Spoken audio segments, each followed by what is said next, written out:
The Wildlife Focus presents A Life on Our Planet, My Witness Statement and the Vision of the Future, written by Sir David Attenborough with Johnny Hughes, read by Sir David Attenborough. All copyrights belong to the rightful owners.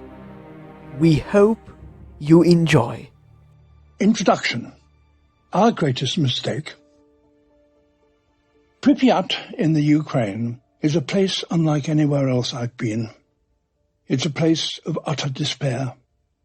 On the face of it, it seems quite a pleasant town with avenues, hotels, a square, a hospital with fairground rides, a central post office, a railway station. It has several schools and swimming pools, cafes and bars, a restaurant by the river, shops, supermarkets and hairdressers, a theatre and a cinema, a dance hall, gymnasiums and a football stadium with an athletics track. It has all the amenities that we humans have brought into existence to give us a content and comfortable life, all the elements of our homemade habitat.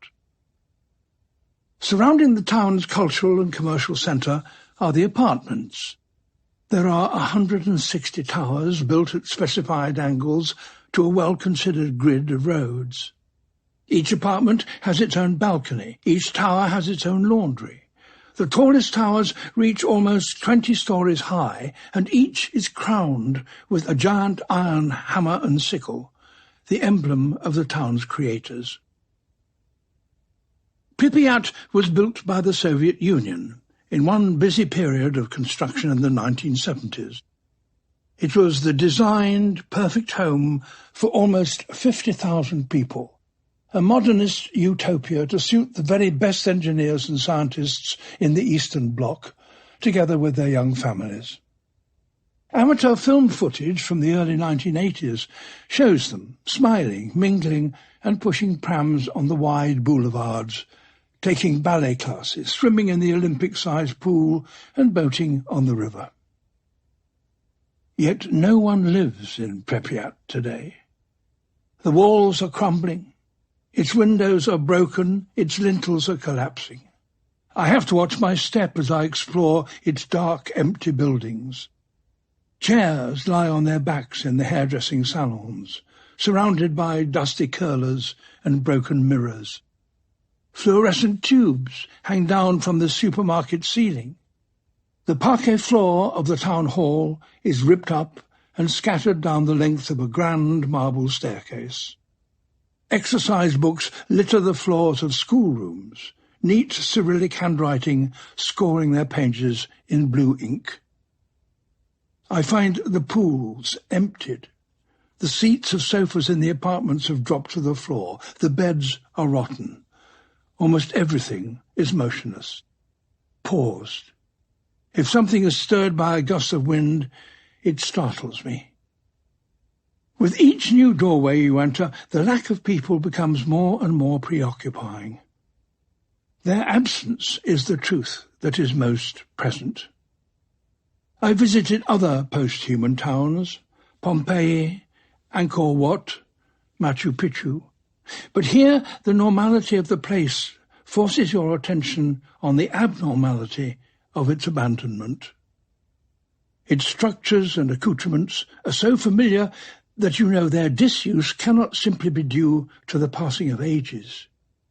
Pripyat is a place of utter despair because everything here, from the notice boards that are no longer looked at, to the discarded slide rules in the science classroom, to the shattered piano in the cafe, is a monument to the capacity of humankind to lose everything it needs and everything it treasures. We humans, alone on Earth, are powerful enough to create worlds and then to destroy them. On the 26th of April 1986, reactor number 4 of the nearby Vladimir Ilyich Lenin nuclear power plant, known to everyone today as Chernobyl, exploded. The explosion was the result of bad planning and human error. The design of Chernobyl's reactors had flaws. The operating staff were not aware of these and, in addition, were careless in their work. Chernobyl exploded because of mistakes, the most human explanation of all. 400 times more radioactive material than that expelled by the Hiroshima and Nagasaki bombs combined was sent over much of Europe on high winds. It fell from the skies in raindrops and snowflakes, entered the soils and waterways of many nations. Ultimately, it broke into the food chain. The number of premature deaths caused by the event is still disputed, but estimates range into the hundreds of thousands. Many have called Chernobyl the most costly environmental catastrophe in history. Sadly, this is not true. Something else has been unfolding everywhere across the globe, barely noticeable from day to day, for much of the last century. This, too, is happening as a result of bad planning and human error. Not one hapless accident, but a damaging lack of care and understanding that affects everything we do. It didn't begin with a single explosion. It started silently before anyone realized it, as a result of causes that are multifarious, global, and complex. Its fallout cannot be detected by a single instrument. It's taken hundreds of studies across the world to confirm that it is even happening. Its effects will be far more profound than the contamination of soils and waterways in a few unfortunate countries. It could ultimately lead to the destabilization and collapse of everything we rely upon. This is the true tragedy of our time, the spiraling decline of our planet's biodiversity. For life to truly thrive on this planet, there must be immense biodiversity. Only when billions of different individual organisms make the most of every resource and opportunity they encounter, and millions of species lead lives that interlock so that they sustain each other, can the planet run efficiently. The greater the biodiversity, the more secure will be all life on Earth, including ourselves. Yet the way we humans are now living on Earth is sending biodiversity into a decline. We are all culpable, but it has to be said, through no fault of our own. It's only in the last few decades that we've come to understand that every one of us has been born into a human world that was always inherently unsustainable. But now that we do know this, we have a choice to make. We could carry on living our happy lives, raising our families, busying ourselves with the honest pursuits of the modern society that we've built, whilst choosing to disregard the disaster waiting on our doorstep. Or we could change. This choice is far from straightforward. It is, after all, only human to cling tightly to what we know and discount or fear what we don't.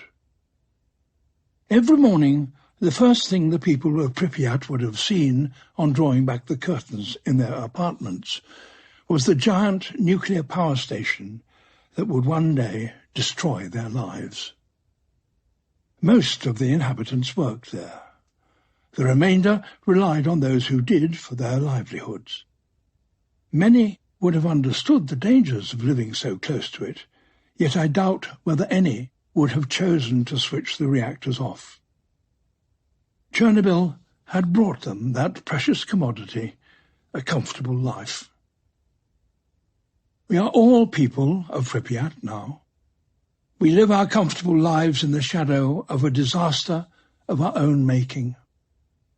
That disaster is being brought about by the very things that allow us to live our comfortable lives.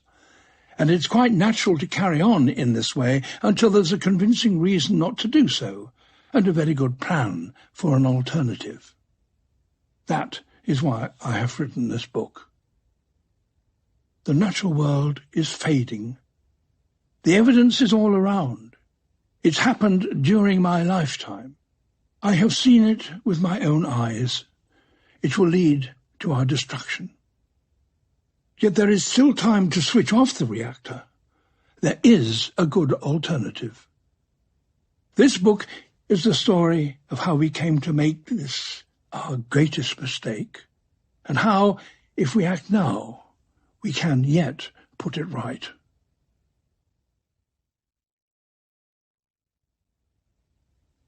Part 1. My Witness Statement. As I write this, I'm 94. I've had the most extraordinary life.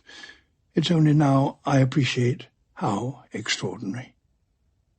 I've been lucky enough to spend my life exploring the wild places of our planet and making films about the creatures that live there. In doing so, I've travelled widely around the globe. I've experienced the living world first-hand in all its variety and wonder, and witnessed some of its greatest spectacles and most gripping dramas. As a boy, I dreamed, like so many other boys, of travelling to distant, wilder places to look at the natural world in its pristine state, and even find animals that were new to science. Now I find it hard to believe that I've managed to spend so much of my life doing exactly that. 1937. World population 2.3 billion. Carbon in the atmosphere 280 parts per million. Remaining wilderness 66%. When I was 11 years old, I lived in Leicester in the middle of England. At that time, it wasn't unusual for a boy of my age to get on a bicycle, ride off into the countryside, and spend a whole day away from home. And that is exactly what I did.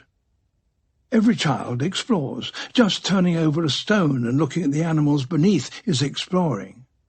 It never occurred to me to be anything other than fascinated when watching what was going on in the natural world about me. My elder brother had another view.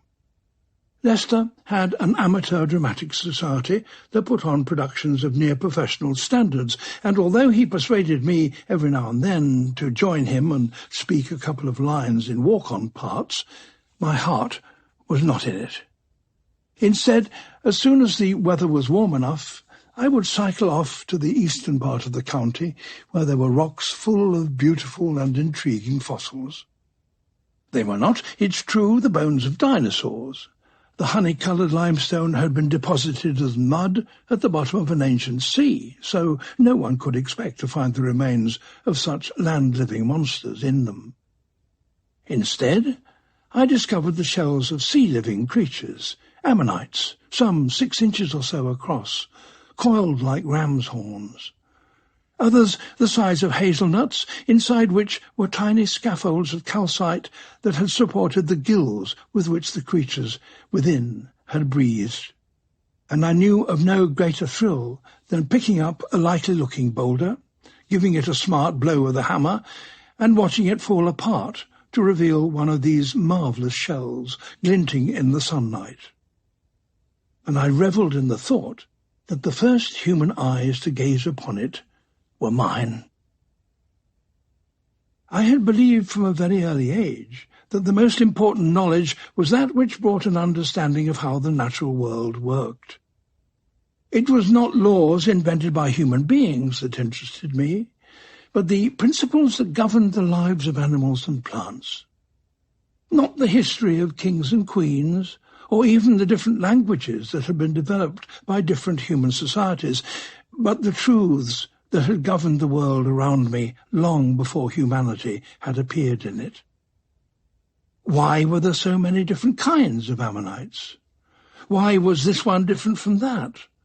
Did it live in a different way? Did it live in a different area? I soon discovered that plenty of other people had asked such questions and had found a lot of the answers, and that these answers could be put together to form the most marvellous of all stories, the history of life.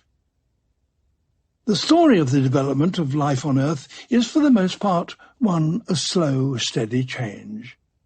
Every creature whose remains I found in the rocks had spent its entire life being tested by its environment.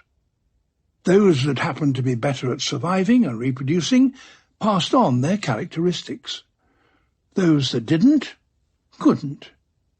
Over billions of years, life forms slowly changed and became more complex, more efficient, often more specialized. And their long story, detail by detail, could be deduced from what could be found in the rocks. The Leicestershire limestones had recorded only a tiny moment of it, but more chapters could be found in the specimens that the City Museum had on display. And to find out yet more, I decided that when the time came, I would try to go to university. There I learned another truth. This long story of gradual change had been violently interrupted at points. Every 100 million years or so, after all those painstaking selections and improvements, something catastrophic happened. A mass extinction. For different reasons at different times in the Earth's history, there had been a profound, rapid global change to the environment to which so many species had become so exquisitely adapted. The Earth's life support machine had stuttered, and the miraculous assemblage of fragile interconnections which held it together had collapsed. Great numbers of species suddenly disappeared, leaving only a few. All that evolution was undone.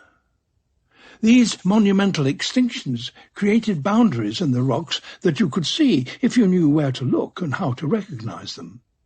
Below the boundary, there were many different life forms. Above, very few. Such mass extinctions have happened 5 times in life's 4 billion-year history. Each time, nature has collapsed, leaving just enough survivors to start the process once more. The last time it happened, it's thought that a meteorite over 10 kilometers in diameter struck the Earth's surface with an impact 2 million times more powerful than the largest hydrogen bomb ever tested. It landed in a bed of gypsum, so some think it sent sulfur high into the atmosphere to fall across the globe as rain, sufficiently acidic to kill vegetation and dissolve the bodies of plankton in the surface waters of the oceans. The dust cloud that arose blocked the light from the sun to such a degree that it may have reduced the rate of plant growth for several years. Flaming remnants of the blast may have showered back to Earth, causing firestorms across the Western Hemisphere. The burning world would have added carbon dioxide and smoke to the already polluted air, warming the Earth through a greenhouse effect. And because the meteorite landed on the coast, it initiated colossal tsunamis that swept across the globe, destroying coastal ecosystems and sending marine sand significantly distances inland. It was an event that changed the course of natural history, wiping out 3/4 of all species, including anything on land larger than the size of a domestic dog. It ended the 175 million-year reign of the dinosaurs. Life would have to rebuild. For 66 million years since then, nature has been at work reconstructing the living world, recreating and refining a new diversity of species. And one of the products of this rebooting of life was humanity. Our own evolution is also recorded in the rocks. Fossils of our close ancestors are much rarer than those of ammonites because they first evolved only 2 million years ago. And there's a further difficulty. The remains of land-living animals are not, for the most part, sealed away beneath accumulating sediments, as are those of marine creatures. Instead, they're smashed by the destructive powers of the baking sun, the driving rain and frost. But they do exist.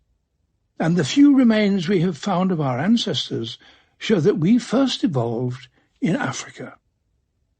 As we did so, our brains began to increase in size at such a rate as to suggest that we were acquiring one of our most characteristic features, a capacity to develop cultures to a unique degree. To an evolutionary biologist, the term culture describes the information that can be passed from one individual to another by teaching or by imitation. Copying the ideas or actions of others seems to us to be easy, but that's because we excel at it. Only a handful of other species show any signs of having a culture. Chimpanzees and bottlenose dolphins are two of them, but no other species has anything approaching the capacity for culture that we have. Culture transformed the way we evolved. It was a new way by which our species became adapted for life on Earth. Whereas other species depended on physical change over generations, we could produce an idea that brought significant change within a single generation. Tricks such as finding the plants that yield water even during a drought, crafting a stone tool for skinning a kill, lighting a fire or cooking a meal, could be passed from one human to another during a single lifetime. It was a new form of inheritance that didn't rely on the genes which an individual received from its parents. So now the pace of our change increased. Our ancestors' brains expanded at extraordinary speed, enabling us to learn, store, and spread ideas. But ultimately, the physical changes in their bodies slowed to almost a halt. By some 200,000 years ago, anatomically modern humans, Homo sapiens, people like you and me, had appeared. We've changed physically very little since then. What has changed spectacularly is our culture. At the beginning of our existence as a species, our culture was centered upon a lifestyle of hunting and gathering. We were exceptionally good at both. We equipped ourselves with the material products of our culture, such as hooks to catch fish and knives to butcher deer. We learned how to control fire for cooking and use stones to grind grain. But despite our ingenious culture, our lives were not easy. The environment was harsh and, more importantly, unpredictable. The world in general was a lot colder than now. The sea level was much lower. Fresh water was harder to find, and global temperatures fluctuated greatly within relatively short periods of time. We may have had bodies and brains very like those we have now, but because the environment was so unstable, it was hard to survive.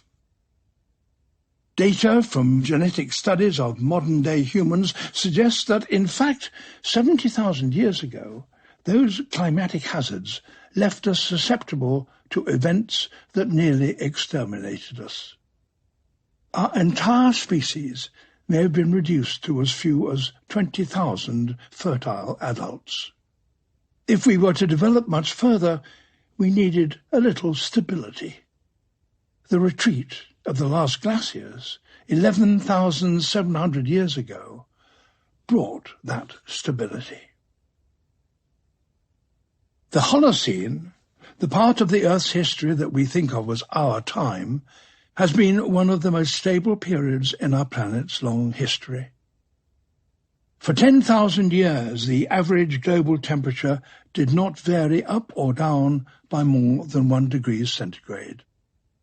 We don't know exactly what produced this stability, but the richness of the living world may well have had something to do with it. Phytoplankton, microscopic plants floating near the ocean's surface, and vast forests extending right round the globe in the north, locked away a great deal of carbon and so helped to maintain a balanced level of greenhouse gases in the atmosphere. Huge herds of grazing animals kept the grasslands rich and productive by fertilizing the soils and stimulating new growth by grazing them. Mangrove swamps and coral reefs along the coast provided nurseries for young fish that, when mature, ranged into open waters and enriched the ocean's ecosystems. A dense, multi-layered belt of rainforest around the equator harnessed the sun's energy and added moisture and oxygen to the global air currents.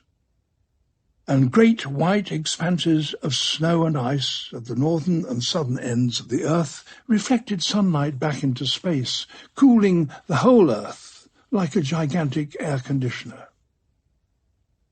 So the flourishing biodiversity of the Holocene helped to moderate the global temperatures of the Earth, and the living world settled into a gentle, reliable annual rhythm, the seasons. On the tropical plains, dry and rainy seasons alternated with clockwork regularity. In Asia and Oceania, the winds changed direction at the same time each year, delivering the monsoon on cue. In northern regions, the temperatures rose above 15 degrees centigrade in March, triggering the spring, and then stayed high until October, when they dipped and brought autumn. The Holocene was our Garden of Eden.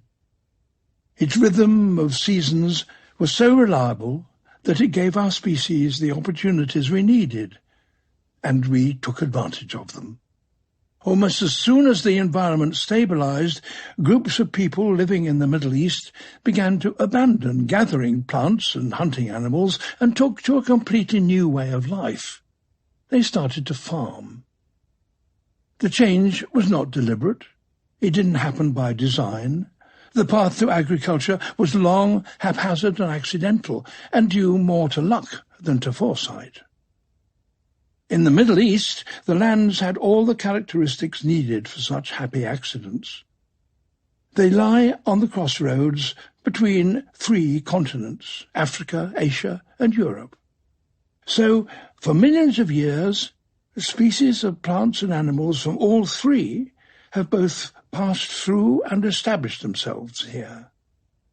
The hillsides and floodplains were colonized by plants such as the wild ancestors of today's wheat, barley, chickpea, peas, and lentils, all species that produce seeds so rich in nutriment that they can survive the prolonged dry seasons. Such edible morsels must have attracted people every year.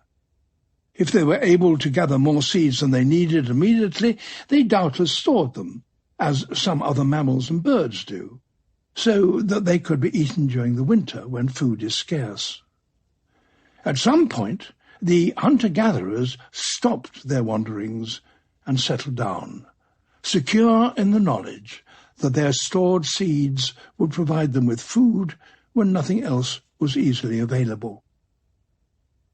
Wild cattle, goats, sheep, and pigs all existed naturally in this region. Initially, they must have been taken from the wild, but they too became domesticated within a few thousand years of the start of the Holocene. Again, there will have been many intermediate and doubtless unintentional steps in the journey from wild to tame. At first, the hunters selected males to kill and protected breeding females in order to boost the populations. Evidence for this has been found by scientists studying the bones of animals around ancient village sites. The humans may also have chased off other animal predators or lived without meat entirely for periods of the year to maintain the wild stock. Ultimately, they not only caught but kept animals alive for long periods and began to breed them, inevitably selecting as their stock those individuals that were less aggressive and more tolerant. With time, all of these developments were enhanced by other innovations: building grain stores, herding, digging irrigation channels, tilling and planting, adding manure. Agriculture had arrived. Perhaps the advent of farming was almost inevitable, when a species as intelligent and inventive as ours met a climate as stable as the Holocene. Certainly, the habit of farming started independently in at least 11 separate regions around the world, gradually developing cultivated strains of a very wide range of crops, including familiar ones like potatoes, maize, rice, and sugarcane, and domesticated animals such as donkeys, chickens, llamas, and bees. Farming transformed the relationship between humankind and nature. We were, in a very small way, taming a part of the wild world, confronting our environment to a modest degree. We built walls to protect plants from the wind. We shaded our animals from the sun by planting trees. Using their manure, we fertilized the land where they grazed. We ensured that our crops flourished in times of drought, keeping them watered by building channels from rivers and lakes. We removed plants that competed with the ones we found useful and covered whole hillsides with those that we particularly favoured. Both the animals and the plants we selected in this way also began to change. As we protected the grazing animals, they no longer needed to guard against attacks from predators or fight for access to females. We weeded our plots so that our food plants could grow without competition from other species and get all the nitrogen, water and sunlight that they needed. They produced larger grains and bigger fruits and tubers. The animals became more biddable as we took away their need for wariness and aggression. Their ears flopped, their tails curled. They continued to make the yapping, bleating and whining noises of their younger years, even when they were mature, perhaps because in many ways they were eternally youthful, being fed and protected by us, their surrogate parents. And we were also changing from a species that was moulded by nature into one that had the ability to mould other species to match its own requirements. The farmers' work was hard. They suffered frequent droughts and famine. But eventually they were able to produce more than they needed for their own immediate requirements. Compared to their hunter-gathering neighbours, they were able to raise bigger families. These extra sons and daughters were useful, not only to tend the crops and livestock, but to assist their family in retaining possession of its fields. Farming made land more valuable than it had been in its wild state, and the farmers began to build more permanent shelters to maintain their claims. The plots belonging to different families inevitably varied in soil type, water availability, and aspect. So some crops and herds fared better than others. After feeding the family, the farmers were able to use any surplus to trade. Farming communities came together at open markets to barter their wares. They began to exchange food for other assets and for skills. The farmers needed stone, twine, oil, and fish. They wanted the products of carpenters, masons, and toolmakers, who now, for the first time, were able to trade for food rather than spending time growing it. As the number of trades increased, the markets developed into towns and then cities in many of the fertile river valleys. As each new valley was settled, some farmers moved to the next in search of fresh fields. Neighbouring tribes of hunter-gatherers, trading with the farming communities, merged with them as they grew, and the practice of farming spread at speed up the rivers into every watershed. Civilization had started. It gathered pace with each generation and with each technical innovation. Water power, steam power, electrification were invented and refined, and eventually all the achievements with which we are familiar today were established. But each generation in these ever more complex societies was able to develop and progress only because the natural world continued to be stable and could be relied upon to develop the commodities and the conditions that we needed. The benign environment of the Holocene and the marvellous biodiversity that guaranteed it became more important to us than ever.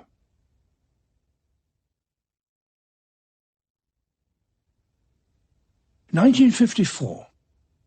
World population 2.7 billion.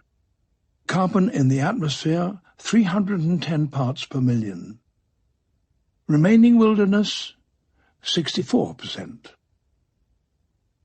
After studying the natural sciences at university and doing my national service in the Royal Navy, I joined the infant BBC television service. It had started in 1936, the first in the world, using 2 small studios in Alexandra Palace in North London. It was suspended when the Second World War erupted, but in 1946 it began again, using the same cameras in the same studios. All its programmes were live and in black and white, and they could only be seen in London and Birmingham.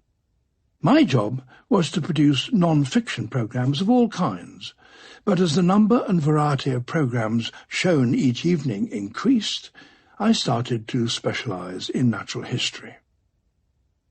To start with, we showed animals brought to the studios from the London Zoo. They were placed on a table, covered by a doormat, and usually handled by one of the zoo's experts. But that made them look like freaks or oddities. I yearned to let viewers see them in their proper surroundings, in the wild, where their varied shapes and colours made sense. And eventually I worked out a way in which I might do that. I made a plan with Jack Lester, the curator of reptiles in the London Zoo. He would suggest to the zoo's director that he might go to Sierra Leone in West Africa, which he knew well, and that I would go with him, with a cameraman, to film what he did. After each film sequence showing Jack at work in the wilderness, he would then appear live in the studio, show the actual animal that he had caught, and explain something about its natural history. It would be excellent publicity for the zoo, and the BBC would get a new kind of animal programme. We called it Zoo Quest. So, in 1954, I set off for Africa with Jack and Charles Lagos, a young cameraman who had worked in the Himalayas and who used the lightweight 60mm film camera that we would need. The first programme was transmitted in December 1954. Unhappily, the day after it had appeared, Jack was taken to hospital with a disease so serious that it would eventually kill him. There was no way in which he could appear in the studio for a second programme the following week. Only one person could do that job, and that was me. So I was instructed to leave the control gallery from which I had directed the live cameras and instead stand in the studio grappling with the pythons, monkeys, rare birds and chameleons that the expedition had brought back. So began my career in front of the camera. The series turned out to be very popular, and I started to travel the world, making ZooQuest programs. Guyana, Borneo, New Guinea, Madagascar, Paraguay. Wherever I went, I found wilderness. Sparkling coastal seas, vast forests, immense open grasslands. Year after year, I explored such places with cameras, recording the wonders of the natural world for viewers back home. The people who helped us, guiding us through these jungles and deserts, couldn't understand how I found it so difficult to locate animals that were plainly obvious to them. It was some time before I acquired the skills that I needed to become reasonably competent at living and working in the wilderness. The programmes became extremely popular. People had never seen a pangolin before on television. They had never seen a sloth.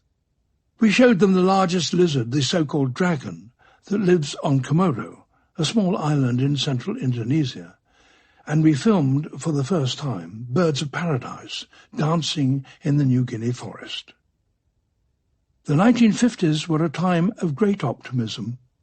The Second World War that had left Europe in ruin was beginning to fade in the memory.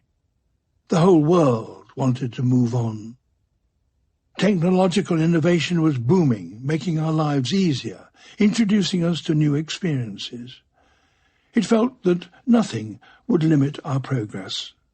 The future was going to be exciting and bring everything we'd ever dreamed of. Who was I, travelling the globe with the task of exploring nature, to disagree? That was before any of us were aware that there were problems.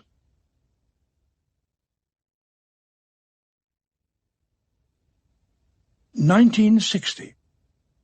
World population 3 billion. Carbon in the atmosphere 315 parts per million. Remaining wilderness 62%. If there is a single wilderness of which everyone has a clear mental image, it's the Great Plains of Africa, with their elephants, rhinos, giraffes and lions. My first visit to the plains was in 1960. While the wildlife I encountered was wonderful, it was the sheer expanse of the wide open landscapes that captured my attention. The Maasai word Serengeti means endless plains. It's an apt description. You can be in one spot on the Serengeti and the place appears to be totally empty of animals, and then the next morning there are 1 million wildebeest, 250,000 zebra, 500,000 gazelle. A few days after that, and they're gone, over the horizon, out of sight. You would be forgiven for thinking that these plains were endless when they can swallow up such immense herds. At that time, it appeared inconceivable that human beings, a single species, might one day have the power to threaten something as vast as this wilderness. Yet that was exactly the fear of a visionary scientist, Bernhard Grzimek. He was the director of the Frankfurt Zoo and had revived it from a wreckage of broken cages and bomb craters after the war. In the 1950s, he became a familiar face on German television, presenting films on African wildlife. His most famous, Serengeti Shall Not Die, had won the Academy Award for documentary in 1959. The film recorded his work to try and map the movements of the wildebeest herds. He and his son Michael, who was a qualified pilot, had used a small plane to follow the herds over the horizon. They charted them as they moved across rivers, through woodlands and over national borders, and in doing so, he began to understand the workings of the entire Serengeti ecosystem. It became apparent that the grasses, surprisingly, needed the herbivores as much as the herbivores needed the grasses. Without the grazers, the grasses wouldn't be so dominant. They had evolved to withstand being cropped by 1 million voracious mouths. When the herd's teeth sliced off the leaves close to the ground level, the plants used reserves of sustenance in their bases just below ground to regrow. When the herd's hooves broke up the soil and the plants shed their seeds, the next generation of grass was established. When the herds moved on, the grasses were able to regrow quickly, nourished by the piles of manure that the animals had left behind them. What looked like a path of destruction in the herd's wake was, in fact, an essential stage in the grass's life cycle. If there were too few grazers, the grasses would disappear, shaded by taller plants that would come to dominate in the herd's absence. It was a tale of interdependence characteristic of the discoveries then being made by the emerging science of ecology. The task of naming and classifying the world species that had preoccupied zoologists in the 19th century was being superseded by other pursuits. Zoologists were now becoming more specialized. Some studied the workings of animal cells, invisible to the naked eye, using ever more powerful microscopes and X-rays, a pursuit that in 1953 resulted in the discovery of the structure of DNA, the very essence of inheritance. Others, the ecologists, developed statistical techniques and surveying equipment to study animal communities living together out in the wild. In the 1950s, these ecologists were beginning to make sense of the seeming chaos of the outside world and coming to understand how all life was interconnected in a web of infinite variety, with everything relying on everything else. Animals and plants had a close and sometimes intimate relationship with one another. Yet, although tightly interwoven, these ecosystems were not necessarily robust. Even a small knock in the wrong place could put the whole community off balance. Chimek knew that this must be true even for an ecosystem as large as the Serengeti. His survey flights soon revealed that it was, in fact, the very size of the plains that prevented that ecosystem from collapsing. Without immense space, the herds could not move over great distances and give the different areas of wild pasture the respite they required between attacks. The grazers would grind the leaves down to their very roots and ultimately bring about their own starvation. The predators might benefit for a short while as their prey became enfeebled by starvation, but with time they too would die. Without its vast space, the Serengeti ecosystem would lose its balance and collapse. Motivated by the knowledge that Tanzania and Kenya were about to claim independence and might well give in to demands to turn their plains into farmland, Chimek, through his films and other activities, gave strength to those anxious to protect the grasslands and save the space for nature. The African states, of their own volition, took visionary action. Tanzania banned human settlement in the section of the Serengeti that lay within its borders, a ruling that caused a great deal of controversy. In Kenya, new reserves were created in the area around the Mara River to preserve the entire route of the Serengeti migration. The point was made. Nature is far from unlimited. The wild is finite. It needs protecting. And a few years later, that idea became obvious to everyone.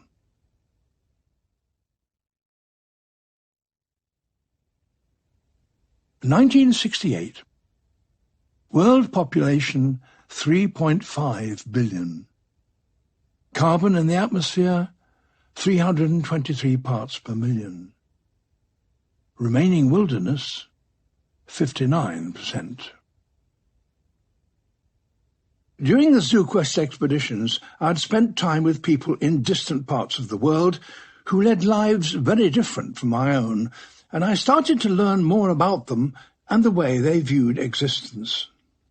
I felt it would be valuable to bring their lives and perspectives to the home audience, so the emphasis of my overseas filming began to change, and I began to make films showing the lives and customs of the people far from Europe, in Southeast Asia, in the islands of the Western Pacific, and in Australia. I became so engaged with these peoples that I decided I ought to know something more of their beliefs and the way they organized their lives. The BBC allowed me to resign from full-time employment as a producer, and for the next few years to spend 6 months in 12 making programmes, and then a similar length of time studying anthropology at the London School of Economics. It seemed a marvellous arrangement, but it didn't last long. In the 1960s, the BBC was given the responsibility of introducing colour television into Britain, which till then had been in black and white. This would be done by a new network called BBC Two. Its programmes would also explore new styles and subjects.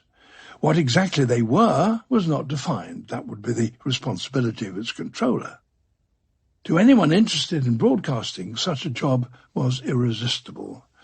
At any rate, when I was offered it, I found it so. And in 1965, I abandoned my anthropological studies and returned to the staff of the BBC and to an executive desk. So it was that in 1968, 4 days before Christmas, I was standing at the back of the International Control Room in the BBC's television centre, watching pictures being sent back to Earth from the Apollo 8 mission. We all knew that Apollo 8 would be special. For the first time, a crew would leave the Earth's orbit, travel all the way to the moon, circle it, taking pictures of its far side, never before glimpsed by humankind, and then return to Earth. It was to be a dry run for the attempt to land on the moon, which President Kennedy had been determined should happen before the end of the decade. While the mission's focus was certainly on the moon, it was pictures of the Earth that unexpectedly captured the crew's and our attention. Frank Borman, Jim Lovell, and Bill Anders were the first people to move far enough away from the Earth to be able to see the whole planet with the naked eye. And it made a deep impression. 3.5 hours into the flight, Jim Lovell spoke his thoughts to NASA. "Well, I can see the entire Earth now out of the centre window." They were stunned. Beautiful was the word that all three kept uttering. Anders rushed to get the mission still camera and become the first person to take a photograph of the whole Earth. It's a spectacular shot. The Earth, upside down, almost filling frame with South America, lit by the December summer sun. Yet this photograph, like all those taken on the mission, remained undeveloped in the camera until touchdown. What we were waiting for in television studios across the world was an electronic picture. As the time for the first scheduled broadcast from the craft approached, more people were tuning in around the world than had ever before watched a single television program. We were greeted, incredibly, by a good picture of the interior of the capsule. After a few pleasantries, Frank Borman explained that Anders, who was operating the video camera, was waiting for the spacecraft to roll into a position where he could point the lens through the window at the Earth. "Now we're coming up on the view that we really want you to see," he said to us all. But at that moment, the picture disappeared. Mission Control at Houston scrambled to tell the crew that the picture was breaking up. We all waited, helpless. After a few minutes of fiddling live on air, we were told that the telephoto lens was the problem. Anders switched to the wide-angle lens, but there was still no picture. "You don't have a lens cover on there, do you?" said Houston. "No," Borman replied curtly. "We checked that, as a matter of fact." Then the first picture suddenly appeared on all our screens. A disc was visible in the frame, but the wide lens made it look quite small. The bigger problem, however, was exposure. The Earth was just too bright, flooded with light from the sun. "It's coming in as a real bright blob on the screen," reported Houston. "It's hard to tell what we're looking at." "That is the Earth," said Borman, almost apologetically. Unable to improve the image, the crew gave us a tour of the interior of the spacecraft. We watched the astronauts having their zero-gravity lunch. Jim Lovell wished his mother a happy birthday, and the transmission ended. "I hope we can get that other lens fixed," said Borman. We had to wait a whole day for the next broadcast to witness another attempt. On the 23rd of December, the global viewership had grown to an estimated 1 billion people, by far the biggest audience in history. Borman began with a proud announcement. "Hello, Houston. This is Apollo 8. We have the television camera pointed directly at the Earth now." The crew had no viewfinder, so in fact they could not know exactly what was in frame. "We're getting a darn good look at the corner of it," said Houston. But then the Earth swiftly swung off and disappeared. The telephoto lens was working, at least, but there followed agonizing minutes of left a bit, right a bit, as the crew, working blind, attempted to point the lens at the Earth while the craft yawed gently at a distance of 180,000 miles. Yet even though the Earth was slipping and sliding across the television screen, the fact was that a quarter of humankind was watching itself. You hardly dared blink. That was the Earth that held the whole of humanity, apart from the 3 men in the spacecraft who were taking the picture. With that one image, at Christmas in 1968, television enabled humankind to understand something that no one before had been able to visualize in such a vivid way. Perhaps the most important truth of our times, that our planet is small, isolated, and vulnerable. It's the only place we have, the only place where life exists, as far as we can tell. It is uniquely precious. The pictures from Apollo 8 had transformed the mindset of the population of the world. As Anders himself said, "We came all this way to explore the moon, and the most important thing is that we discovered the Earth." We had all simultaneously realized that our home was not limitless. There was an edge to our existence.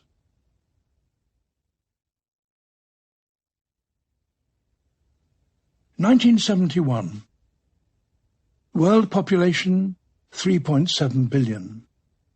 Carbon in the atmosphere 326 parts per million. Remaining wilderness 58%. When I had accepted the administrative job at the BBC in 1965, I had asked that I be allowed every 2 or 3 years to leave my desk for a few weeks and make a programme. That way, I maintained, I would be able to keep up with the ever-changing technology of programme making, and in 1971 I thought of a possible subject. Until the early 20th century, European travellers venturing beyond their continent into distant unexplored corners of the earth had to travel on foot. If the country ahead was totally unknown, they recruited porters to carry all the food, the tents, and the other equipment that would be needed if they were to be self-sufficient far from civilization. But in the 20th century, the development of the internal combustion engine put a stop to that. Explorers now used Land Rovers and Jeeps, light aircraft, and even helicopters. I knew of only one place where great discoveries were still being made by explorers travelling entirely on foot: New Guinea. The interior of this 1,000-mile-long island, lying north of Australia, is filled with steep mountain ranges covered with tropical forest. Even in the 1970s, there were still patches of it that no outsider had yet entered, and walking with a long line of porters was still the only way that anyone could do so. Such an expedition would surely make a fascinating film. At the time, the eastern half of New Guinea was administered by Australia. I got in touch with friends in Australian television. They found out that a mining company had asked for permission to go into one of these unknown areas to prospect for minerals. Government policy, however, stipulated that no one was allowed to do such a thing before it had been established whether or not there were any people living there. Aerial photographs had not revealed any huts or other buildings, but there were 1 or 2 tiny pinpricks in the carpet of forest that might indicate man-made clearings. None were big enough to allow a helicopter to land. The only way to discover what they were was to send in a patrol on foot, and I, together with the camera team, could accompany them if I really wanted to do so. My plan was simple: The nearest European settlement to the area in question was a small government station called Ambunti on the Sepik, the great river that runs roughly eastwards, parallel to the north coast of the island, before emptying into the Pacific. The government officer who would lead the expedition, Laurie Bragg, was based there, and he would recruit some porters. We would charter a float plane that would land on the river alongside his station and join him. It turned out to be the most exhausting journey that I've ever made. Laurie had managed to assemble 100 porters, but even that was not enough to carry all the food that we would need. We would have to have an airdrop of more supplies after about 3 weeks. We also had to travel across the grain of the country.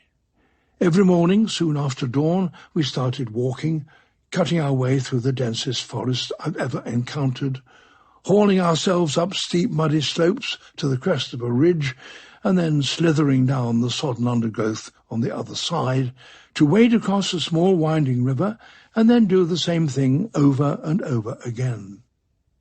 At 4 o'clock every afternoon we stopped, made camp, and put up tarpaulins to give us shelter from the drenching rains that would start promptly at 5.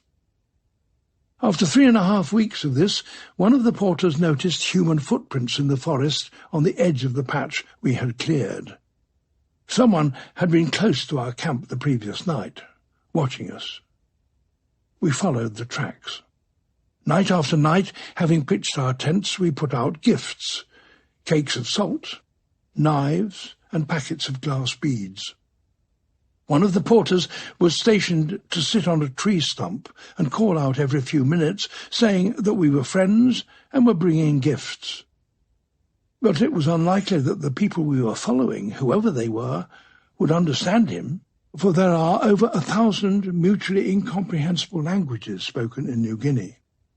Even small groups had their own distinct language. Night after night we called. Morning after morning, the gifts lay where we had left them. After 3 further weeks of walking, our supplies were running low. We made camp, and for the next 2 days the porters laboriously cut down huge trees to create a clearing on which a helicopter might drop fresh supplies.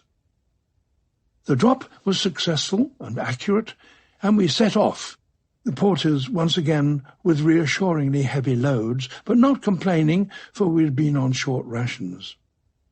4 weeks after we had started, we were nearing country that had already been mapped. It seemed the expedition and our film would have no satisfying conclusion.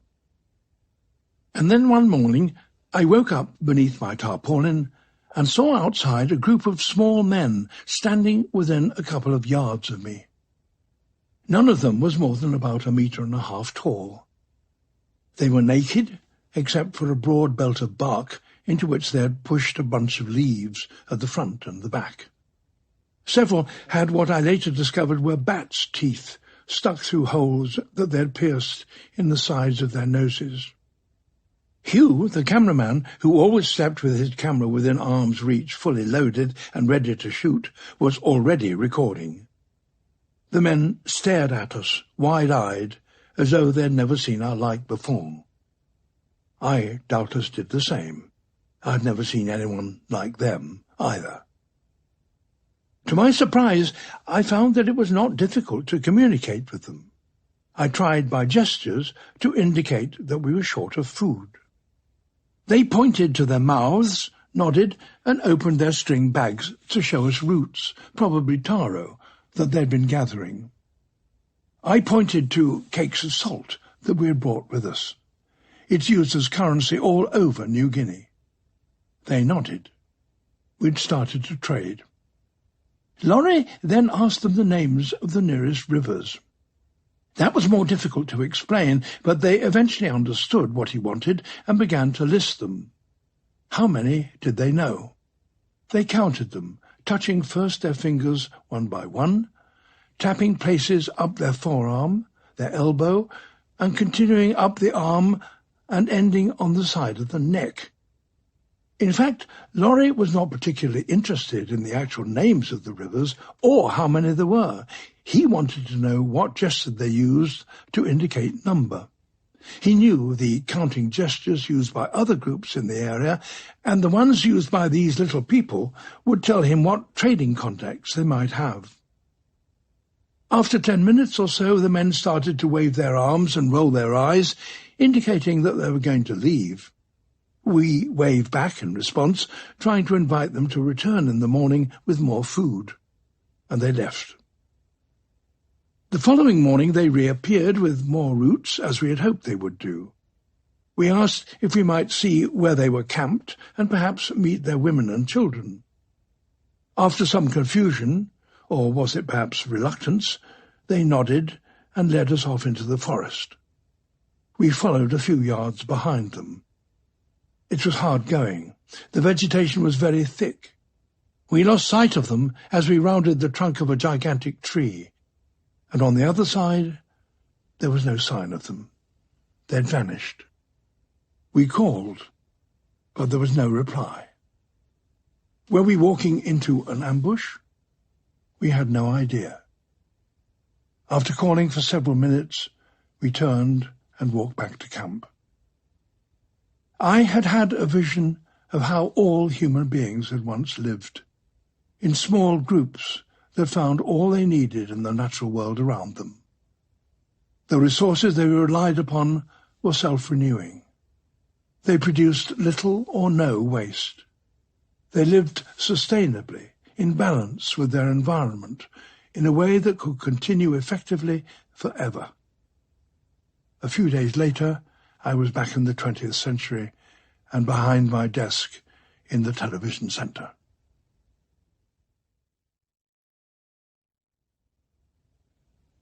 (1978). World population 4.3 billion. Carbon in the atmosphere 335 parts per million. Remaining wilderness 55%. BBC Two had pioneered one particularly ambitious format, a series of 13 50-minute or one-hour programmes that methodically examined a big and important subject. The first of these was devised to demonstrate the high quality of the new colour system the BBC had adopted by showing the most beautiful and famous paintings, sculptures and buildings produced in Europe over the past 1,000 years. It was written by the art historian Sir Kenneth Clarke, and it took 3 years to make. 2.5 million people watched in Britain. Double that number did so in the United States. It got rave reviews. It was such a success that I immediately commissioned a sequel. This one would examine the history of Western science. That in turn was to be followed by a series to mark the bicentenary of the foundation of the United States, and there would be yet others. But it was very clear to me that the format should also be used to tell the greatest story of all, the history of life itself. It would be the most illuminating series that anyone could wish to make, and I yearned to do so myself. But it couldn't be combined with doing any other job. I had now, however, been an administrator for 8 years, and that, I thought, was enough. So I decided to leave the BBC once again, and then suggest the idea to whoever my successor might be. In due course that happened. The series was accepted. I called it Life on Earth. It took some time to assemble a production team. I wrote the scripts for the 13 episodes more or less in one go. Camera crews were recruited and organised to film at least 600 different animal species in at least 30 countries.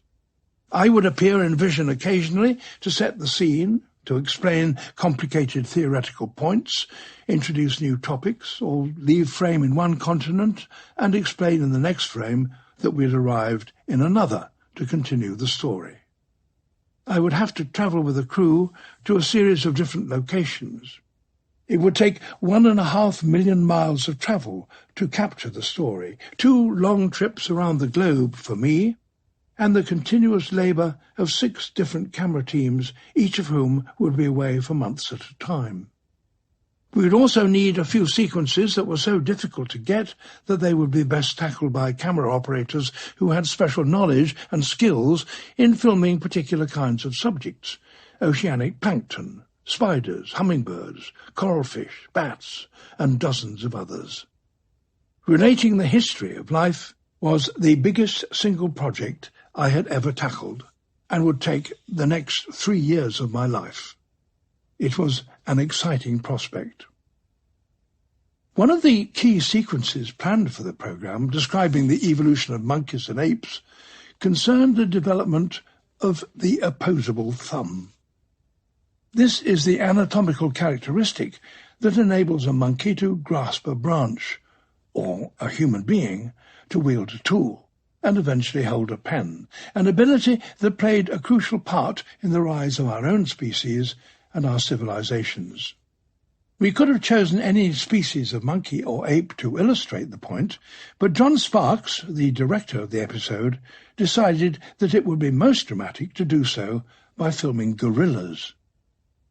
He had discovered that an extraordinary American biologist, Diane Fossey, had been living with a group of rare mountain gorillas in the Central African state of Rwanda, and had so accustomed them to the presence of human beings that even strangers, providing Diane accompanied them, could get quite close to them. He contacted her. The animals with which she worked were seriously endangered. The human population of Rwanda was growing extremely swiftly, and the mountain forests in which the gorillas lived was being felled by the local people to make way for cultivated fields. Less than 300 mountain gorillas were left. Their appearance on television might draw the attention of the world to their plight. With that in her mind, Diane agreed to help us, and in January 1978 we set out for Rwanda. We landed at Ruhengeri, a tiny airstrip as close as we could get to Diane's camp. From there we would have several hours walking up the volcano's flank to reach the high-altitude forest where Diane lived. We were met by Ian Redmond, a young scientist who was working with Diane. He had very bad news. A young male gorilla that Diane had known since his birth and was particularly fond of had been found dead and horribly mutilated. Poachers had shot him. They had cut off his head and his hands to sell to traders who would turn them into souvenirs. Diane was grief-stricken. She was also seriously ill with a lung infection, so she had been unable to leave camp. Nonetheless, she would do her best to help us. The climb to her camp was long and arduous. When at last we arrived, we found her in bed in her cabin, coughing blood. She was clearly seriously ill, but she insisted that she would be well enough to lead us to her gorillas. The next day, she was still very frail, so it was Ian who led us into the forest. I had never been in country anything like it.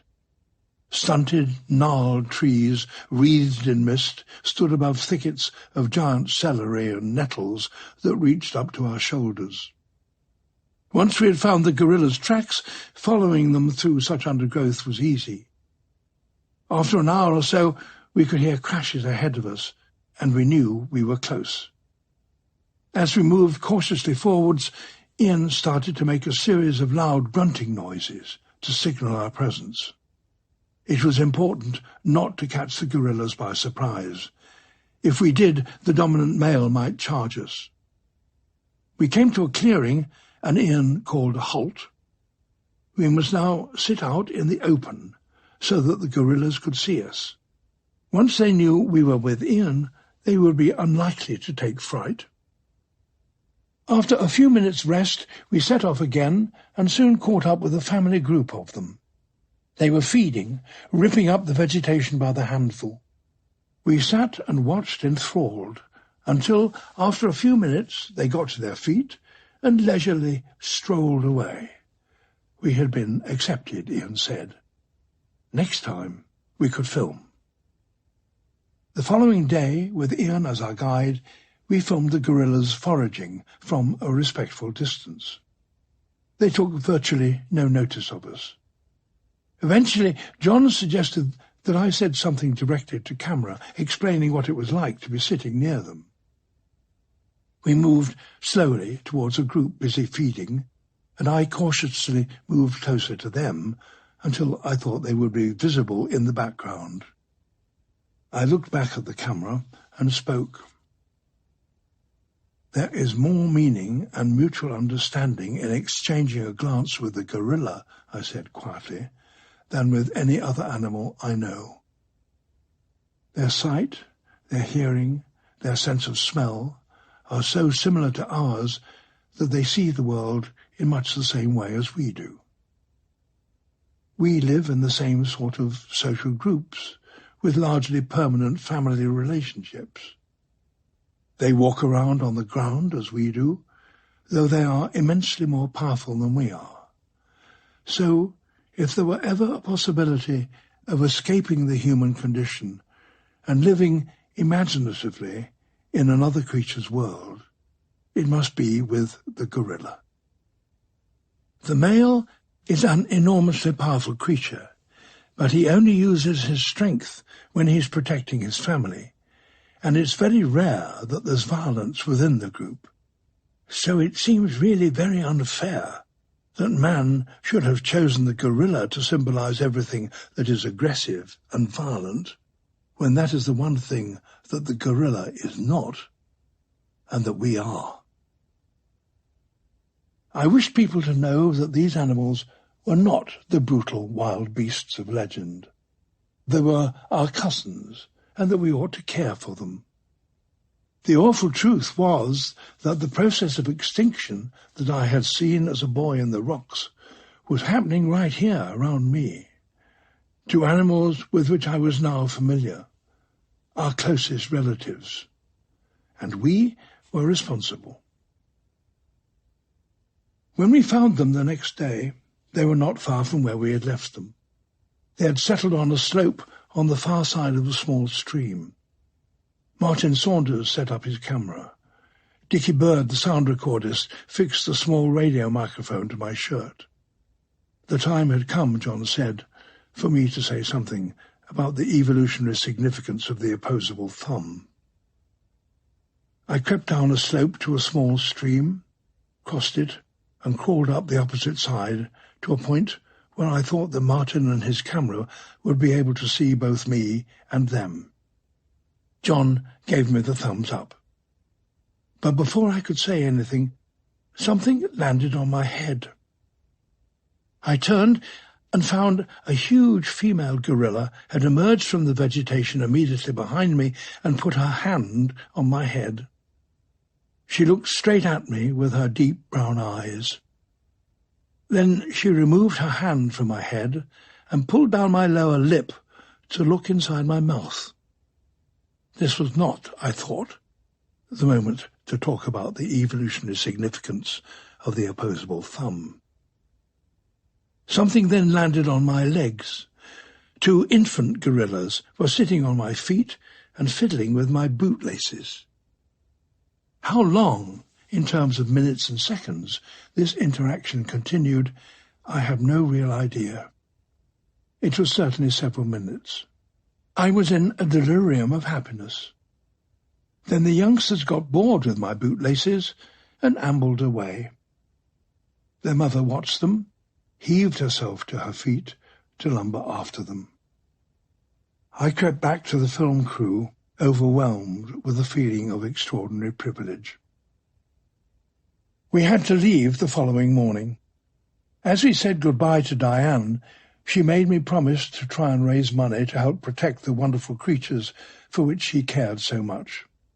And so I did, the day after we got back to London. We had filmed the world's biggest primate. I thought now that life on Earth should also include shots of the biggest creature that has ever existed, a whale. The great whales have been hunted for millennia by brave men in canoes using nothing more than a handheld harpoon. To begin with, the balance of power was with the whales. Not only did they dwarf their human hunters, but they were able to dive within seconds and escape into the depths of the ocean. In the 20th century, however, that balance tipped dramatically the other way. We invented ways of tracking whales down and stabbing them with harpoons that had explosive heads. Factories, some floating, some on land, were built that were capable of processing several giant carcasses in a day. Whaling had become industrialized. By the time I was born, 50,000 whales were being killed every year to supply an established market for their oil, their meat, and their bones. The first whales evolved from land-living creatures. The size of terrestrial animals is limited by the mechanical strength of bone. Above a certain weight, bone breaks. Aquatic animals, however, are supported by water, so whales can grow much bigger than any land animal. And they do. Their nostrils migrated to the tops of their heads, their forelimbs and tails became paddles, and their hind limbs eventually vanished. For tens of millions of years, they were important members of the complex ecosystems of the open ocean, crisscrossing the seas in their hundreds of thousands. A key problem restricting life in the open ocean is availability of nutrients.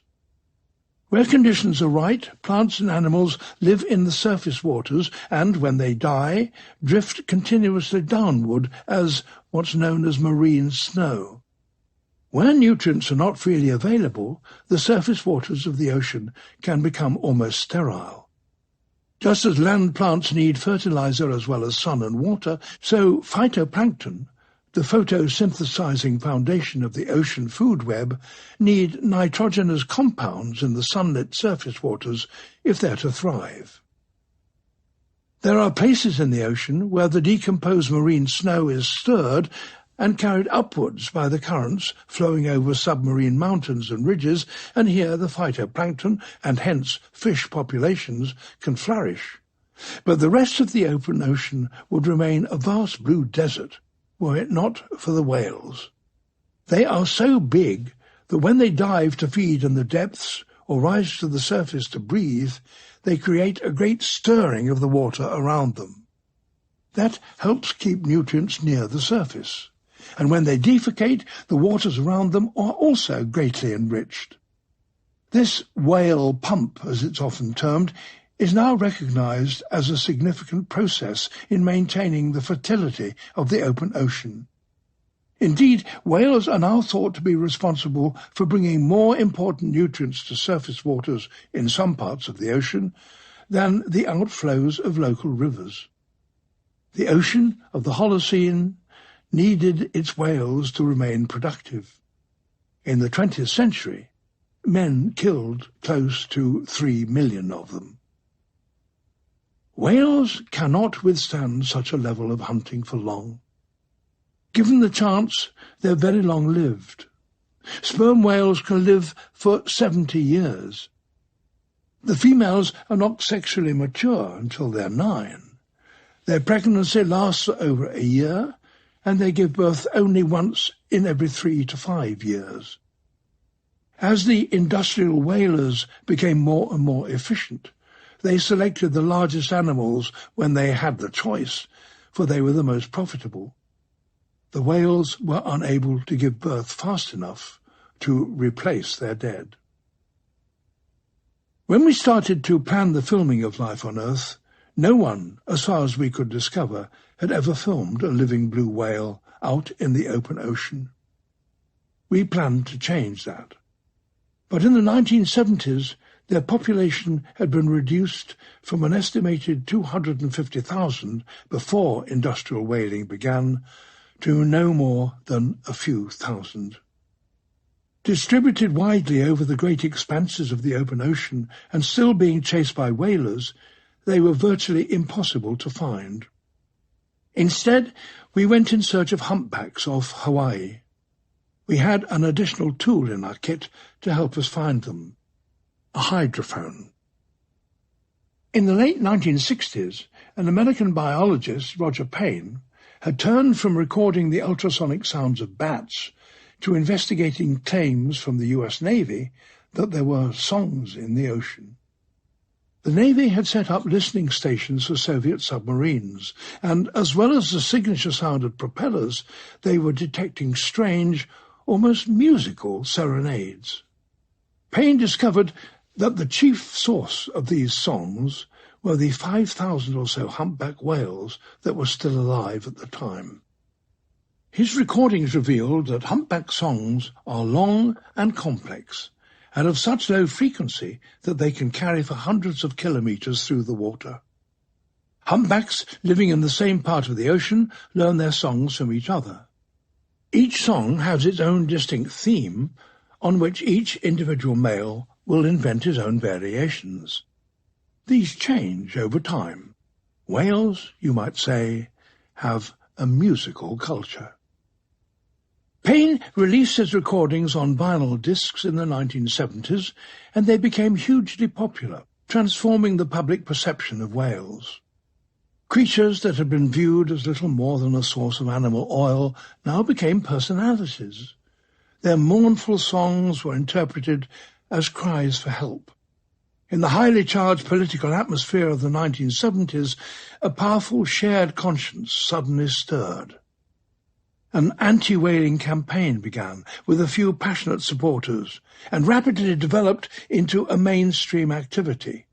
Human beings have pursued animals to extinction many times in our history, but now that pursuit was visible in the shaky, handheld video footage brought back by brave anti-whaling campaigners, and it was seen to be no longer acceptable. The surface of the ocean, slicked with blood, the butchery in the factories could not be concealed, and the killing of whales turned from a harvest into a crime. Nobody wanted animals to become extinct. People were beginning to care for the natural world as they became more aware of it, and television was a way of helping them to do so all around the world. After 3 years of work, Life on Earth was transmitted in 1979. It was sold to 100 territories worldwide and watched by an estimated 500 million people. The series opened with an introduction I called The Infinite Variety, a broad survey of animal and plant diversity to establish at the outset of the series that variety is indeed crucial to life. After 11 further chapters expressing the twists and turns in the journey that brought about such variety, the 13th and final episode concentrated on just one species, our own. I didn't want to suggest that humanity was in some way separate from the rest of the animal kingdom. We do not have a special place. We are not the preordained and final pinnacle of evolution. We are just another species on the tree of life. Nonetheless, we've broken free from many of the constraints that affect all other species. So, in the last episode of the series, I stood in St. Peter's Square in Rome, surrounded by a great crowd of individual Homo sapiens from all over the world, and I tried to make the point. You and I said, belong to the most widespread and dominant species of animal on Earth. We live on the ice caps, at the poles, and in the tropical jungles of the equator. We've climbed the highest mountain and dived deep into the seas. We've even left the Earth and set foot on the moon. We are certainly the most numerous large animal. There are something like 4,000 million of us today, and we have reached this position with meteoric speed. It's all happened within the last 2,000 years or so. We seem to have broken loose from the restrictions that have governed the activities and numbers of other animals. I was now in my 50s, and there were twice the number of people on the planet as there had been when I was born. Humans had become increasingly separate from the rest of life on Earth, living in a different and unique way. We had eliminated almost all our predators. Most of our diseases were under control. We had developed ways of producing food to order and of living in great comfort. Unlike all other species in the history of life on Earth, we were free from the pressures of evolutionary natural selection. Our bodies had not changed significantly in 200,000 years, but our behavior and our societies had become increasingly detached from the natural environment that surrounds us. There was nothing left to restrict us, nothing to stop us. Unless we stopped ourselves, we would continue to consume the Earth's physical resources until we had used them up. The courageous efforts of Dian Fossey, the successes of the anti-whaling campaign, Peter Scott's rescue of the Hawaiian goose, the reintroduction into the wild of the Arabian oryx, the creation of tiger reserves in India, all the work being done by a growing army of conservationists, passionately raising funds and pushing for policies to protect precious species would not be enough. And because Homo sapiens always wants more, the next stage was inevitable. Whole habitats would soon start to disappear.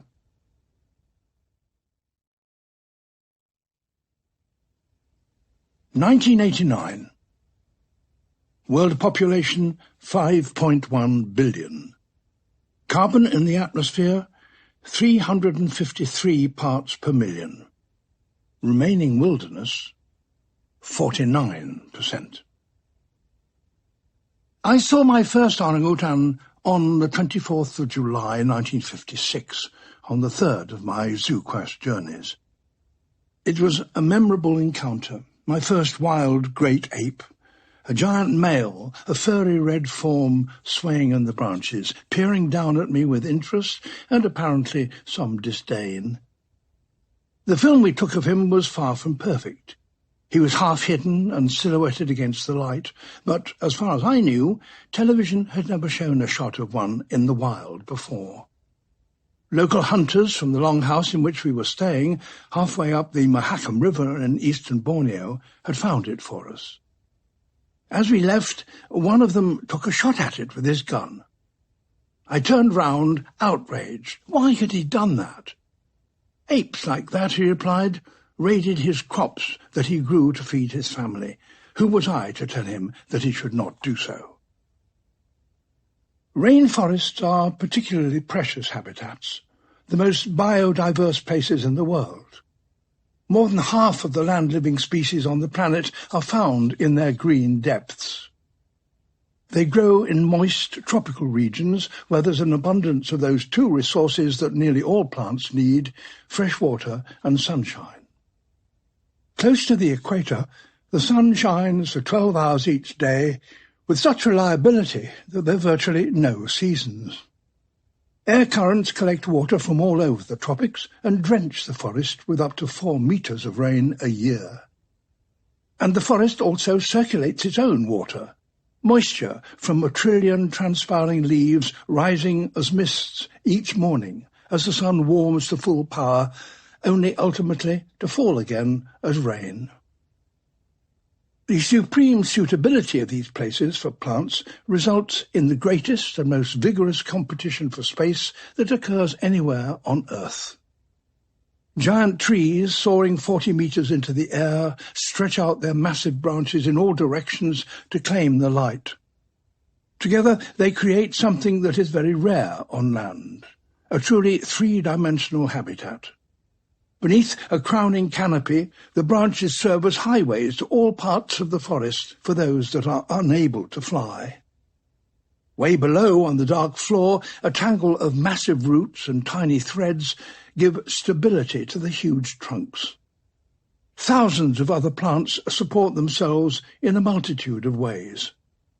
Some rise to claim a place in the sun by climbing up the tree trunks from below.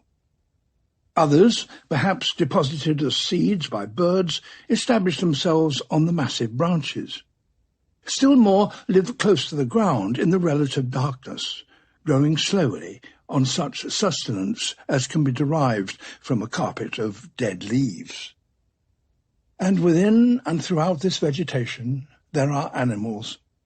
Small species greatly outnumber the large ones. There are numerous invertebrates, small mammals and birds, seed-eaters, bark gnawers, sapsuckers, flower lickers, fruit pickers, leaf cutters.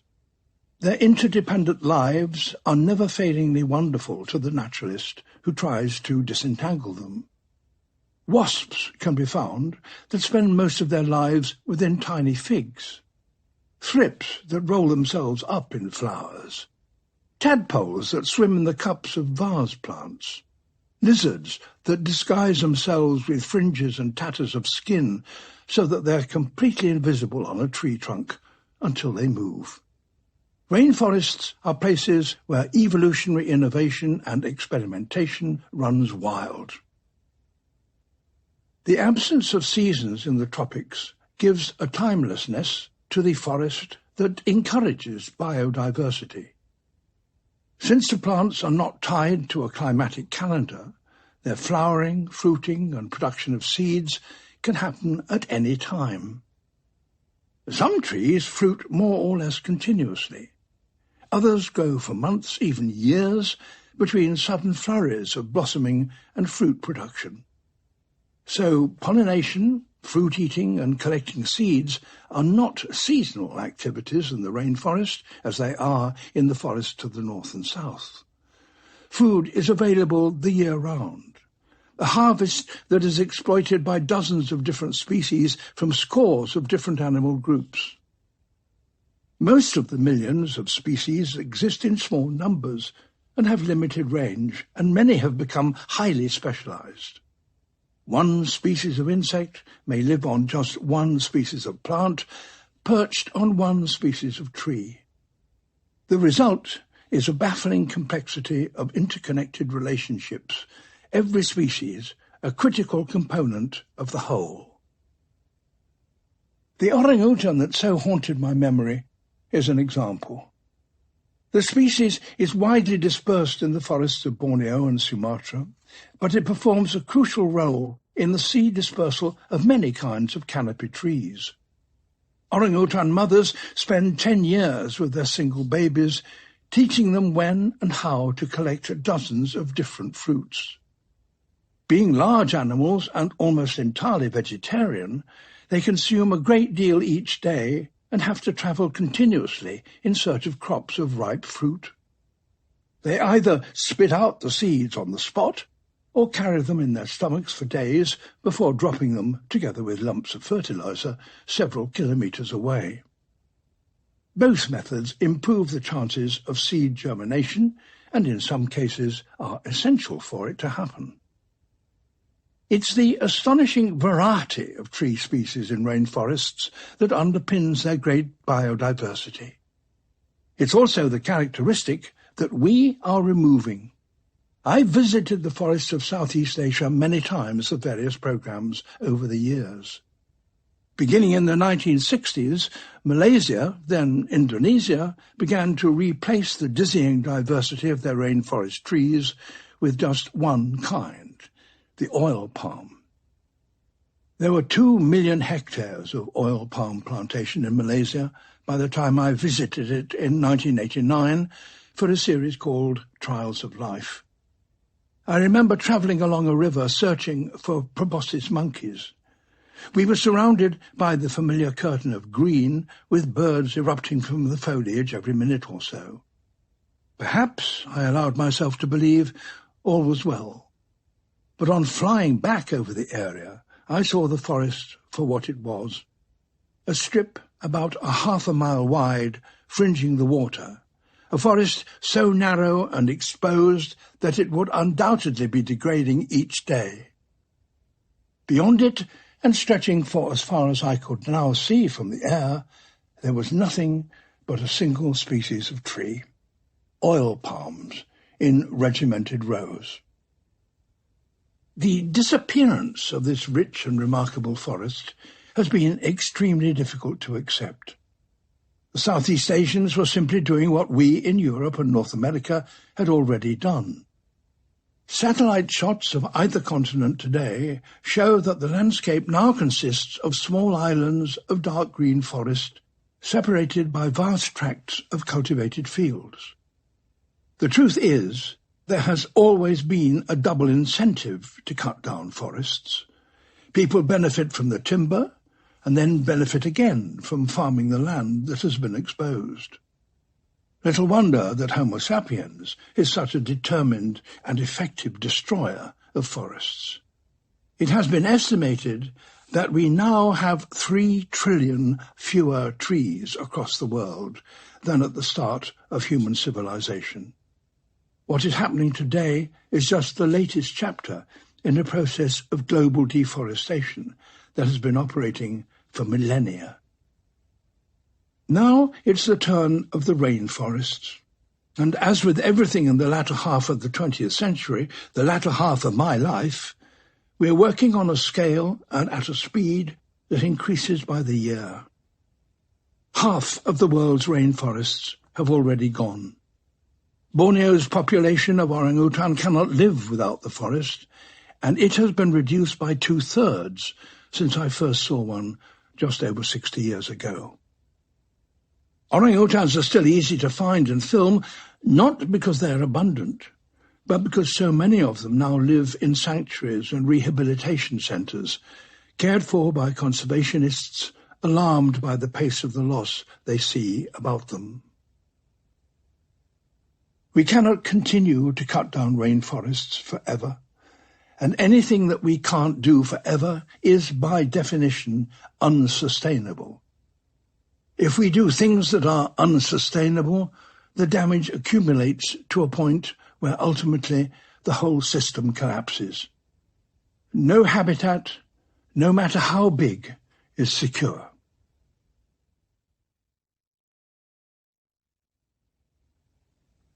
(1997). World population 5.9 billion.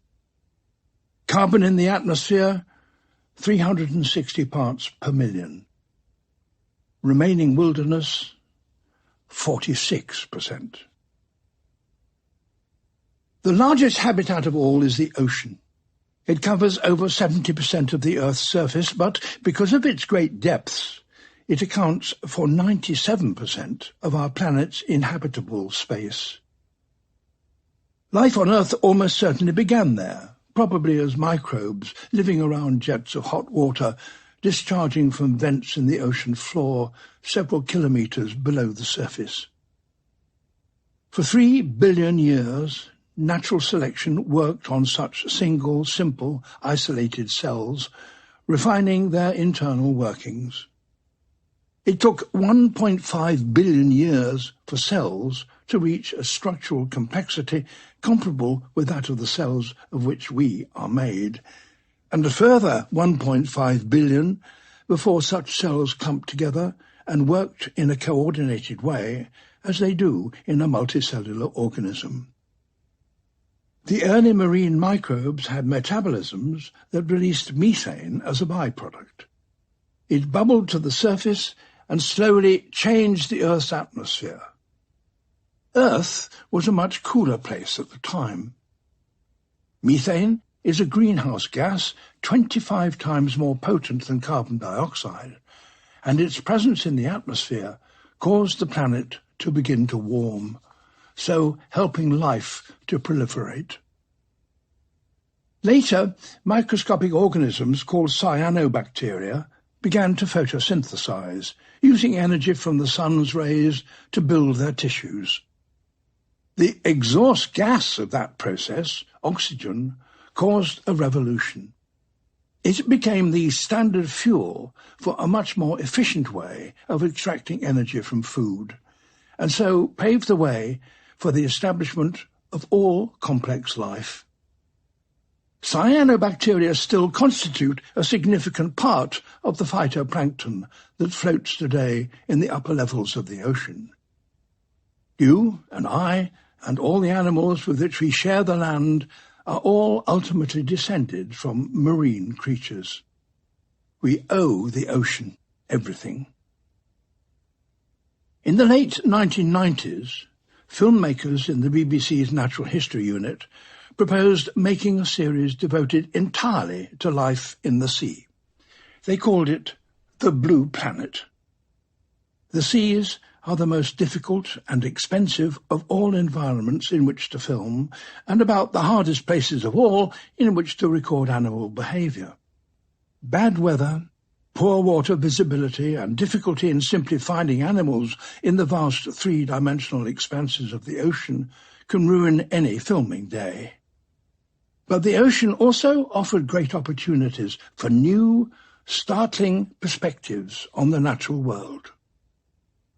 The first to show them on television was a Viennese biologist called Hans Haas, who, accompanied by his wife Lottie, filmed in the Red Sea. He was followed by Captain Cousteau, who had invented the demand valve, the device that is still the essential mechanism enabling human swimmers to breathe underwater. Year after year after year, he indefatigably filmed in oceans around the world. Even after the work of these pioneers, however, the immense variety of life in the sea, so much greater than that which exists on land, had hardly been seen. The Blue Planet took nearly 5 years to make and involved almost 200 filming locations. Specialist underwater camera operators recorded cuttlefish courting on the coral reefs, sea otters diving for shellfish in underwater forests of kelp, hermit crabs battling over vacant shells, hammerhead sharks assembling in hundreds to breed off a sea mount in the Pacific, and, perhaps most difficult and remarkable of all, sailfish and bluefin tuna hunting in the open ocean. Deep-water craft were used to look for new species on the abyssal plains and watch the carcass of a grey whale being torn apart by hagfish. My contribution was to provide the commentaries. One team, using a microlight aircraft, worked for 3 years to get shots of a blue whale cruising in the open ocean. That sequence opened the series. Here, at last, was the biggest animal that had ever existed on our planet, hardly ever seen alive, and about which we knew almost nothing. But perhaps the great triumph of the Blue Planet were the bait ball sequences. Natural dramas as spectacular as any to be found on the Serengeti. Tuna sweep around the baitfish, penning them against the surface, swimming around them to drive them into a tight, panicked ball. Then they attack, shooting through the ball at lightning speed and from all angles. Ranks of sharks and dolphins charge through the frothing sea to join the fray. Dolphins tackle it from below, encircling the ball with a curtain of bubbles that condenses the bait ball still further. Then, just when you thought that the commotion would fade, gannets arrive and dive into it from above, slicing through the water to grab beakfuls of fish. And finally, a whale may appear to scoop up the remaining bait in its giant bucket mouth. Bait ball frenzies like these must occur thousands of times a day across the ocean, yet no one had ever seen them before from underwater. They were the most difficult of all the natural events to predict and therefore to capture on film. In a sense, the crew were doing just what the tuna, dolphins, sharks and gannets were doing, waiting for the sudden appearance of an ephemeral hot spot, a great cloud of plankton feeding on surges of nutrients that rise from the deep on upwelling currents. Such blooms attract huge shoals of smaller fish from hundreds of kilometers away. Once the bait fish among them are present in sufficient density, the predators strike, and in a moment the ocean becomes a frenzy of action. The camera teams trying to film this event were always playing catch-up, scanning the horizon for diving birds or purposeful pods of dolphins. The Blue Planet crews between them spent 400 days without seeing a sign of such an event. And on the few days when the sea did come to life, they had to get alongside the shifting sight and dive beneath the bait ball before it was reduced to nothing. It was a high-risk operation, but when it succeeded, it produced unrivaled drama. Large commercial fleets first ventured into international waters in the 1950s. Legally, they were working in no man's land, places where you could catch as much as you wanted without any restrictions. At first, fishing in largely unexploited seas, the catches were rich. But within only a few years, in any one area, the nets being pulled in were almost empty. So the fleets moved on. After all, wasn't the ocean vast and virtually unlimited? Checking the data of catches over the years, you can see how one patch of ocean after another was virtually cleared of its fish stocks. By the mid-1970s, the only really fruitful areas were off eastern Australia, southern Africa, eastern North America, and in the Southern Ocean. By the start of the 1980s, fishing globally had become so unrewarding that countries with big fleets had to support them with financial subsidies, in effect paying the fleets to overfish. By the end of the 20th century, mankind had removed 90% of the large fish from all the oceans of the world. Targeting the sea's largest, most valuable fish is exceptionally damaging. It not only removes the fish at the top of the food chain, such as tuna and swordfish, it also removes the biggest specimens within a population, the largest cod, the biggest snappers. In fish populations, size matters. Most open water fish grow throughout their lives. The reproductive potential of a female fish is related to her bulk. Large mothers produce disproportionately more eggs. So, by removing all the fish over a certain size, we remove its most effective breeders, and soon populations collapse. In heavily fished areas, there are no longer any big fish. This hunt for fish is a game of cat and mouse that has been refined by generations of fishing communities along the world's coasts. As always, with our unequalled ability to solve problems, we've invented a huge variety of ways to catch fish.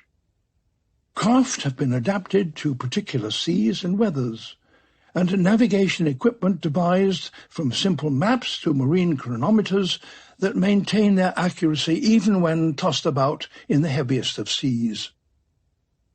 Predictions as to where hotspots of marine life will appear may draw on the memories of old fishermen or deploy high-tech echo sounders.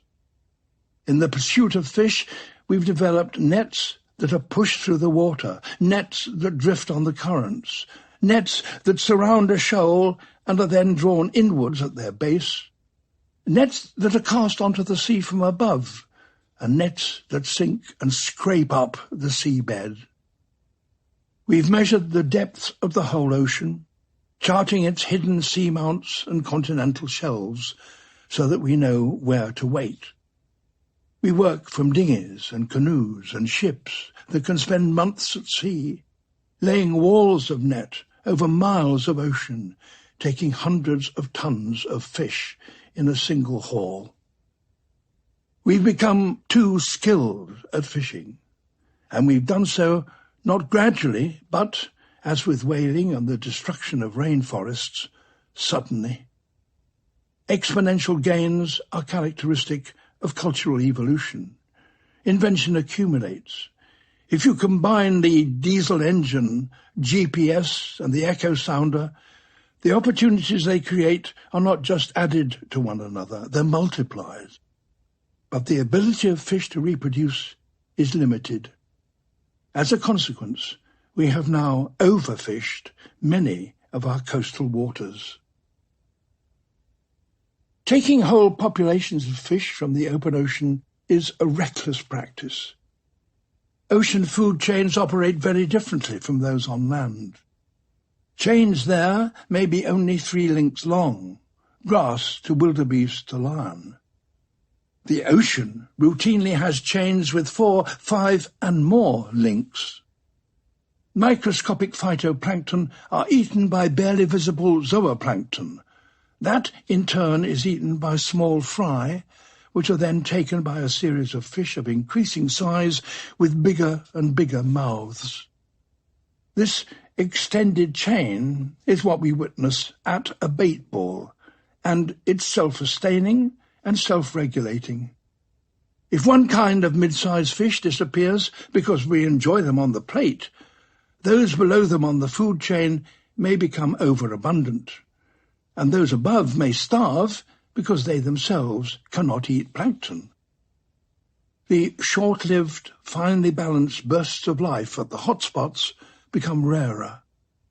Nutrients drop from the waters near the surface of the ocean and tumble down to remain in the gloom below, a net loss to the surface community for millennia. When the hotspots start to diminish, the open ocean starts to die. The truth is that over time, we've been forced by our growing numbers to become increasingly efficient catchers of fish. With every year, not only do we have more mouths to feed, but there are fewer fish to be caught. Records and reports even from just beyond living memory, back in the 19th century and the start of the 20th, describe an ocean that we wouldn't recognize. Old photographs show people thigh-deep in salmon. Reports from New England tell of fish shoals so vast and so close to shore that locals would wade in to take them with their table forks. In Scotland, fishermen would haul in a line of 400 hooks and find flatfish on almost all of them. Our not-so-distant ancestors fished with nothing more complex than hooks and nets of cotton. We now struggle to catch something edible with technology that would take their breath away. There are fewer fish in the sea today.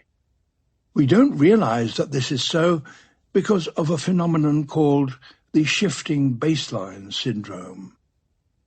Each generation defines the normal by what it experiences. We judge what the sea can provide by the fish populations we know today, not knowing what those populations once were. We expect less and less from the ocean because we've never known for ourselves what riches it once provided and what it could do again. Meanwhile, marine life was also unravelling in the shallows. In 1998, a Blue Planet film crew stumbled upon an event not widely known about at the time. Coral reefs were losing their normal delicate colours and turning white. When you first see this, you may think that it's beautiful. The pure white branches, feathers and fronds look like complex marble sculptures. But you soon realise that it is, in fact, tragic. What you're looking at are skeletons of dead creatures. Coral reefs are built by tiny animals called polyps, related to jellyfish. They have simple bodies consisting of little more than a stalk containing a stomach, with a ring of tentacles on top surrounding a mouth. The tentacles have stinging cells with which they stab passing microscopic prey and convey it into the mouth, which then closes while the polyp digests its capture before reopening for its next meal. These coral polyps build walls of calcium carbonate to protect their soft bodies from hungry predators. Eventually, they become huge stony structures, each species creating its own architectural form. Growing together, they build up into great reefs. The largest of them all, the Great Barrier Reef off northeastern Australia, is visible from space. Visiting a coral reef is a fundamentally different wildlife encounter from anything I have known on land. From the first moment that you dive in, you're no longer a prisoner of gravity. You can move in any direction with a flick of one of the fins on your feet. Beneath you stretches a many-hued expanse of coral as grand and varied as a city seen from the air and disappearing into the blue. As you focus, you see that it's populated by a cast of the most extraordinary characters: multicolored fish, tiny octopuses, sea anemones, lobsters, crabs, and transparent shrimps, and all sorts of things that you had no idea ever existed.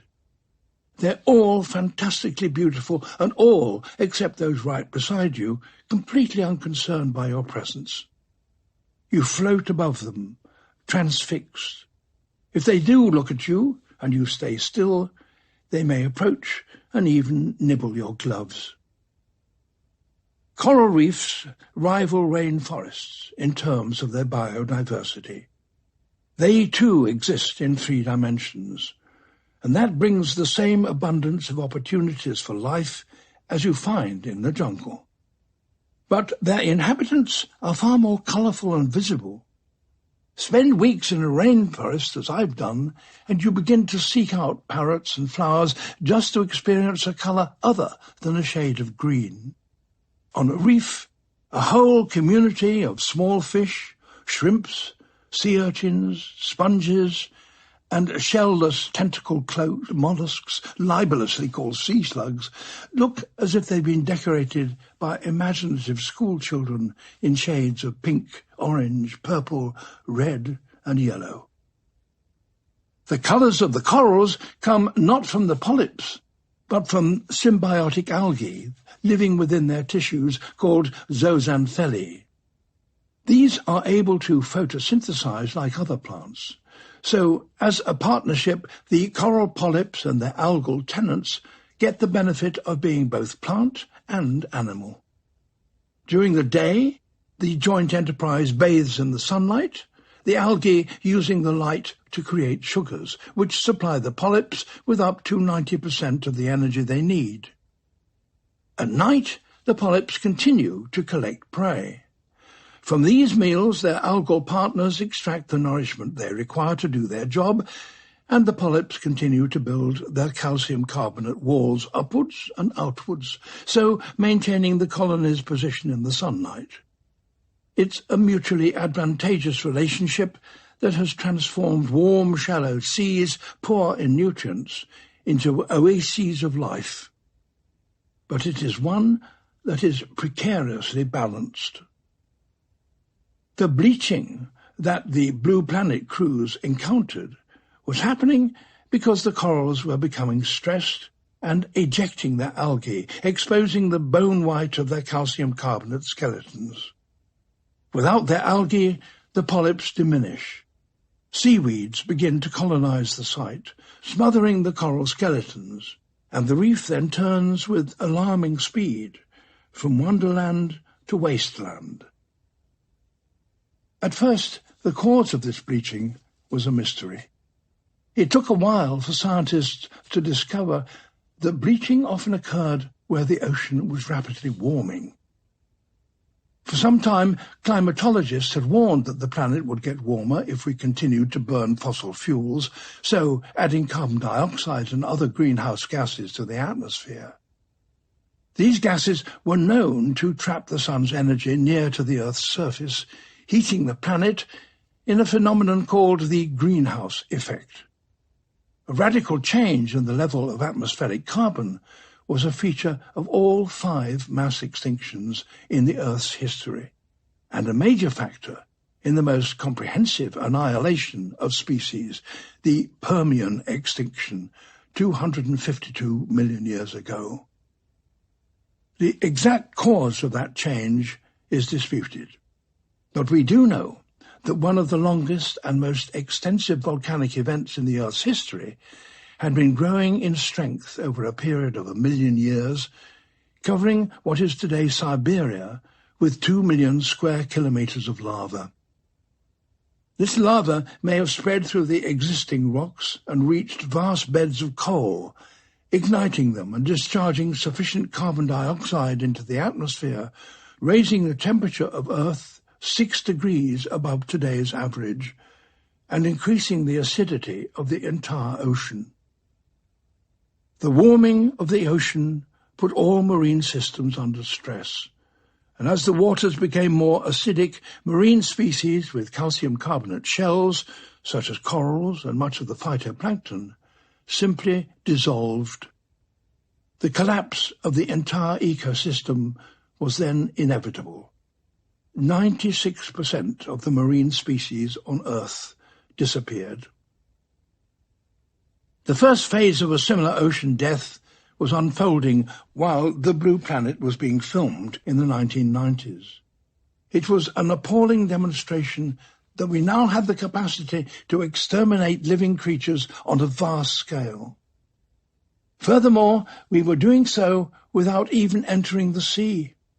This was not like destroying a rainforest. It took hard work to remove the trees. Here, we were damaging distant ecosystems across the world without even visiting them, by changing the ocean's temperature and chemistry with the fallout from our activities thousands of miles away. It took 1 million years of unprecedented volcanic activity during the Permian to poison the ocean. We have begun to do so again in less than 200. By burning fossil fuels, we are releasing the carbon dioxide captured by prehistoric plants over millions of years in a few decades. The living world has never been able to deal with the significant increases of carbon in the atmosphere. Our addiction to coal, oil and gas was on course to knock our environment from its benign level setting and trigger something similar to a mass extinction. Yet, until the 1990s, there was little solid evidence for this approaching catastrophe above water. While the ocean was warming, the global air temperature had been relatively stable. The inference was shocking. The air temperature was not changing because the ocean itself was absorbing much of the excess heat of global warming, and that was masking the impact that we were making. At some point soon, that would stop. The bleaching corals were like canaries in a coal mine, warning us of a coming explosion. It was the first unmistakable indication to me that the Earth was becoming unbalanced.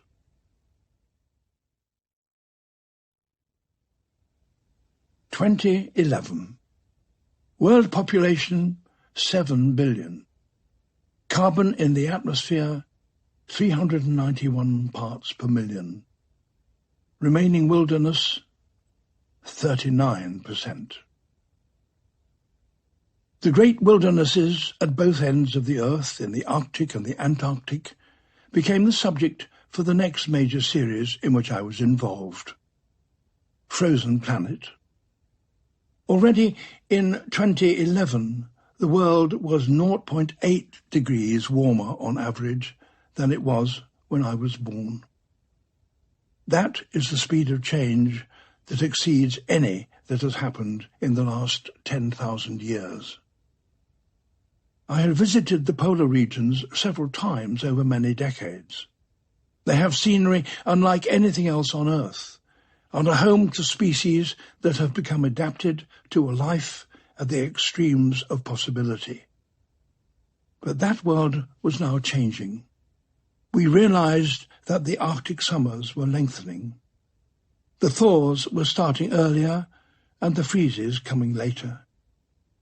Camera teams arrived at locations expecting to find expanses of sea ice and found open water.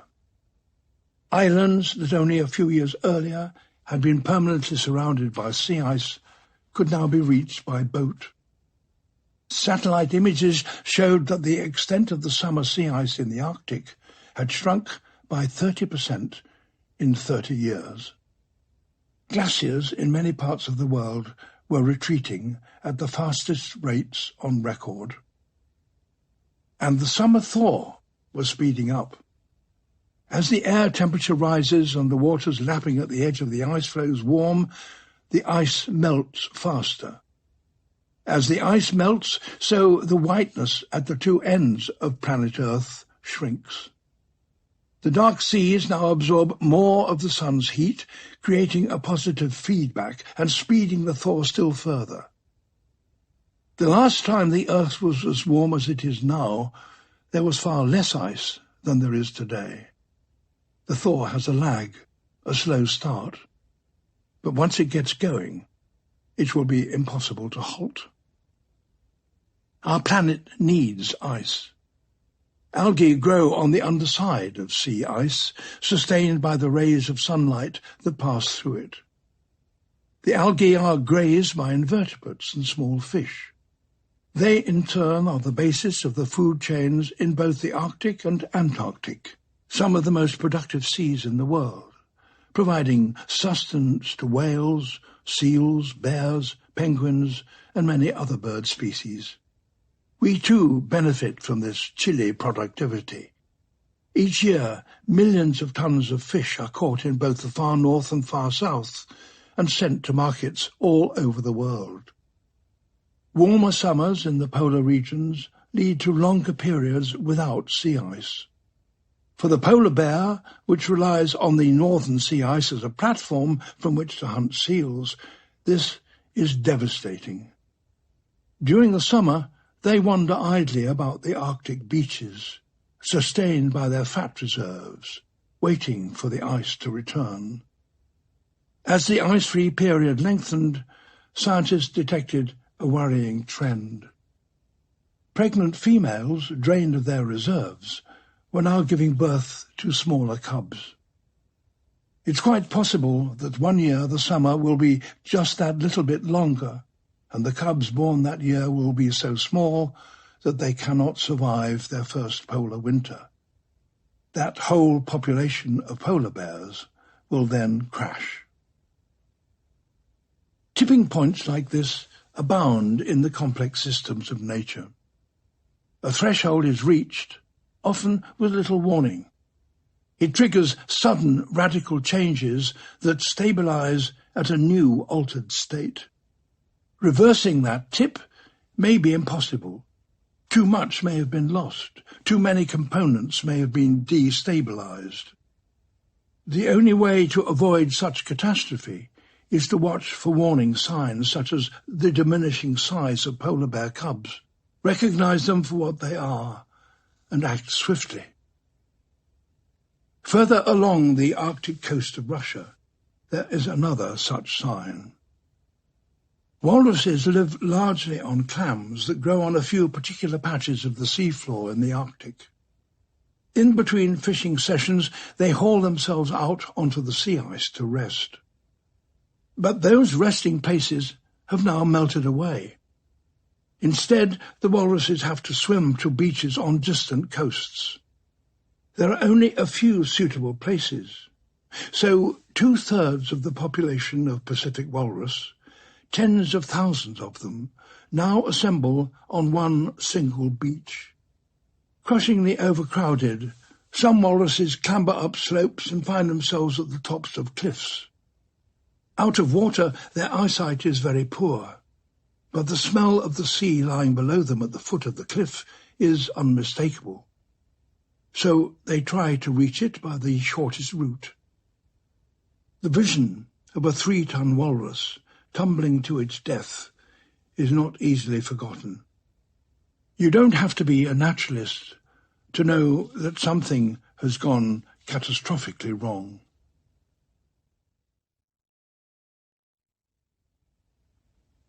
(2020) World population 7.8 billion. Carbon in the atmosphere 415 parts per million. Remaining wilderness 35%. Our impact is now truly global. Our blind assault on the planet is changing the very fundamentals of the living world. This is now the status of our planet in the year 2020. We are extracting over 80 million tons of seafood from the oceans each year and have reduced 30% of fish stocks to critical levels. Almost all the large oceanic fish have been removed. We've lost about half of the world's shallow water corals, and major bleachings are occurring almost every year. Our coastal developments and seafood farming projects have now reduced the extent of mangroves and seagrass beds by more than 30%. Our plastic debris has been found throughout the ocean, from the surface waters to the deepest trenches.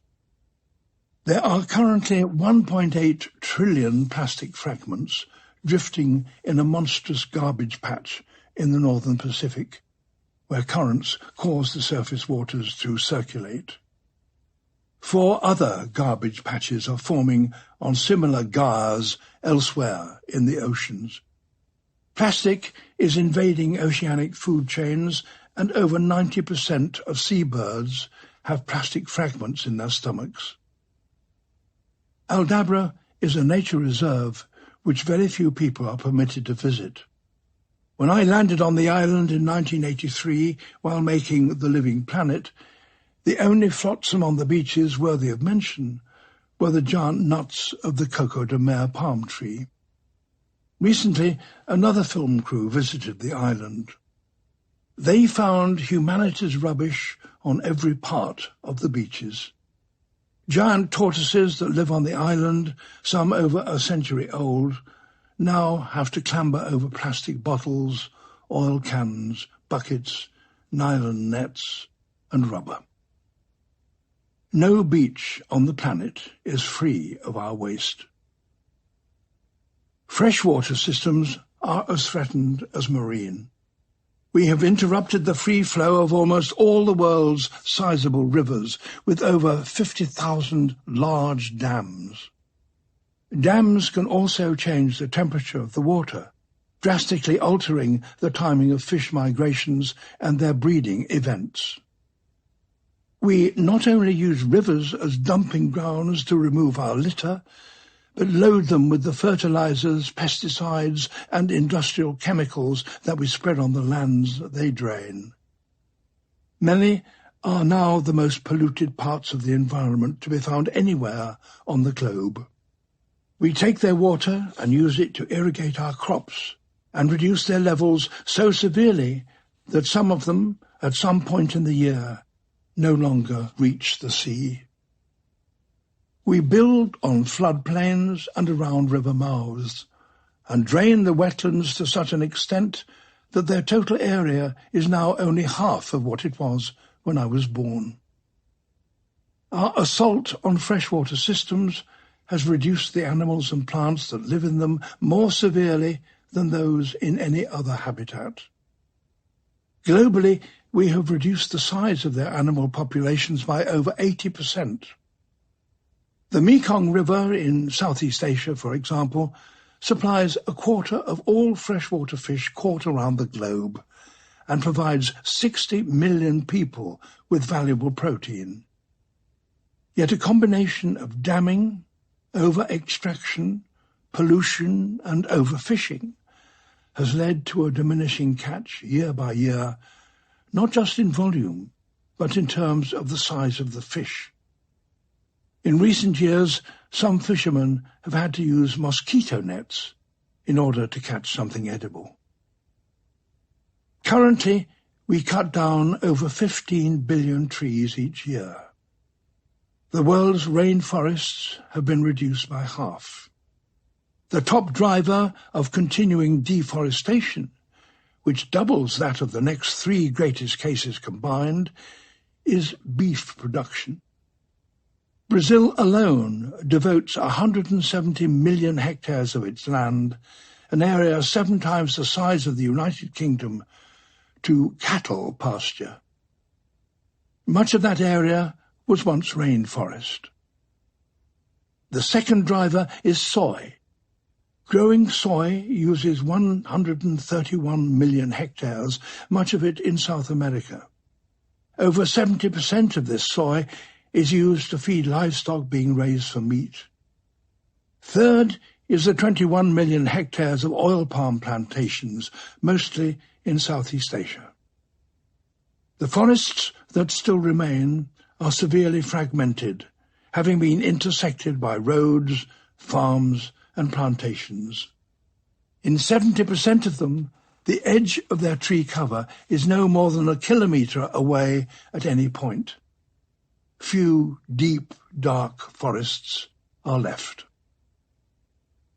Insect numbers, globally, have dropped by a quarter in just 30 years.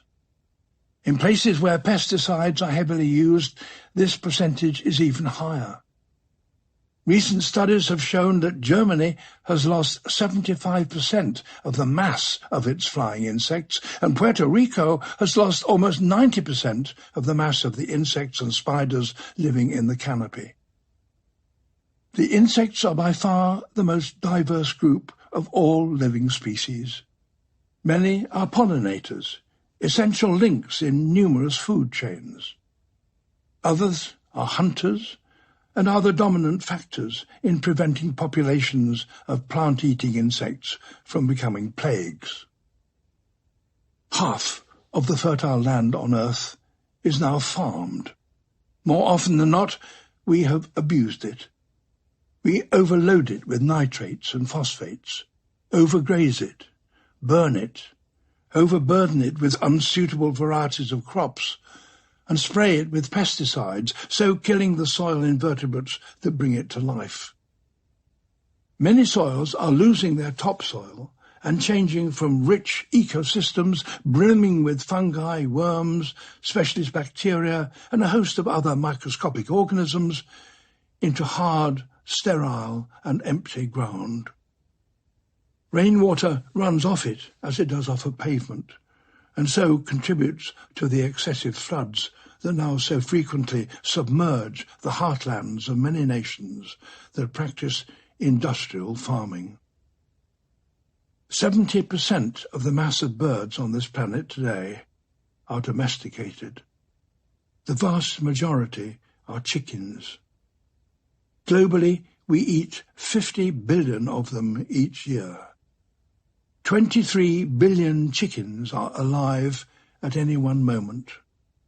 Many of these are fed soy-based feed derived from deforested land. Even more startling is the fact that 96% of the mass of all mammals on Earth is made up of our bodies and those of the animals that we raise to eat. Our own mass accounts for 1/3 of the total.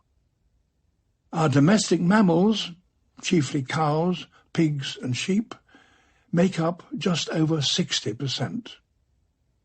The remainder, all the wild mammals from mice to elephants and whales, account for just 4%. Since the 1950s, on average, wild animal populations have more than halved. When I look back at my earlier films now, I realize that although I felt I was out there in the wild, wandering through a pristine natural world, that was an illusion. Those forests and plains and seas were already emptying. Many of the larger animals were already rare. A shifting baseline has distorted our perception of all life on Earth. We've forgotten that once there were temperate forests that would take days to traverse, herds of bison that would take 4 hours to pass, and flocks of birds so vast and dense that they darkened the skies. Those things were normal only a few lifetimes ago. Not anymore. We've become accustomed to an impoverished planet. We have replaced the wild with the tame. We regard the Earth as our planet, run by humankind for humankind. There is little left for the rest of the living world. The truly wild world, that non-human world, has gone. We have overrun the earth. I have spent the last few years speaking about this wherever I can. The United Nations, the International Monetary Fund, the World Economic Forum, the financiers in London and the festival goers in Glastonbury. I wish I wasn't involved in this struggle, because I wish the struggle wasn't necessary. But I've had unbelievable luck and good fortune in my life. I would certainly feel very guilty if, having realized what the dangers are, I decided to ignore them. I have to remind myself of the dreadful things that humanity has done to the planet in my lifetime. After all, the sun still comes up each morning and the newspaper drops through the letterbox, but I think about it most days to some degree. Are we, like those poor people in Pripyat, sleepwalking into a catastrophe?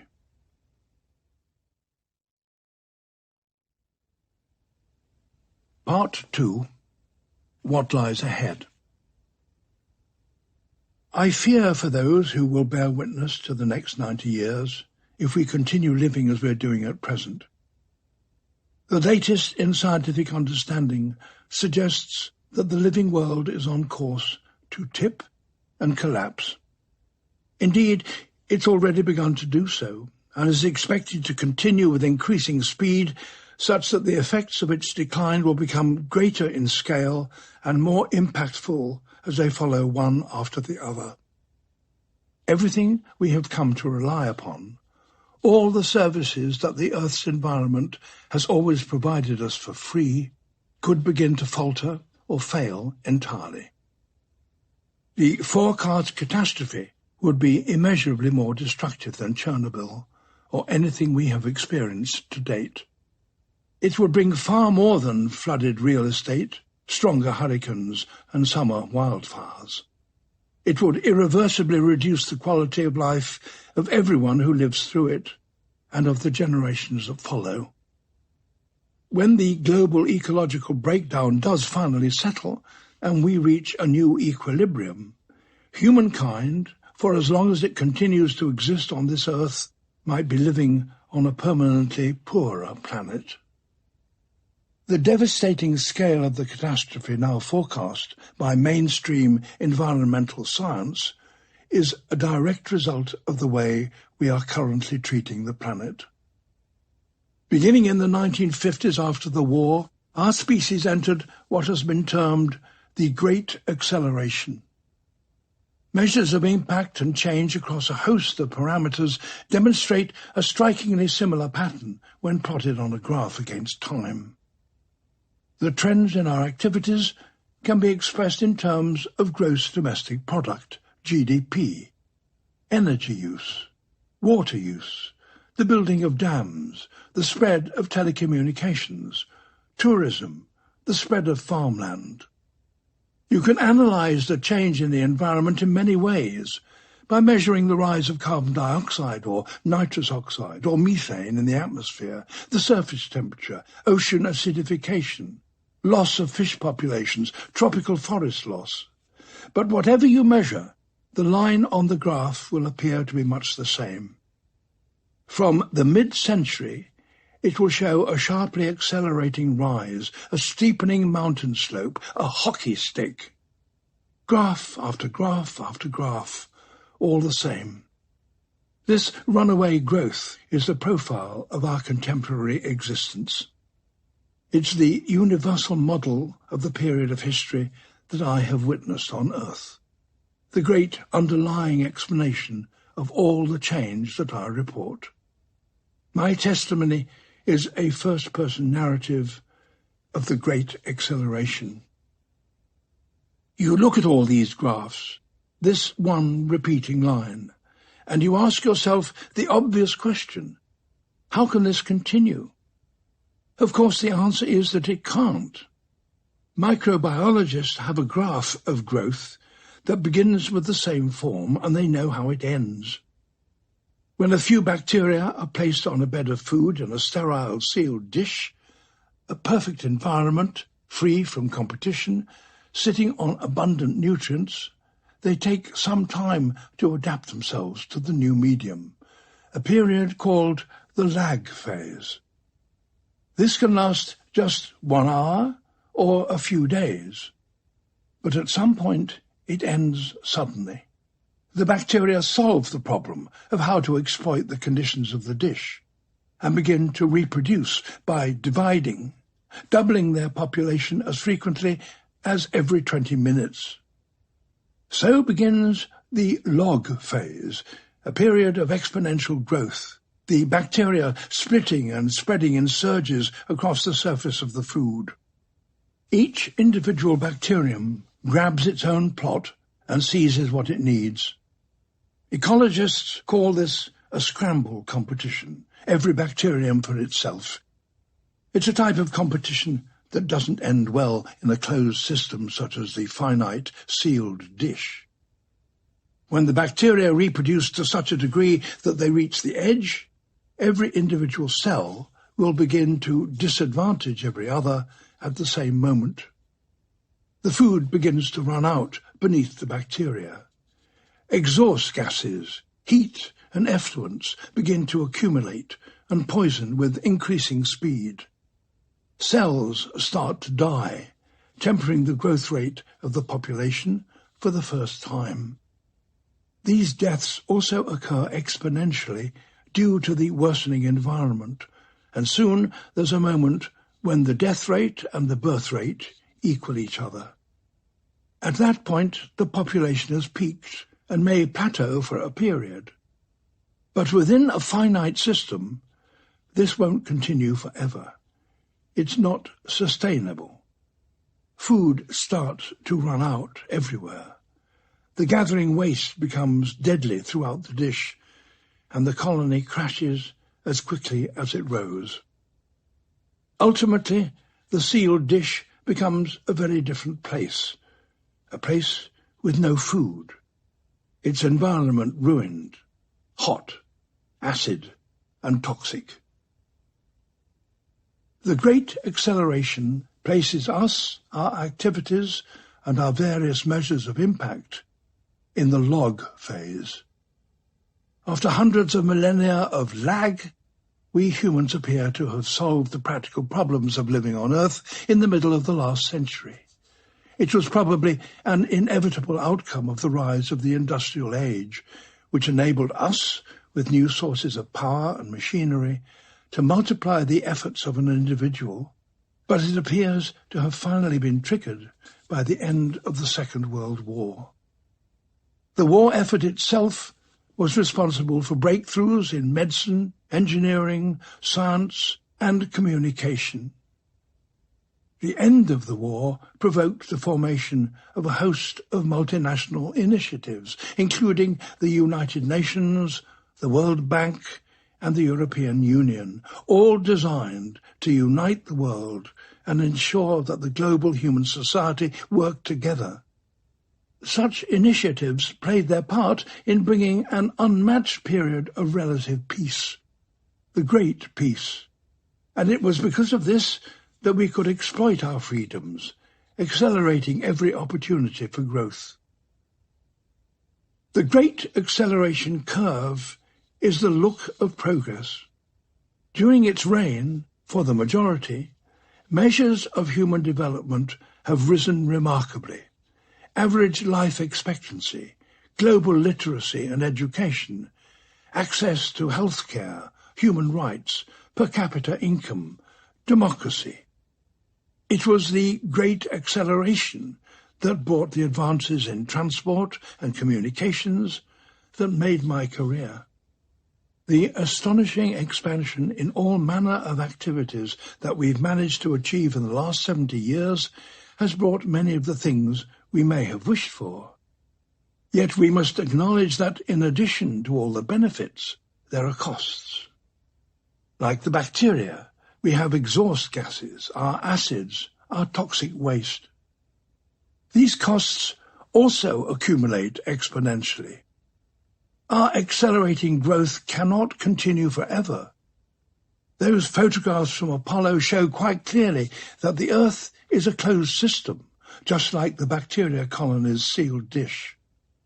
We urgently need to know how much more our planet can take. Some of the most important science of recent years has examined nature at a planetary scale in order to discover these details. A team of leading Earth system scientists, led by Johan Rockström and Will Steffen, has studied the resilience of ecosystems across the globe. They looked carefully at the elements that have enabled each ecosystem to function so reliably during the Holocene, and tested with modelling at what point each of these ecosystems would start to fail. In effect, they have been uncovering the inner workings and inbuilt weaknesses of our life support machine, a remarkably ambitious project that has transformed our understanding of the way the planet works. They found 9 critical thresholds hardwired into Earth's environment, 9 planetary boundaries. If we keep our impact within these thresholds, we occupy a safe operating space, a sustainable existence. If we push our demands to such an extent that any one of these boundaries is breached, we risk destabilizing the life support machine, permanently debilitating nature and removing its ability to maintain the safe, benign environment of the Holocene. In the control room of Earth, we are absent-mindedly turning up the dials on these 9 boundaries, just as the hapless night shift crew did in Chernobyl in 1986. The nuclear reactor also had its inbuilt weaknesses and thresholds, some known to the crew, some not known. They moved the dials on purpose to test the system, but did so without due respect or understanding of the risks they were taking. Once pushed too far, a threshold was breached, a chain reaction was set in motion that destabilized the machine. From that moment, there was nothing they could do to stop the unfolding disaster. The complex, fragile reactor was already committed to fail. Currently, our activities are committing the Earth to failure. We have already pushed through 4 of the 9 boundaries. We are polluting the Earth with far too many fertilizers, disrupting the nitrogen and phosphorus cycles. We're converting natural habitats on land, such as forests, grasslands and marshlands, to farmland at too great a rate. We're warming the Earth far too quickly, adding carbon to the atmosphere faster than at any time in our planet's history. We are causing a rate of biodiversity loss that is more than 100 times the average and only matched in the fossil record during a mass extinction event. People quite rightly talk a lot about climate change, but it's now clear that man-made global warming is one of a number of crises at play. The work of the Earth scientists has revealed that today 4 warning lights are flashing on the dashboard. We're already living beyond the safe operating space of Earth. The great acceleration, like any explosion, is about to generate fallout, an equal and opposite reaction in the living world, a great decline. Scientists predict that the damage that has been the defining feature of my lifetime will be eclipsed by the damage coming in the next 100 years. If we don't change course, those born today could witness the following. 2030s.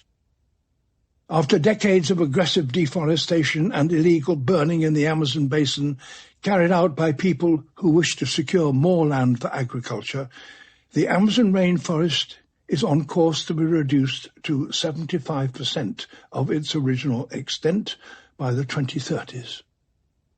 Although still large, this may prove to be a tipping point for the Amazon, triggering a phenomenon known as forest dieback.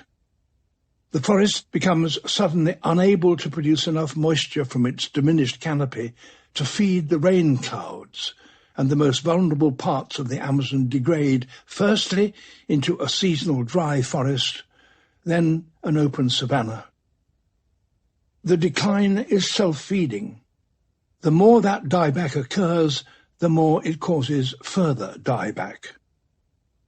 The drying of the entire Amazon basin is therefore predicted to be swift and devastating. The biodiversity loss will be catastrophic. The Amazon is home to 1 in 10 of all the world's known species, meaning countless localized extinctions that would trigger domino effects throughout the ecosystem. All wild populations will be hard hit, each individual finding it more and more difficult to locate food and a mate. Species that may have yielded drugs, new foodstuffs, and industrial applications may be gone before we even know they exist. But the cost to humankind is far more profound and material. We would lose a long list of the environmental services that the Amazon has always fulfilled. Erratic flooding would become common in the basin as the tree stock dies and releases the soil it holds between its roots into the rivers. 30 million people may need to leave the watershed, including almost 3 million indigenous people. The change in airborne moisture would be likely to reduce the rainfall over much of South America, causing water shortages in many of its megacities and, ironically, droughts in the farmlands created by the deforestation. Food production in Brazil, Peru, Bolivia, and Paraguay would be radically affected. The Amazon's greatest environmental service is that for the whole of the Holocene, more than 100 billion tons of carbon has been locked away in its trees. The wildfires of each new dry season would release this progressively into the atmosphere. At the same time, the reduced ability of the forest to photosynthesize would mean that each year less carbon will be removed by the region. The additional carbon dioxide in the atmosphere will doubtless speed up the rate of global warming. At the other end of the Earth, the Arctic Ocean is expected to have its first entirely ice-free summer in the 2030s. This would result in open water at the North Pole. Even the multi-year sea ice in sheltered fjords, thick with layers of repeated freezes, may not last in the warmth and may start to disappear. The algal forests on the underside of the ice would then be cast into the water, affecting the whole Arctic food chain. Since the Earth would have less ice, it would be less white each year, meaning less of the sun's energy would be reflected back out to space, and the speed of global warming would increase again. The Arctic would start to lose its ability to cool the planet. 2040s. The next major tipping point is expected to occur a few years after this jump in warming has taken place. For several decades, the warming climate in the north will have been thawing the permafrost, the previously frozen soils that exist below the tundra and forests of much of Alaska, northern Canada, and Russia. It's a trend that is much harder to detect or predict than the retreat of the sea ice, yet it's potentially far more hazardous. For the entire Holocene, frozen water has constituted as much as 80% of the soils in these regions. On a warmer Earth, that would not continue.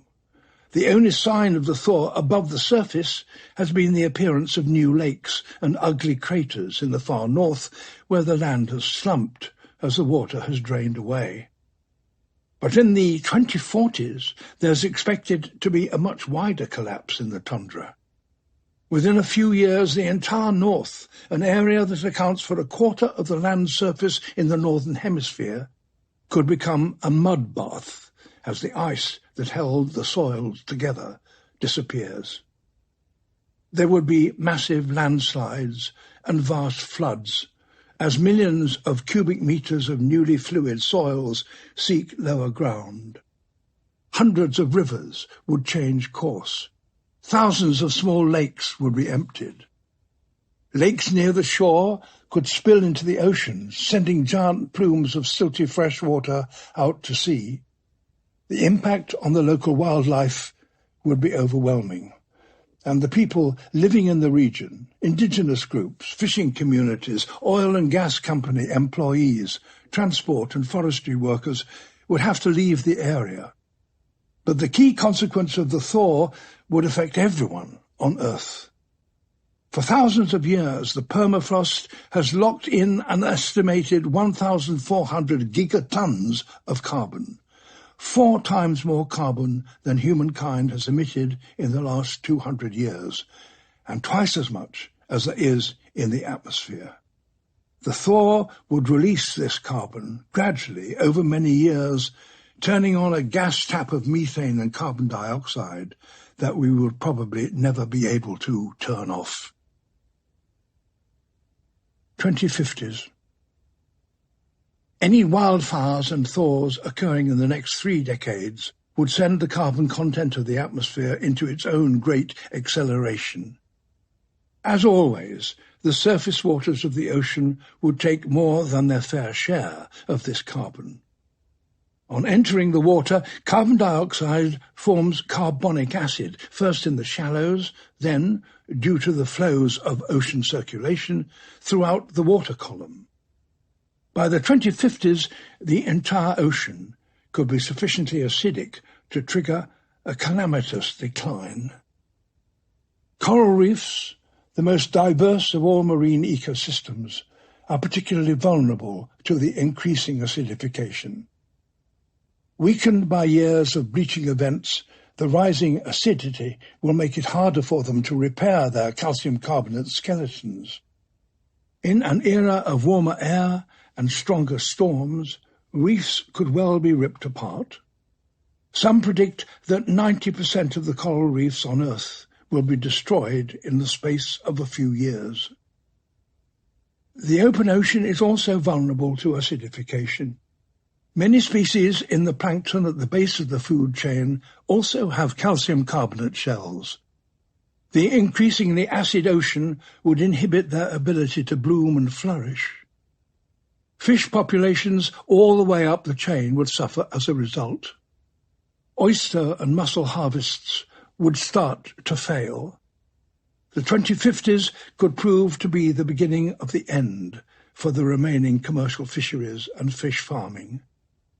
The livelihoods of more than 500 million people would be directly affected, and a ready source of protein that has fed us for our entire history would start to disappear from our diets. 2080s. By the 2080s, global food production on land could be at crisis point.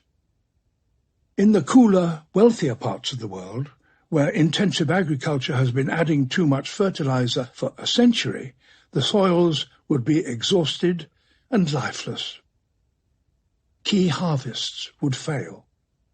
In the warmer, poorer parts of the world, global warming may bring higher temperatures, changes in the monsoon, storms and droughts that doom farming to failure. Across the world, millions of tons of lost topsoil could enter the rivers and bring flooding in the towns and cities downstream.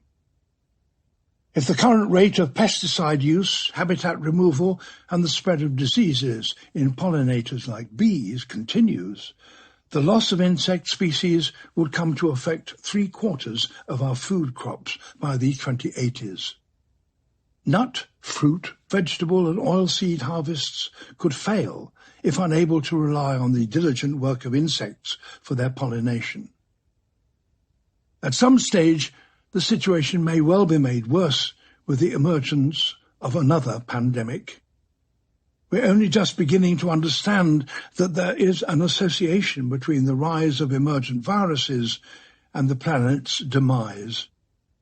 An estimated 1.7 million viruses of potential threat to humans hide within populations of mammals and birds. The more we continue fracturing the wild with deforestation, the expansion of farmland, and the activities of the illegal wildlife trade, the more likely it is that another pandemic will arise. 2100s. The 22nd century could begin with a worldwide humanitarian crisis, the largest event of enforced human migration in history. Coastal cities worldwide would be facing a predicted sea level rise of 0.9 meters during the 21st century, caused by the slowly melting ice sheets of Greenland and Antarctica, together with a creeping expansion of the ocean as it warms. For 50 years, over 1 billion people in 500 coastal cities may have already been battling storm surges, but the sea level could be high enough by 2100 to destroy ports and flood hinterlands. Rotterdam, Ho Chi Minh City, Miami, and many others would become impossible to defend, and hence uninsurable and uninhabitable. The evicted populations would have to move further inland. But there is a greater problem. Should all these events unfold as described, our planet would be 4 degrees centigrade warmer by the year 2100. More than a quarter of the human population could live in places with an average temperature of over 29 degrees centigrade, a daily level of heat that today scorches only the Sahara. Farming in these areas would be impossible, and 1 billion rural people may be forced to go in search of better prospects. Those parts of the world with climates that are still relatively mild would be put under excessive pressure to accept the human traffic. Inevitably, borders would be shut, and conflicts would be likely to erupt globally. In the background, the 6th mass extinction would become unstoppable.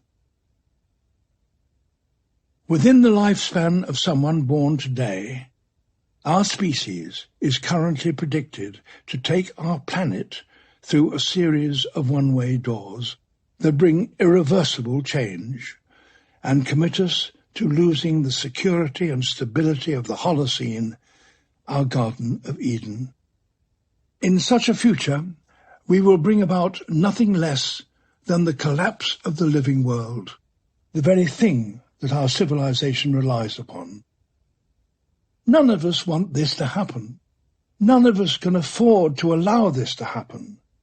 But with so many things going wrong, what do we do? The work of scientists who study the Earth's systems gives us the answer. In fact, it's quite straightforward. It's been staring us in the face all along. The Earth may be a sealed dish, but we don't live in it alone. We share it with the living world, the most remarkable life support system imaginable, constructed over billions of years to refresh and renew food supplies, to absorb and reuse waste, to dampen damage and bring balance at the planetary scale. It is no accident that the planet's stability has wavered just as its biodiversity has declined. The two things are bound together.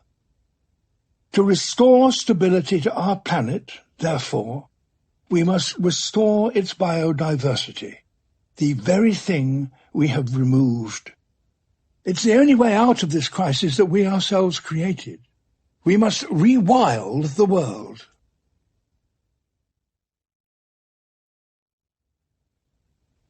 Part 3.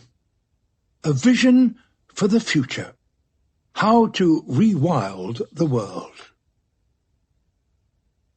How can we encourage a return to the wild and bring back some stability to the Earth?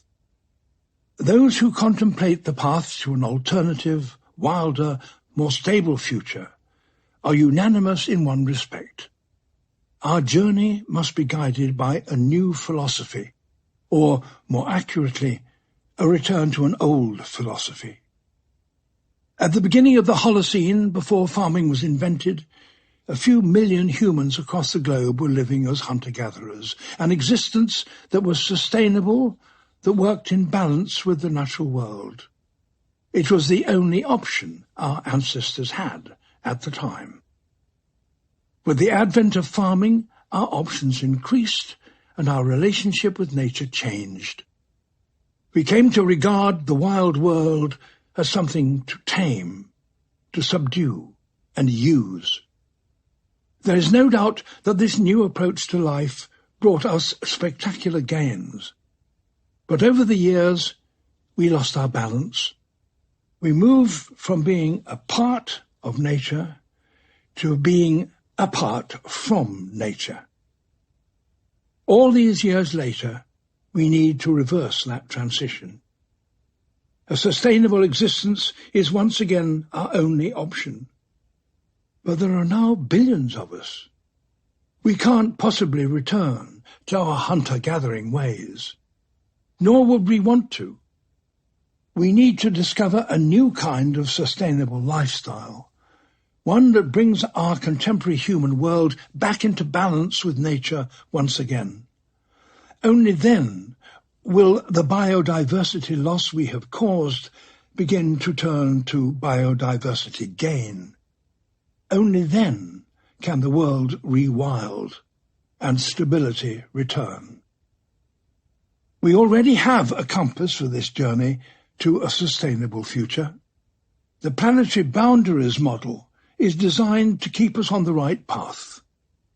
It tells us that we must immediately halt and preferably start to reverse climate change by attending to greenhouse gas emissions wherever they occur. We must end our overuse of fertilizers. We must halt and reverse the conversion of wild spaces to farmland, plantations, and other developments. It also warns us of the other things we need to keep an eye on: the ozone layer, our use of fresh water, chemical and air pollution, ocean acidification. If we do all those things, biodiversity loss will begin to slow to a halt and then start itself to reverse. Or, to put it another way, if the chief measure by which we judge our actions is the revival of the natural world, we will find ourselves making the right decisions.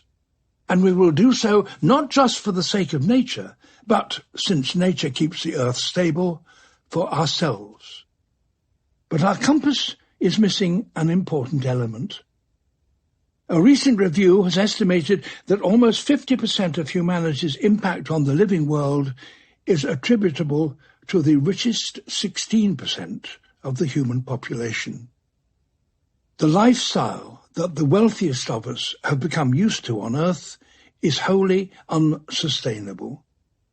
As we plot a path to a sustainable future, we will have to address this issue.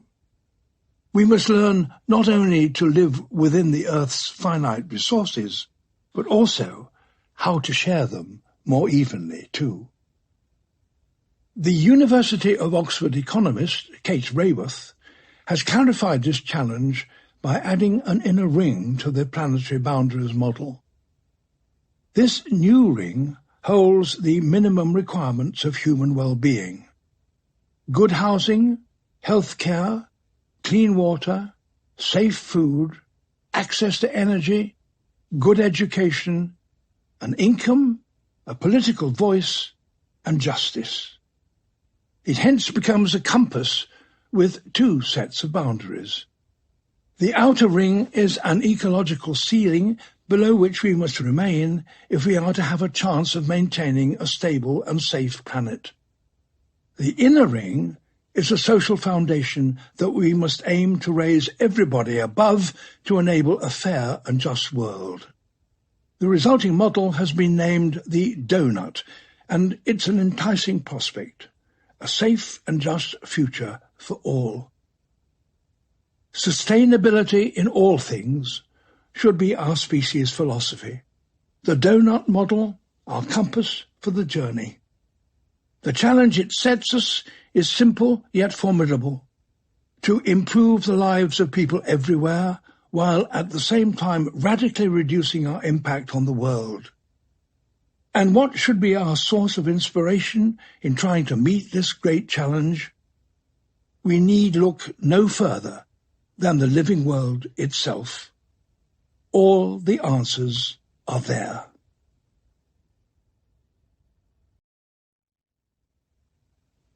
Moving beyond growth.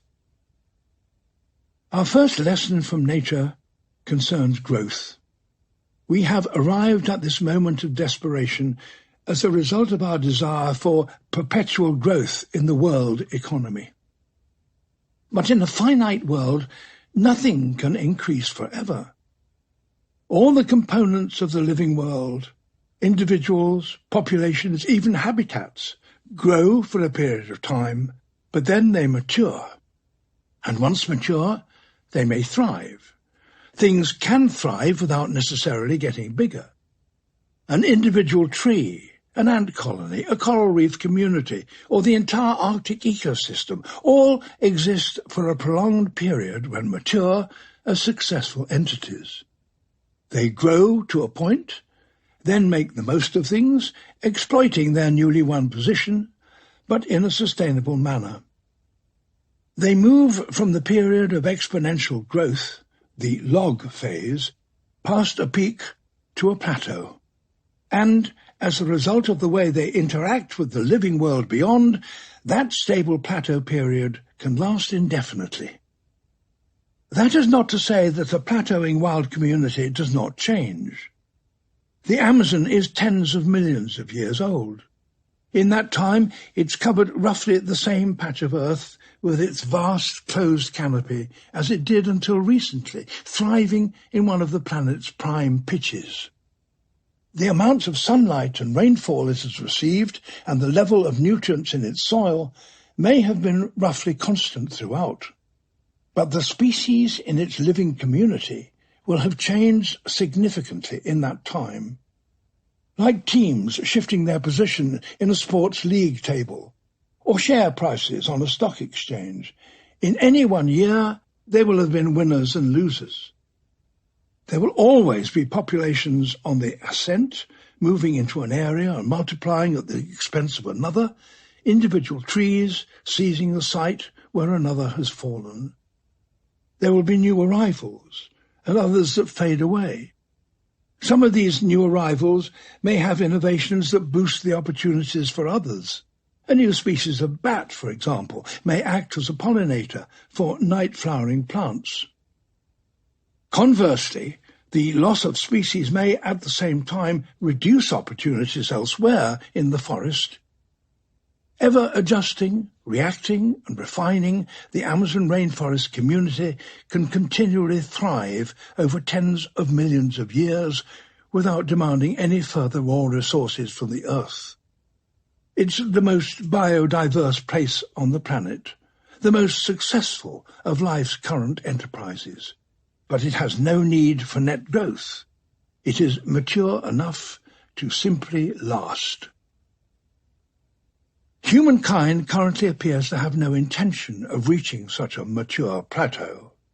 As any economist will explain, over the last 70 years, all our social, economic and political institutions have adopted one overriding goal: an ever-increasing growth in each nation, judged by the crude measure of gross domestic product. The organization of our societies, the hopes of business, the promises of politicians, all require GDP to climb ever upwards. The great acceleration is a product of this fixation, and the great decline of the living world its consequence. For on a finite planet, the only way to achieve perpetual growth is to take more from elsewhere. What felt like a miracle of the modern age was just stealing. As the appalling statistics I listed at the end of my witness statement attest, we have taken everything we have directly from the living world. And we've done this while ignoring the damage we have been doing.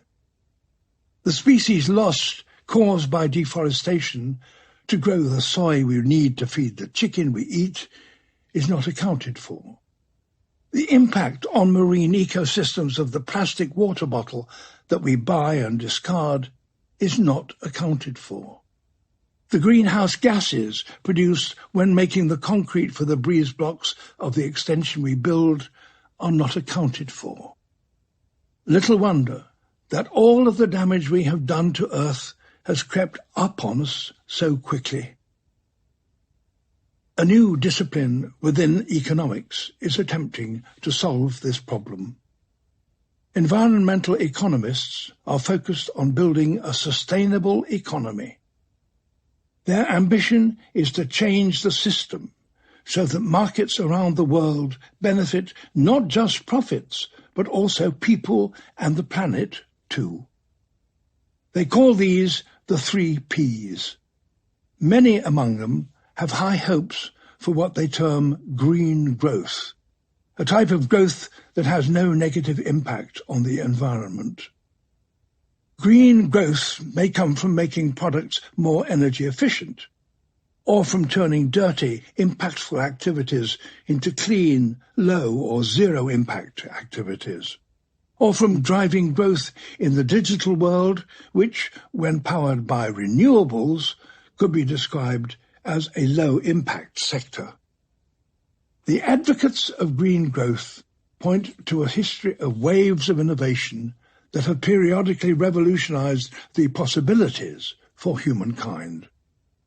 First, there was the advent of water power in the 18th century, enabling mills to drive machinery that hugely increased the productivity of a business. Then came our adoption of fossil fuels and steam power, which not only caused an industrial revolution in manufacturing, but also brought railways and shipping and eventually aircraft that could distribute people and products quickly across the globe. 3 waves then followed.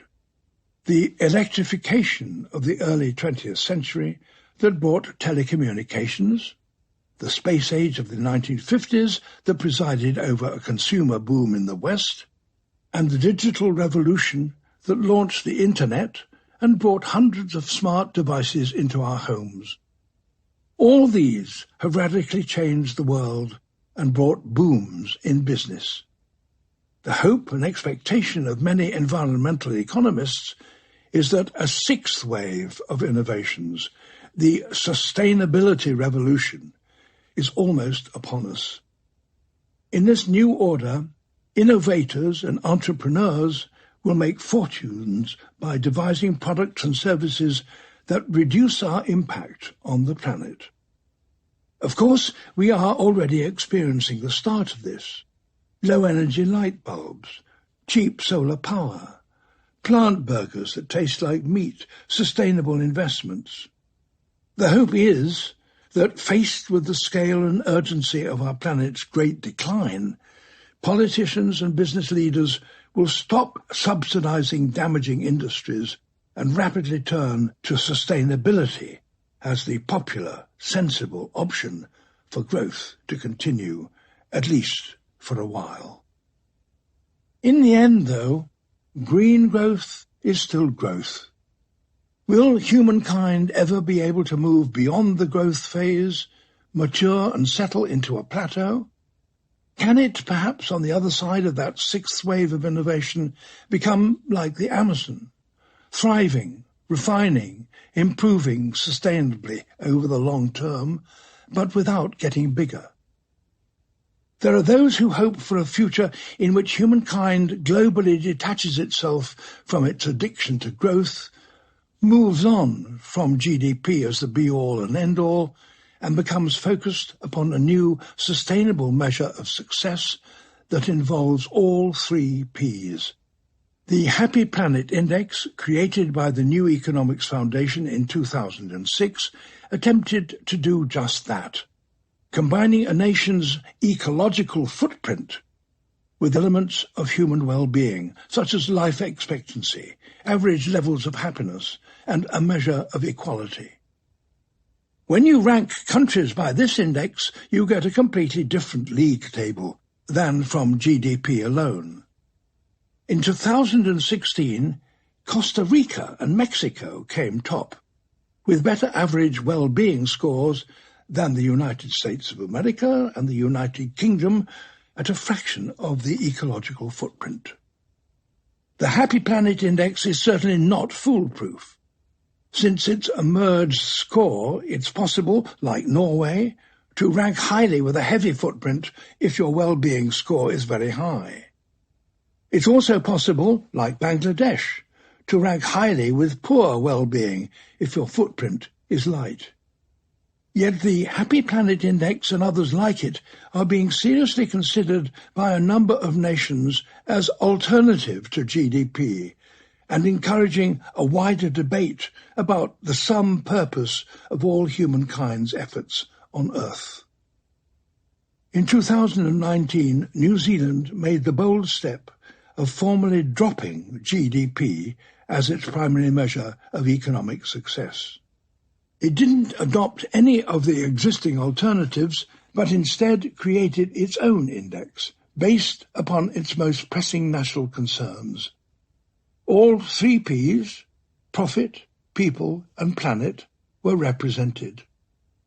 In this single act, Prime Minister Jacinda Ardern shifted the priorities of a whole country away from pure growth and towards something that better reflects the issues and aspirations many of us have today.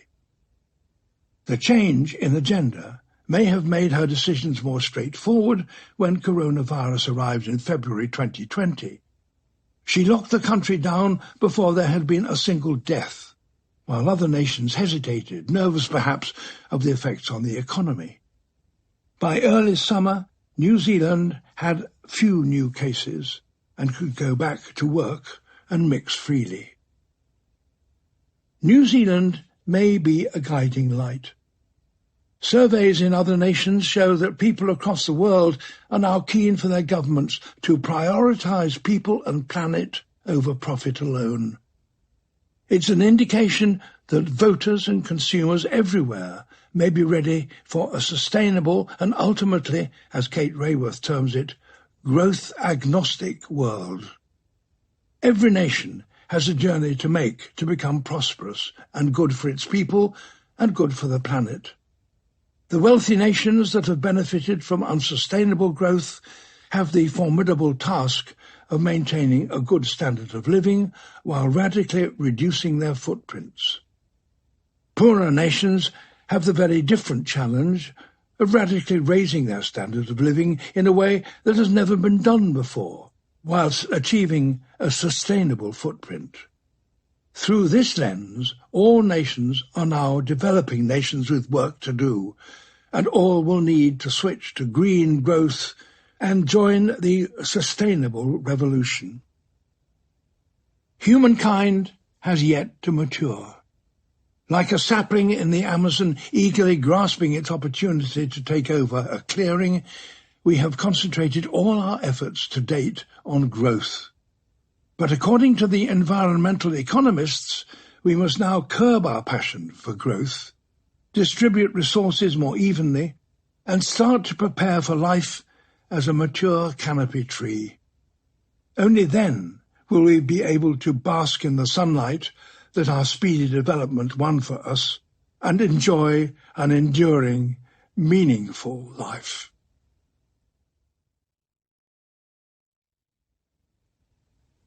Switching to clean energy. The living world is essentially solar-powered. The Earth's plants, together with phytoplankton and algae, capture 3 trillion kilowatt-hours of solar energy every day. That is almost 20 times the energy we use. And they collect it directly from sunlight, trapping the energy within organic molecules made from carbon. They obtain this carbon by absorbing carbon dioxide from the air. As they build the organic molecules, they expel oxygen as a waste product. The process is known as photosynthesis. It powers all their life processes, from the growth of their stems and trunks to the production of seeds to establish the next generation, fruits to persuade animals to transport their seeds, and larders in which to store their food to sustain themselves during hard times. Animals, including ourselves, spend a lot of time trying to collect a share of this industry. We bite into the fruits that some plants produce and suck out the sugar, or nibble the softer parts of their leaves and roots. We and many other animals also eat the flesh of those that feed on the plants and so collect the sun's energy second-hand.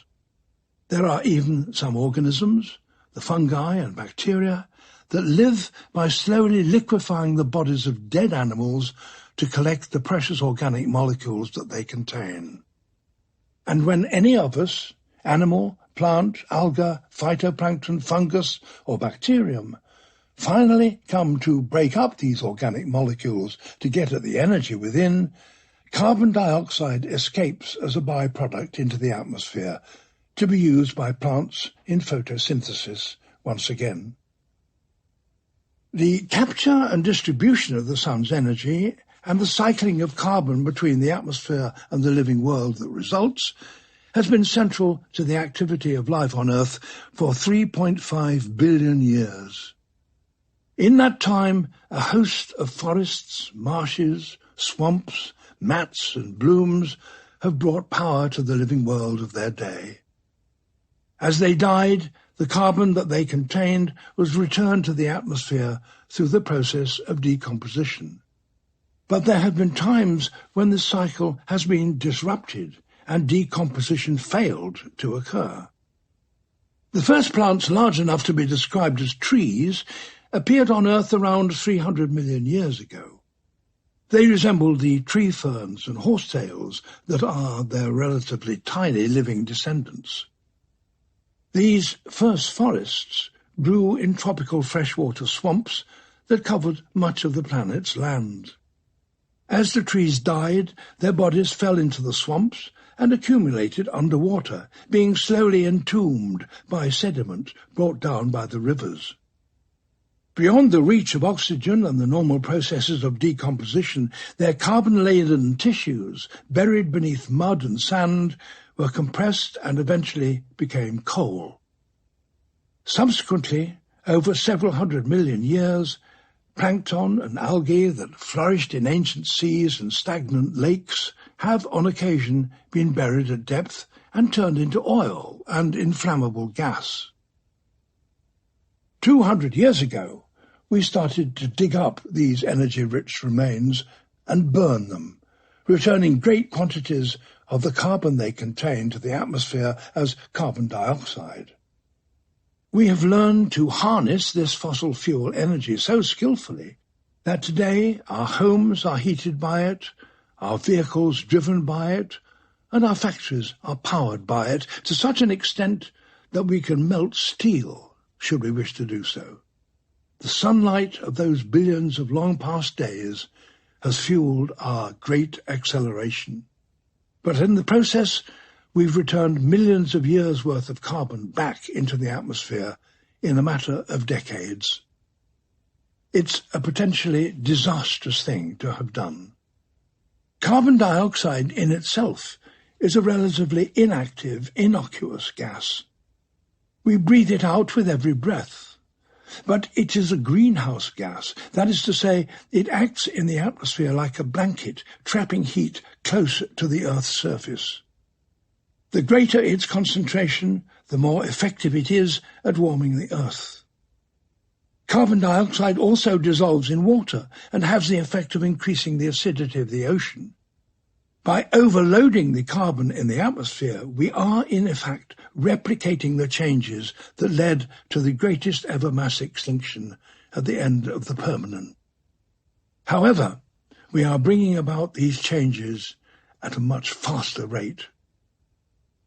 We suddenly find ourselves at a huge disadvantage. We now have no option but to change the way in which we power our activities. Yet there is little time for us to do so. In 2019, fossil fuels provided 85% of our global energy. Hydropower which is low carbon but limited to certain locations and capable of doing significant environmental damage, provided under 7%. Nuclear power, which is also low carbon but certainly not without risks, provided just over 4%. The power sources that we should be using, the inexhaustible natural sources of energy, the sun, the wind, the waves, the tides, and the heat from deep in the Earth's crust, the so-called renewables, are still used for just 4% of our capacity at present. We have less than a decade to switch from fossil fuels to clean energy. We have already increased global temperature by 1 degree centigrade from pre-industrial levels. If we are to halt its increase at 1.5 degrees centigrade, there is a limit to the amount of carbon we can yet add to the atmosphere. Our carbon budget, and at current emissions rates, we will add this amount before the end of the decade. Our careless use of fossil fuels has set us the greatest and most urgent challenge we have ever faced. If we do make the transition to renewables at the lightning speed required, humankind will forever look back on this generation with gratitude, for we are indeed the first to truly understand the problem, and the last with the chance to do anything about it. The road to a world powered by carbon-free energy will be a bumpy one, and the next few decades will be extremely challenging for us all. But many working on this problem believe it is possible.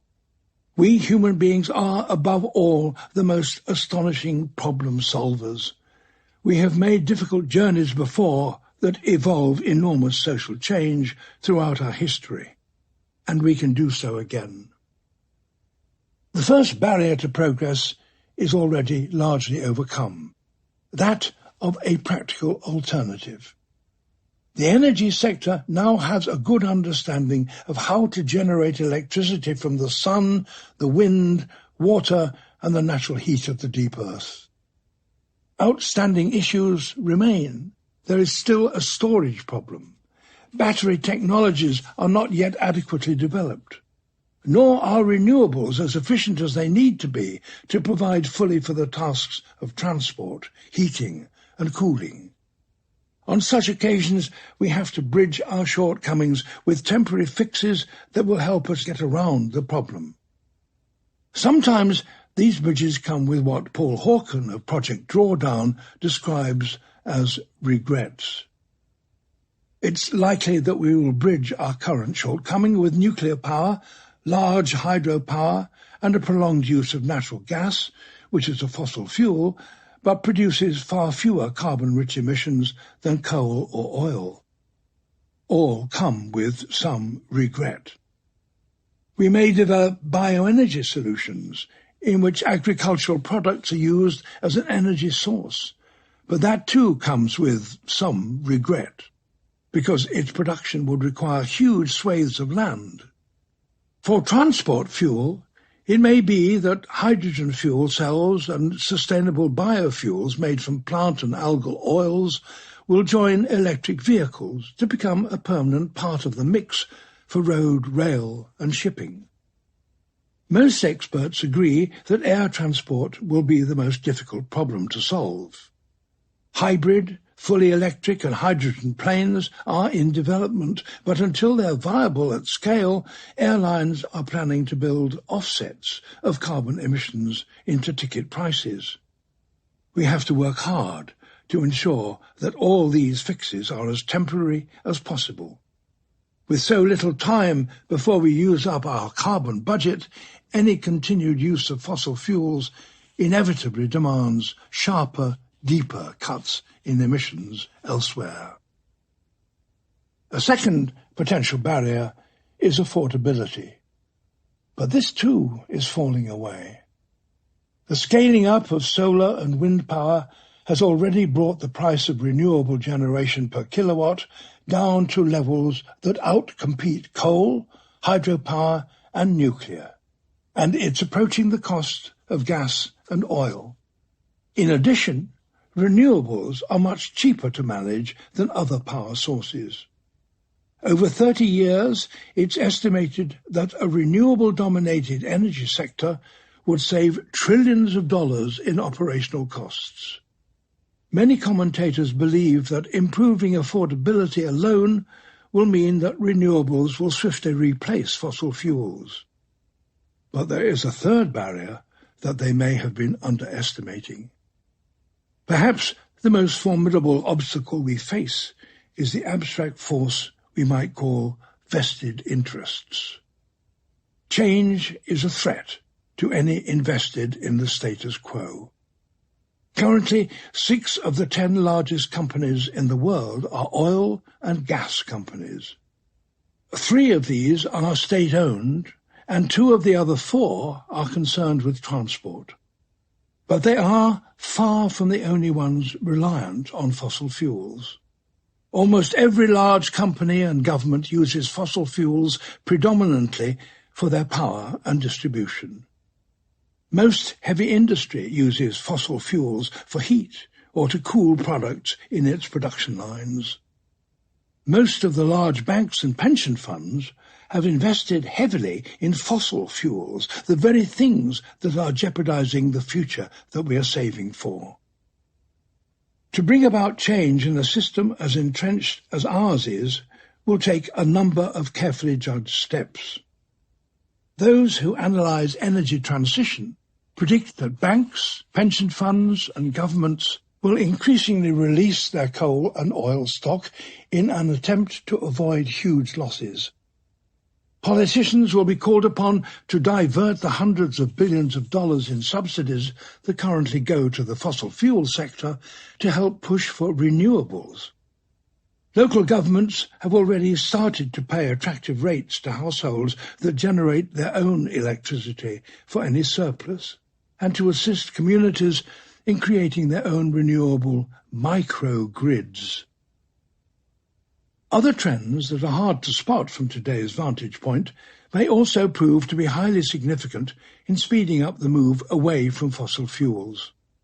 Some analysts predict that the advent of autonomous vehicles will revolutionize the transport sector.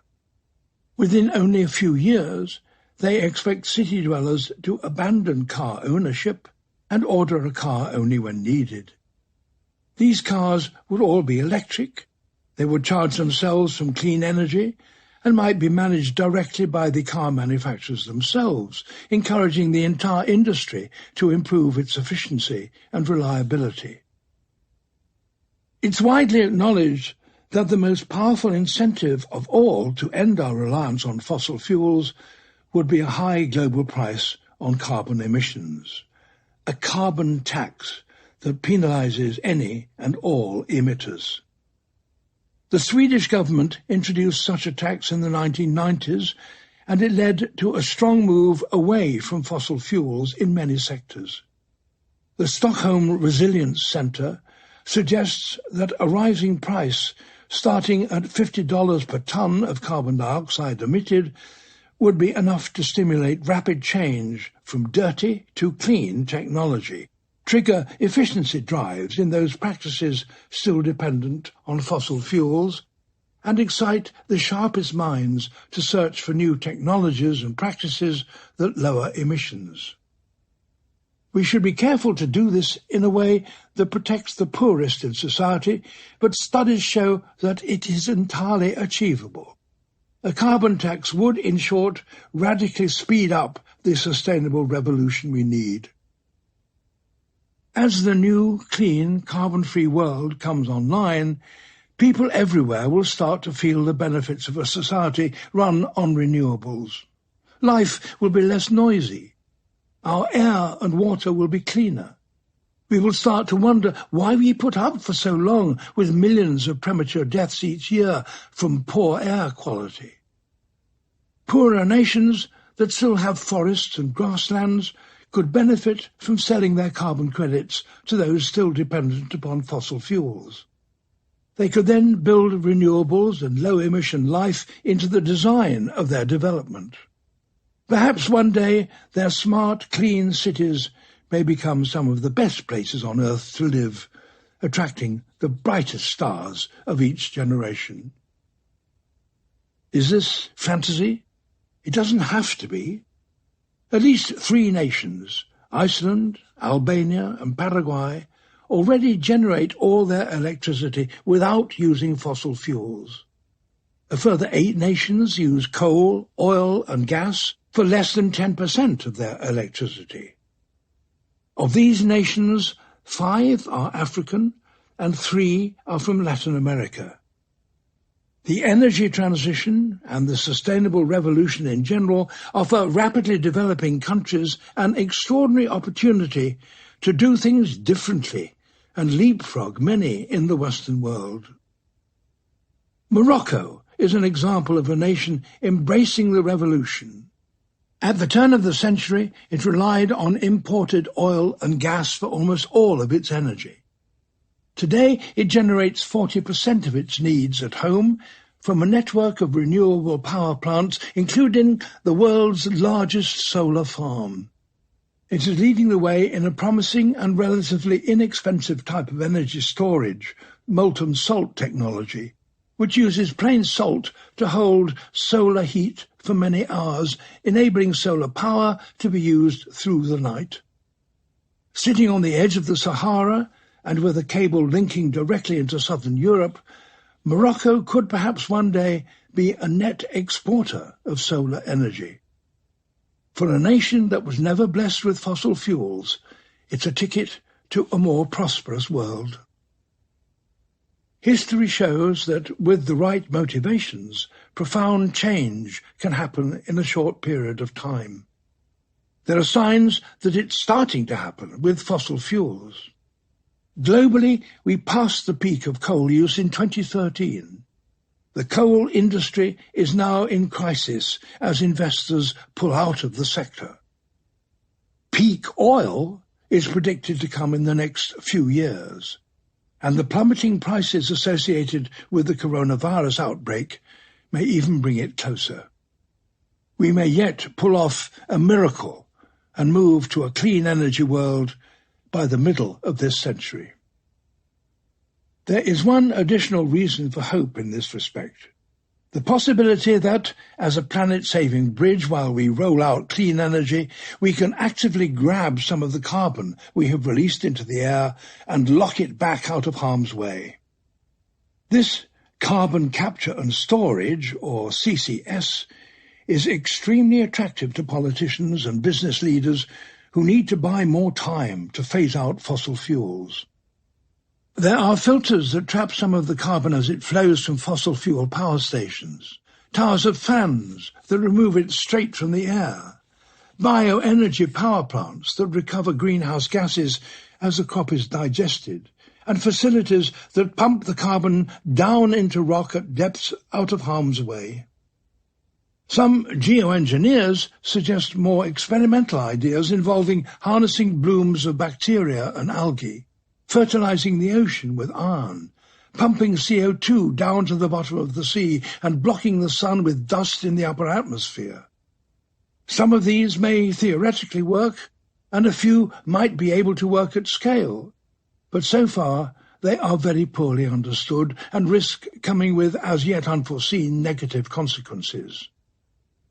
What is clear to those of us concerned not only with climate change but also biodiversity loss is that we have a much better way of capturing carbon.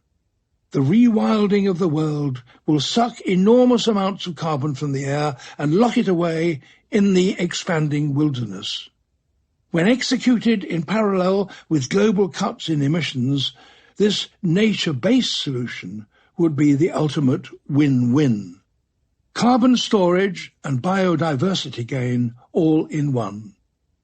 Studies in many habitats have shown that the more biodiverse an ecosystem, the better it captures and stores carbon. Nature-based carbon capture is where governments, fund managers and businesses should be investing. This is where all our offsets should go. A globally funded and internationally supported drive to revive the wild world. It would work vigorously in every habitat on Earth, halting climate change and the sixth mass extinction at the same time. Some of these swiftest gains could be won within only a few years, most spectacularly within the greatest wilderness of them all.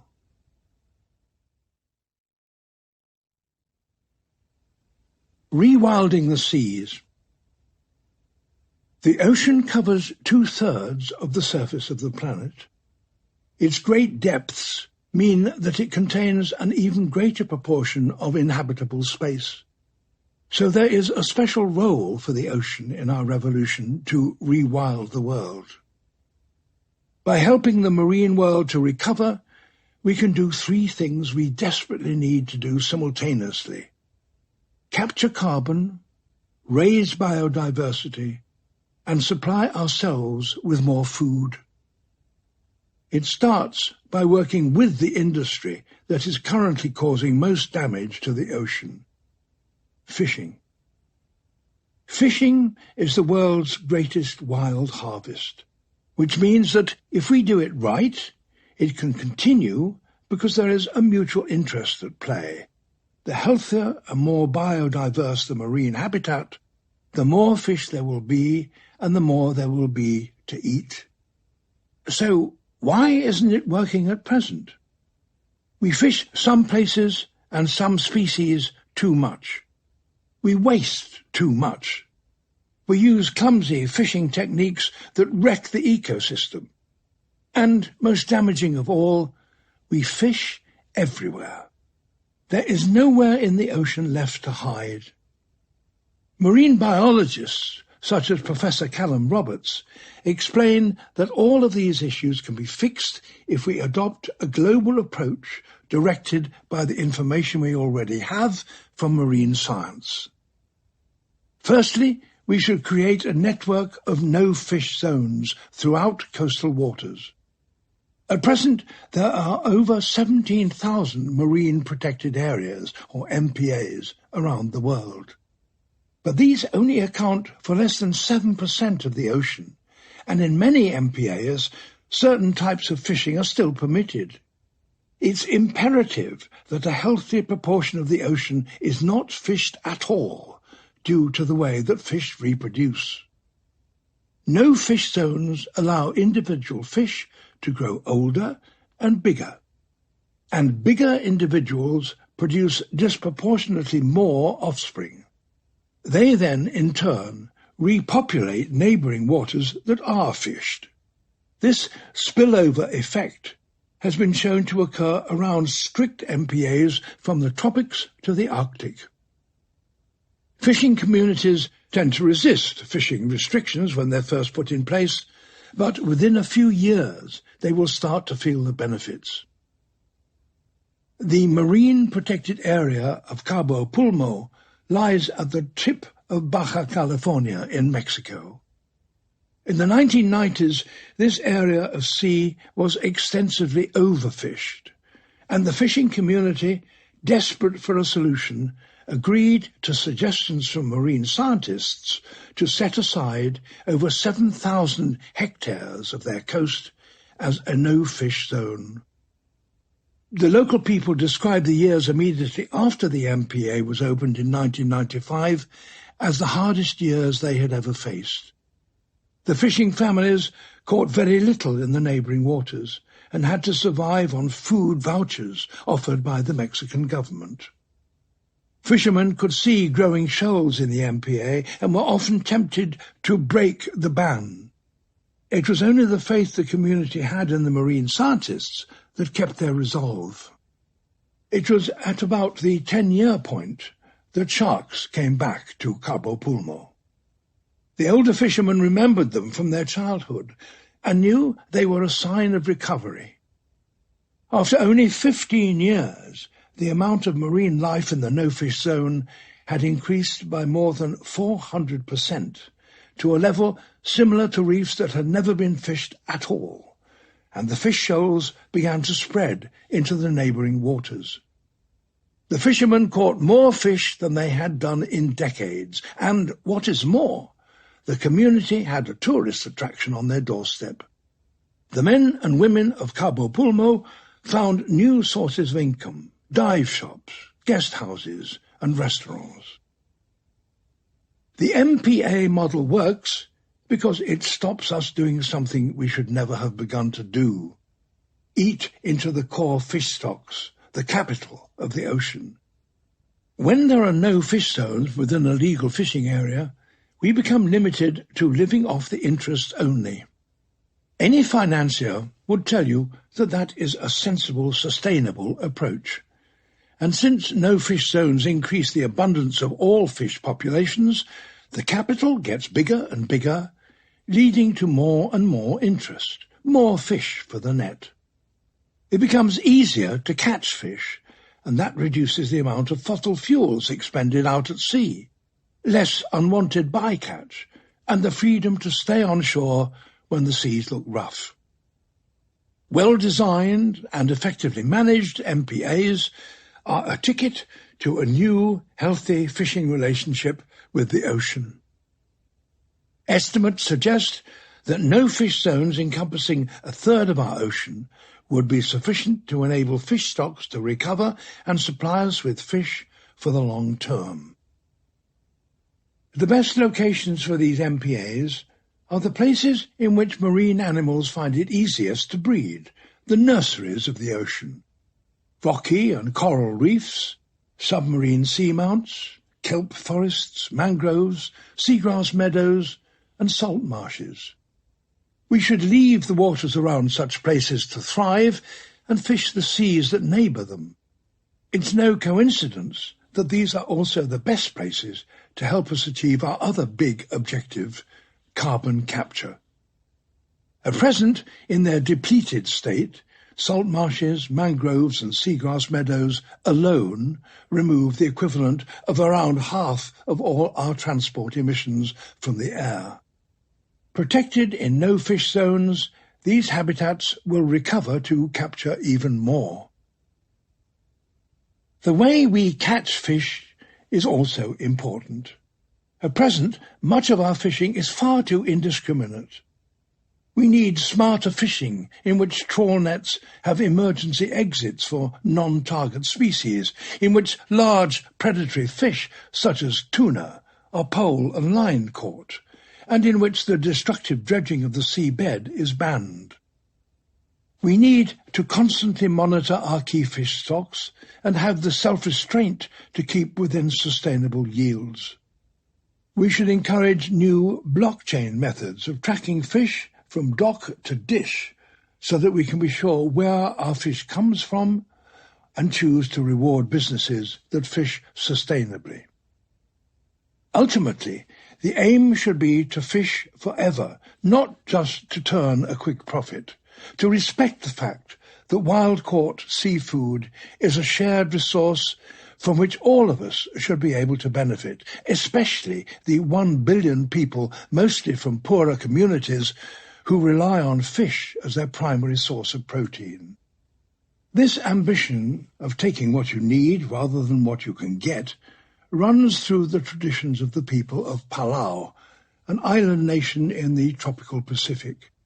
Having lived on their archipelago for 4,000 years, separated from the rest of the world by hundreds of miles of deep water, the sustainability of their fish stocks has always been their ultimate concern. For generations, the elders have carefully monitored the fishing on their reefs and acted quickly should any one stock start to decline. They used the ancient rule of bull, or prohibition, to turn a reef into a no-fish zone overnight, and refuse to lift it until the neighbouring waters are busy with the reef's fish once more. This tradition now sits at the heart of the country's fishing policies. Their 4-time president, Tommy Remengesau Jr., describes himself as a fisherman taking a leave of absence to serve in government. He's seen the population of his nation boom, the tourists start to arrive, and the commercial fishing fleets from Japan, the Philippines and Indonesia wander into Palau's waters. When the demand on the ocean got too great, he did what any elder in Palau would do. He closed down the fishing. Fishing was banned entirely on some reefs and limited to low-impact practices on others, while seasonal bans were created to enable threatened fish to breed in peace. But it was what Ramenkosau decided for the deep waters of Palau that was most impressive. He announced that Palau should not feel obliged to keep exporting fish. It should instead plan to take just what it needed for its people and its visitors to eat. In other words, return to subsistence fishing. He radically reduced the number of commercial licenses available and turned 4/5 of Palau's territorial waters, an area the size of France, into a no-fish zone. A small number of boats continued to catch just enough tuna in the remaining 1/5 for all the Palauans and their tourists. Ramenkosau is proud that, due to the spillover effect, the Palauans are offering a gift of ever-renewing fish stocks to their neighbours. There is now a huge opportunity for such wisdom to preside over 2/3 of the ocean, an area that constitutes half of the Earth's surface. International waters, the high seas, are owned by no one. They are a shared space in which all states are free to fish as much as they wish. And that is the problem. A few nations have become committed to paying billions of dollars in subsidies to their fleets on the high seas. These subsidies keep the boats fishing even when there are too few fish left for the work to be profitable. In effect, public money is being used to empty the open ocean. The worst offenders are China, the EU, the USA, South Korea, and Japan, all nations that can afford to end this practice. And that is the hope. As I write, the United Nations and the World Trade Organization are working on a new set of rules for the high seas. They are committed to bringing an end to harmful fishing subsidies and to delivering some respite to the overfished populations that reside in the deep waters of the world. But it is quite clear that we could go much further. If all international waters were designated a no-fish zone, we would transform the open ocean from a place exhausted by our relentless pursuit to a flourishing wilderness that would seed our coastal waters with more fish and help us all through its diversity in our efforts to capture carbon. The high seas would become the world's greatest wildlife reserve, and a place owned by no one would become a place cared for by everyone. But we are already past the point at which this kind of approach alone is appropriate. 90% of fish populations are either overfished or fished to capacity. This can be seen in the records of global catch over the past few years. We reached another peak catch, in the mid-1990s, even as The Blue Planet was being filmed. From that time, we have been unable to take more than around 84 million tons of fish from the ocean. Yet, of course, demand for fish has continued to rise as the world population and average income has grown. Where have we been getting our extra fish?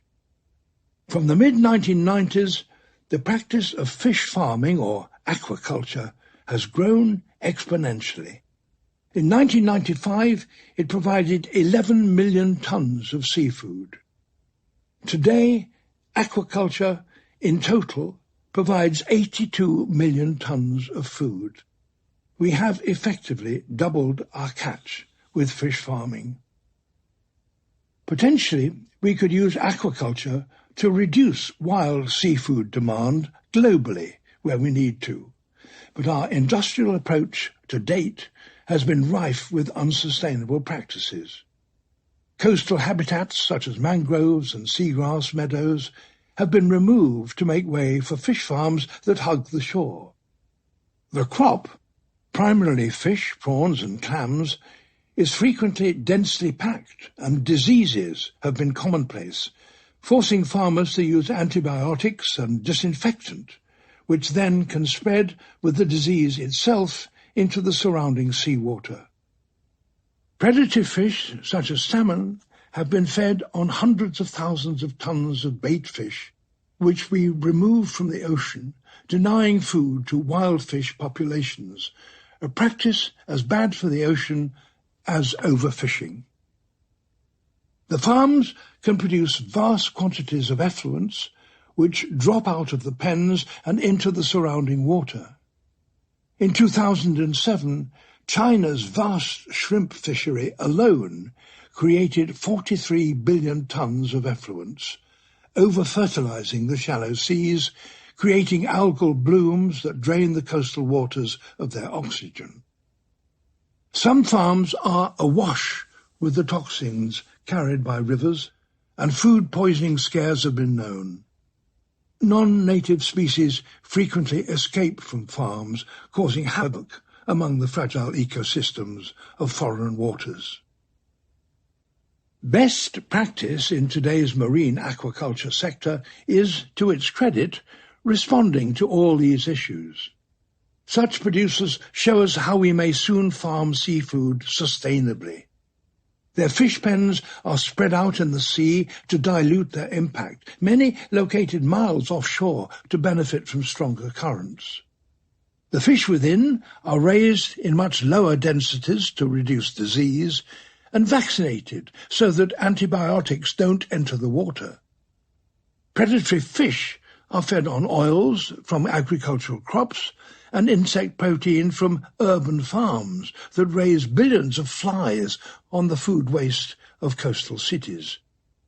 The fish farms are multi-layered, with cages of sea cucumbers and urchins, both popular foods in Asia, hanging below the fish pens, living on their falling waste.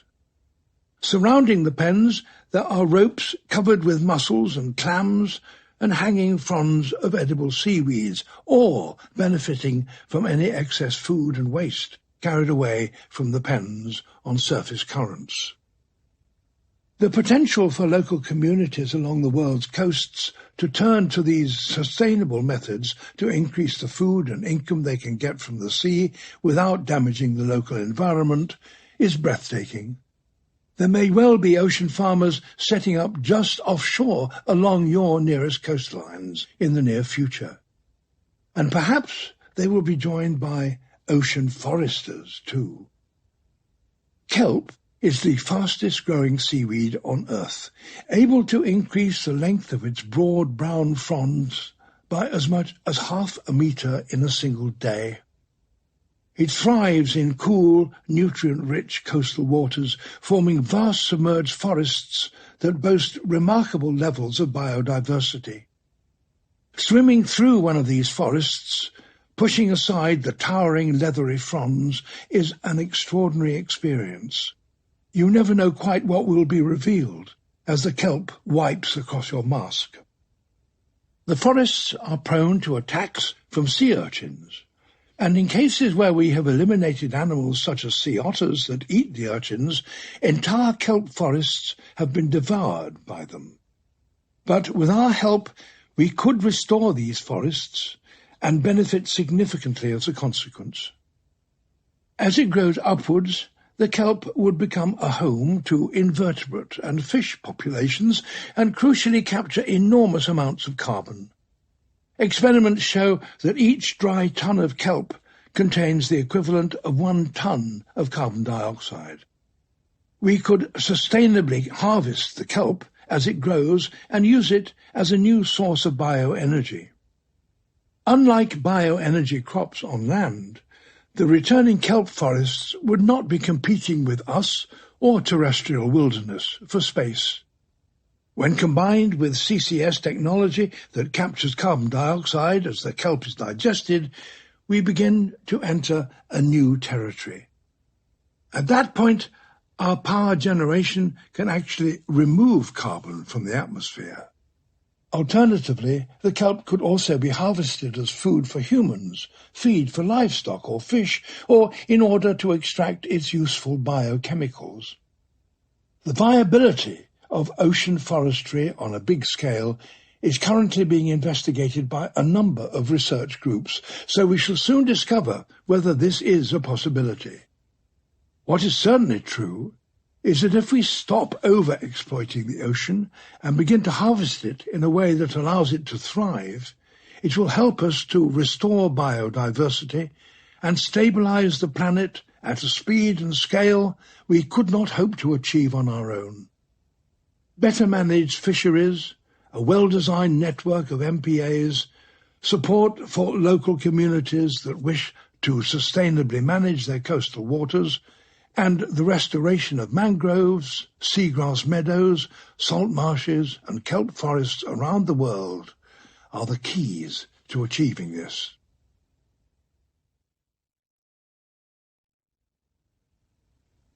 Taking up less space. The conversion of wild habitat to farmland, as humankind expanded its territory throughout the Holocene, has been the single greatest direct cause of biodiversity loss during our time on Earth. The vast majority of this conversion has occurred in recent times. In 1700 we farmed only about 1 billion hectares of the land surface. Today, our farmland covers just under 5 billion hectares, an area equivalent to North America, South America and Australia combined. This means that we currently reserve over half of all the habitable land on the planet just for ourselves.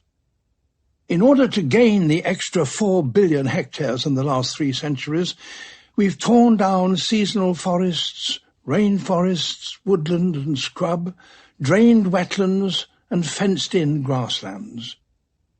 This habitat destruction has not only been the lead cause of biodiversity loss, it has been and continues to be one of the lead causes of greenhouse gas emissions. The world's land, plants and soils combined contain 2 or 3 times as much carbon as the atmosphere. By tearing down trees, burning forests, dredging wetlands and ploughing wild grasslands, we have released 2/3 of this historic stored carbon to date. Removing the wild has cost us dearly.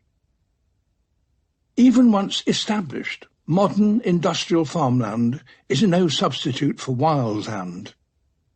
It's easy to look over farmland and think of it as a natural landscape, but it is in fact very unnatural. Farmland and wild habitats function in completely different ways.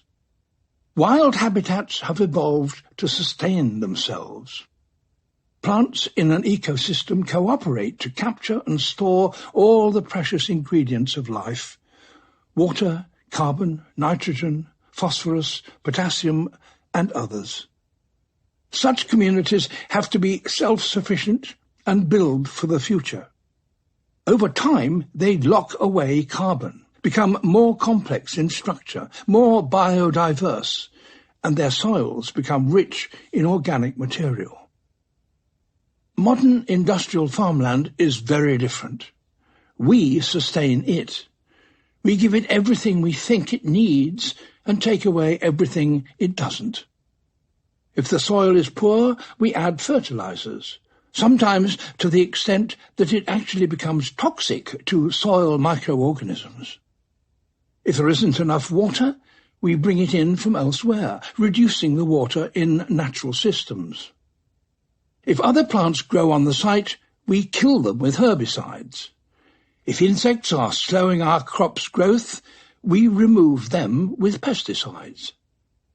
At the end of the growing season, we frequently strip off all the plants and turn over the soil, exposing it to the air and sun, depleting its carbon stock. We leave herds of animals on pasture for years, until the grasses have lost all their reserves and are exhausted. Farmland is supplemented territory. There is no inherent need for it to build for the future. Over time, most industrially farmed land will emit carbon, become simpler in structure, lose its soil biodiversity and its organic material. Much as we may find them attractive, rolling hills of open fields, vineyards and orchards are sterile environments compared with the wilderness that they've replaced. The truth is that we can't hope to end biodiversity loss and operate sustainably on Earth until we cease the expansion of our industrial farmland. Indeed, if we are to allow nature to begin to recover, we have to go further and actively reduce the proportion of the land surface that we occupy, so that we may give space back to the wild. How can we hope to do this? We all need to eat, and as the populations grow and standards of living improve, the amount of food we need will only increase. As we shall see later, addressing the immense amount of food we waste will certainly help. But even so, food industry experts have calculated that we will need to produce more food in the next 4 decades than all the farmers in history harvested over the entire Holocene. There is a critical question to answer. How can we get more food from less land? There are some inspiring farmers in the Netherlands who are amongst the best-placed people to tell us. The Netherlands is one of the world's most densely populated countries. Its modest land surface is covered with farms that are smaller than in many industrialized countries, with no room for expansion. In response, Dutch farmers have become expert at getting the most out of every hectare. This has come with great environmental cost, but some of these farming families tell a story of change over the last 80 years that could provide inspiration for agriculture across the globe. In the 1950s, as a result of the traumas of the Second World War, there was a strong desire in the Netherlands for families to be self-sufficient and have enough land to grow their own food. Their modest farms typically had a few animals, some cereals, and some vegetables. When the next generation inherited the farms in the 1970s, they industrialized by turning to products that were increasingly available at the time: fertilizers, greenhouses, machinery, pesticides, and herbicides. Each farm came to specialize in 1 or 2 crops, and families became very good at maximizing yield. But their productivity relied upon diesel and chemicals. This, so far, is a similar tale to farming around the world. Biodiversity, water quality, and other environmental measures worsened greatly. But then, around the millennium, their children took over, and some pioneers within this generation had a new ambition: to continue increasing yield while reducing the impact on the environment. The new young owners erected wind turbines or dug geothermal wells down below their farms to heat their greenhouses with renewable energy. They put in automated climate control systems to keep the greenhouses at the perfect temperature while reducing water and heat loss.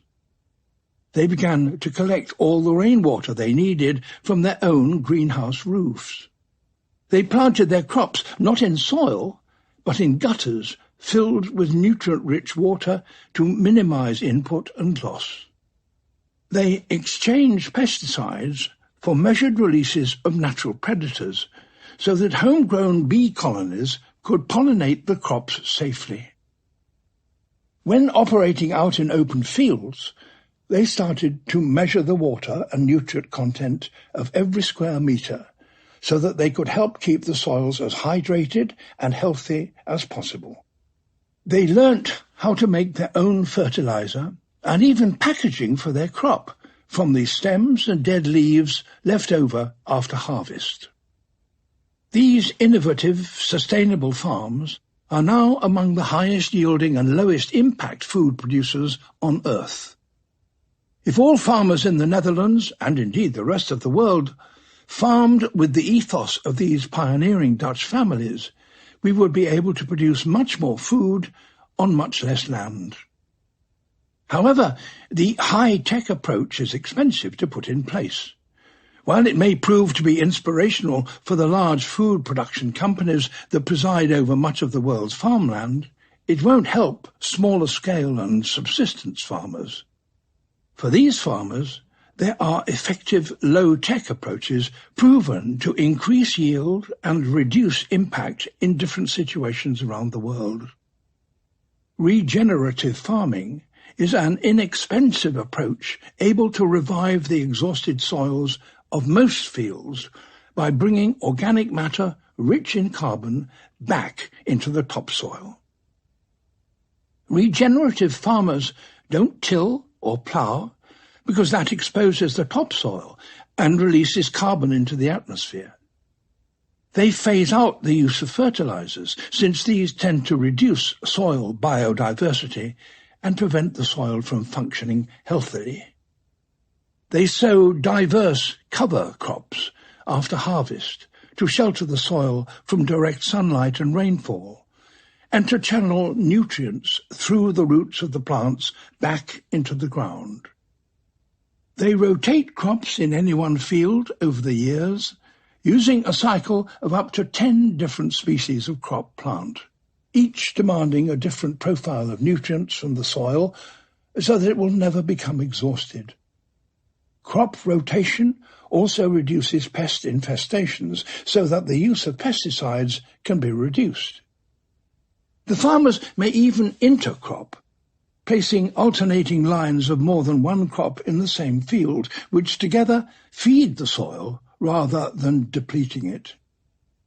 These techniques will eventually revive depleted soil, remove the need for fertilizers altogether, and capture carbon from the air and return it to the ground. There are approximately 500 million hectares of fields worldwide that have been abandoned due to exhaustion, mostly in the poorer nations of the world. Regenerative agriculture could help them to become productive land once again, while locking away an estimated 20 billion tons of carbon. Beyond the fields, there's a wave of farmers now producing food from spaces that we already occupy for other purposes. Urban farming is the practice of growing food commercially within cities. Urban farmers now grow food on rooftops, in abandoned buildings, underground, on office window ledges, down the exterior walls of city buildings, in shipping containers, on brownfield sites, and even above car parks, providing shade to the cars below. The farms tend to use climate control, low-energy lighting, and hydroponics to maximize growing conditions and keep the need to add soil, water, and nutrients to a minimum. As well as making good use of wasted space, urban farms are located in the same place as their customers, so transportation emissions are greatly reduced. A large-scale development of this approach is vertical farming, in which layers of different plants, often salad crops, are placed one on top of the other, lit with LEDs, powered by renewables, and supplied with a nutrient medium via feeder pipes. Setting up vertical farms is expensive, but they have advantages. They multiply the yield of a hectare by up to 20 times. They do not suffer from changes in the weather, and they can be sealed environments, kept free of herbicides and pesticides. Several commercial operations are already running, supplying low-volume, high-value foodstuffs like salad leaves to customers in the surrounding cities. With the gains we can make from all these farming innovations, we can certainly boost crop yields worldwide whilst lowering emissions. But the truth is that these improvements, even when combined with measures to limit food waste, will only get us so far. If 9 to 11 billion people are to live sustainably on Earth, there will have to be a change in the food we eat. What we eat will become more important than how much we eat. Once again, nature can explain. On the Great Plains of Africa, herds of Thomson's gazelles spend much of their days eating grass. To do so, they have to expend energy locating the best shoots, biting off and chewing through the tough outer edges of the blades to get at the sustenance inside. They only eat the blades above the ground, missing the rootstock and growing point below the soil. They lose further energy as heat as they digest the grass in their stomachs, and much of the fibre in the grass passes largely undigested through their bodies and is expelled as feces. Like all plant eaters, the gazelles are only able to use a proportion of the energy that the plants they eat have captured from the sun. There is an inefficiency, a loss of energy between the plants and the herbivores, which explains why cows and antelopes have to spend much of their days eating. A loss of energy between levels on the food chain also happens between herbivore and carnivore. Cheetah are the only predators fast enough to catch a Thomson's gazelle in full flight. They spend much of their day looking for opportunities to do so. Even when they begin a chase, they will fail to catch their prey in most instances. And when they do succeed, they will only be able to benefit from a small proportion of the energy that the gazelle has absorbed from the grass.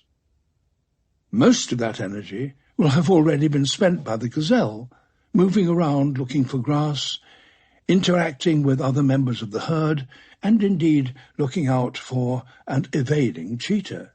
Furthermore, the cheetah would normally only eat the gazelle's flesh, and therefore miss all the stored energy in its bones, sinew, skin, and hair.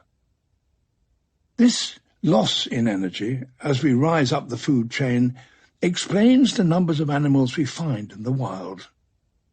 For every single predator on the Serengeti, there are more than 100 prey animals. The realities of nature mean that it isn't possible for large carnivores to be common. We humans are neither herbivores nor carnivores. We are omnivores, anatomically equipped to digest both animals and plants. But as people become wealthy around the world, there's a trend for the size and balance of their diet to shift. Such people eat more meat each year, and this is at the heart of our unsustainable demand for farmland.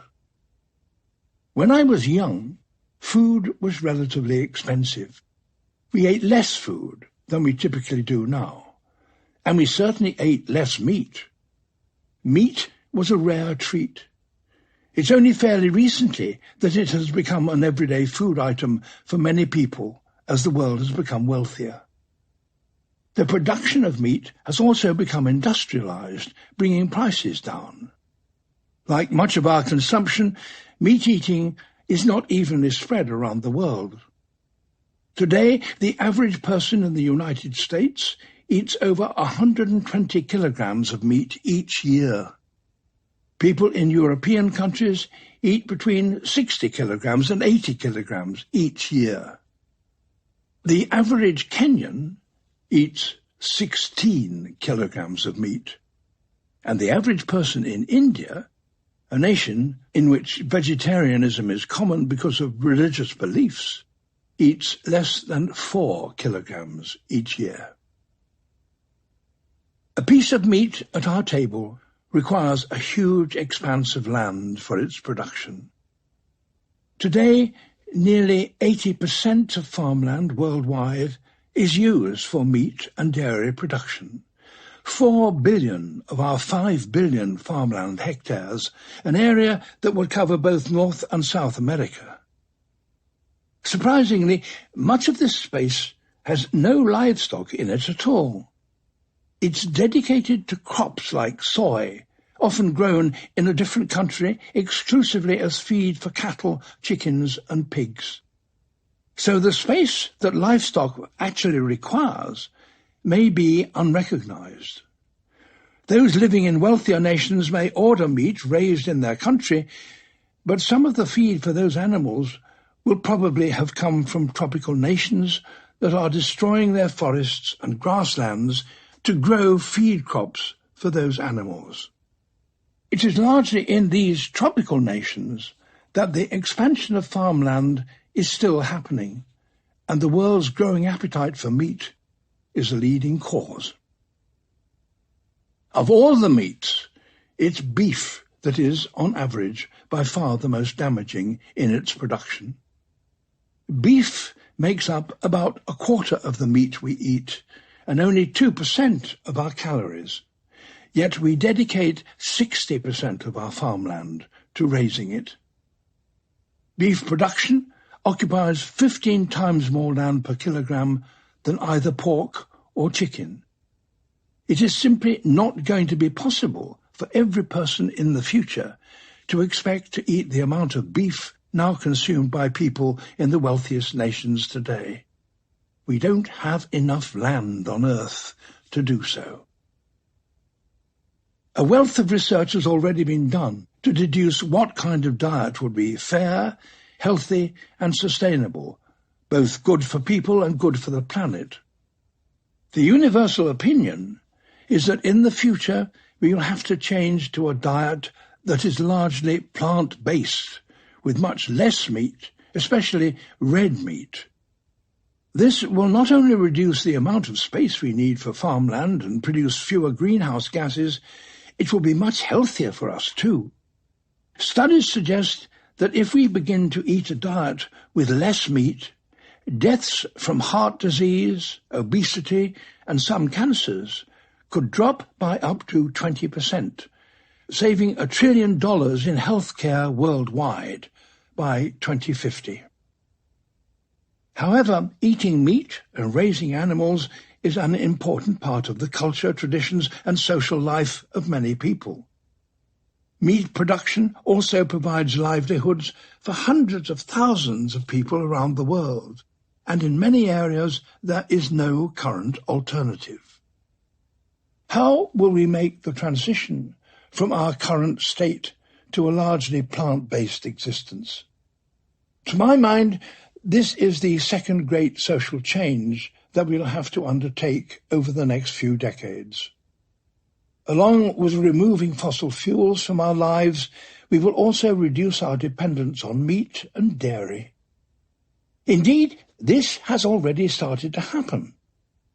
Recent surveys show that a third of Britons had either stopped or reduced their meat consumption, and 39% of Americans are actively trying to eat more plant-based foods. A similar trend has been found in many other nations. Indeed, I've found that in recent years, without taking any sudden decision, I've gradually stopped eating meat. I can't pretend it was overly purposeful, nor even that I feel virtuous for having done so, but I have been surprised to realize that I don't miss it. The entire food industry is developing ways to accommodate this trend. The largest fast food chains and supermarkets are all now experimenting with alt proteins, foods that look, feel and taste like meat or dairy products, but that do not have the animal welfare issues or environmental impacts of livestock farming. Plant-based alternatives to milk, cream, chicken and burgers are now very easy to find, and some of them are remarkable approximations of the original and can offer all the nutrients we need.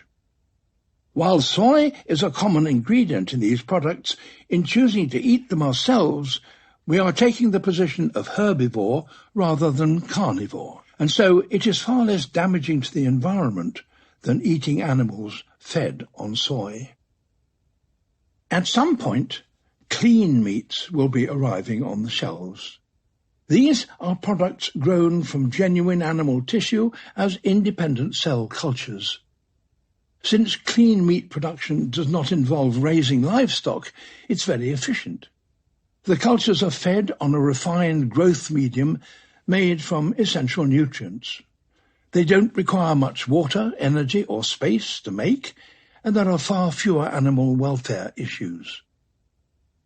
Further ahead still, there is a possibility of advances in biotechnology that will enable us to use microorganisms to produce almost any protein or complex organic food to order.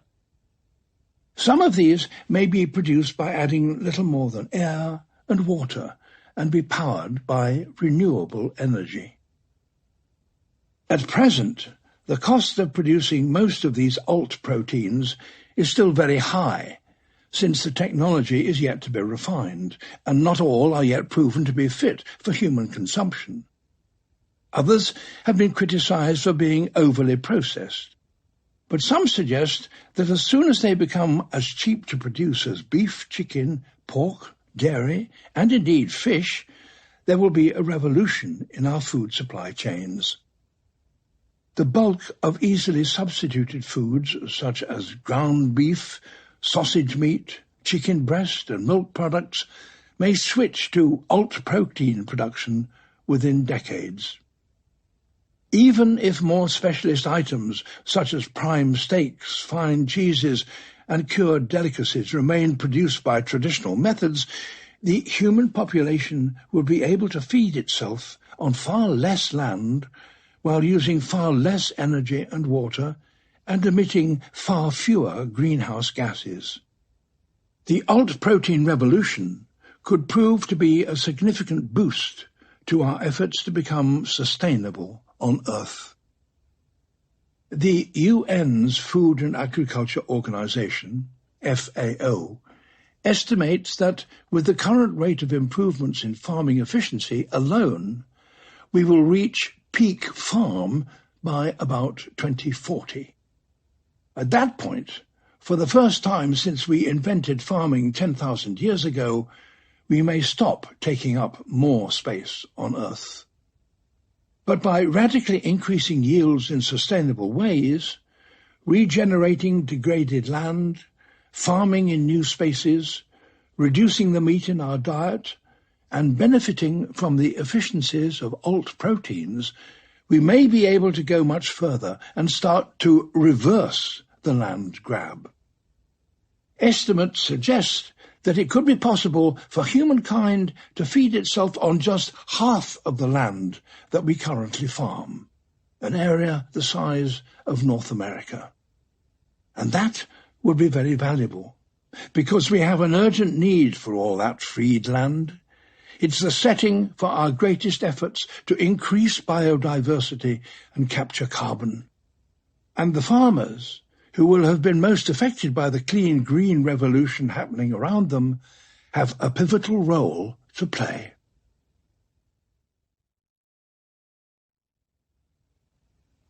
Rewilding the land. At one point, much of old Europe was covered in a deep, dark forest.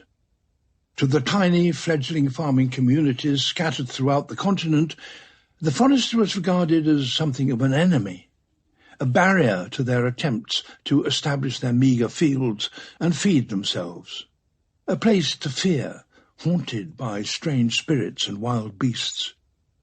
They told fairy tales to their children at night, warning them never to stray into the forest alone. Wolves would have them for supper. The forest would confuse them with its magic, and they would be lost forever. Witches were waiting within. Woodcutters and huntsmen who conquered the forest were cast as heroes. The wild wood, with its relentless growth entombing sleeping princesses and overwhelming empty castles, was the ever-present villain. The farmers fought the forest with all their might, burning and felling ranks of chestnut, elm, oak and pine, driving it from the river edge and up the valley sides. They killed the wild beasts that lived within and hung their heads as trophies on the wall.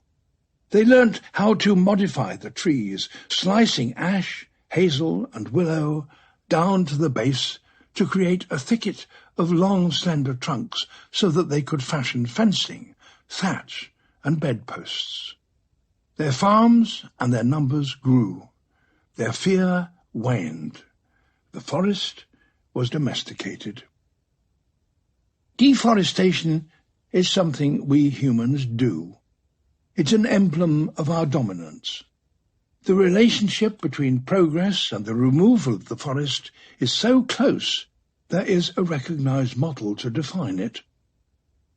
A nation's forest transition describes the deforestation and then reforestation that tends to happen in a developing nation over time. When the human population is low and dispersed as small subsistence farming communities, it's able to do little more than fragment the forest. But this brings wind and light into the woodland, changing its internal environment and affecting its species composition. The more the forest is fractured, the less able it is to support its original old-growth community. As farmers start to trade their produce, a market economy takes over. The farms become businesses, and the number and size of the fields increases. The value of cultivated land rises quickly, and the remaining forest becomes a target. The great forest is soon reduced to pockets of woodland and stray copses between fields. But with time, as agricultural practices improve yield, towns and cities attract more and more of the rural population to adopt an urban life. And increasingly, crops and timber are imported from abroad. There's less need for farmland. Marginal farmland is abandoned first, and the forest begins its return. Most of Europe had entered the reforestation stage of this transition, in which net forest cover begins to increase by the Second World War. The eastern United States, which was stripped of its forests at extraordinary speed upon the arrival of the Europeans, also started to reforest in the first half of the 20th century. Between 1970 and today, the western United States, some of Central America, and parts of India, China, and Japan have also done so.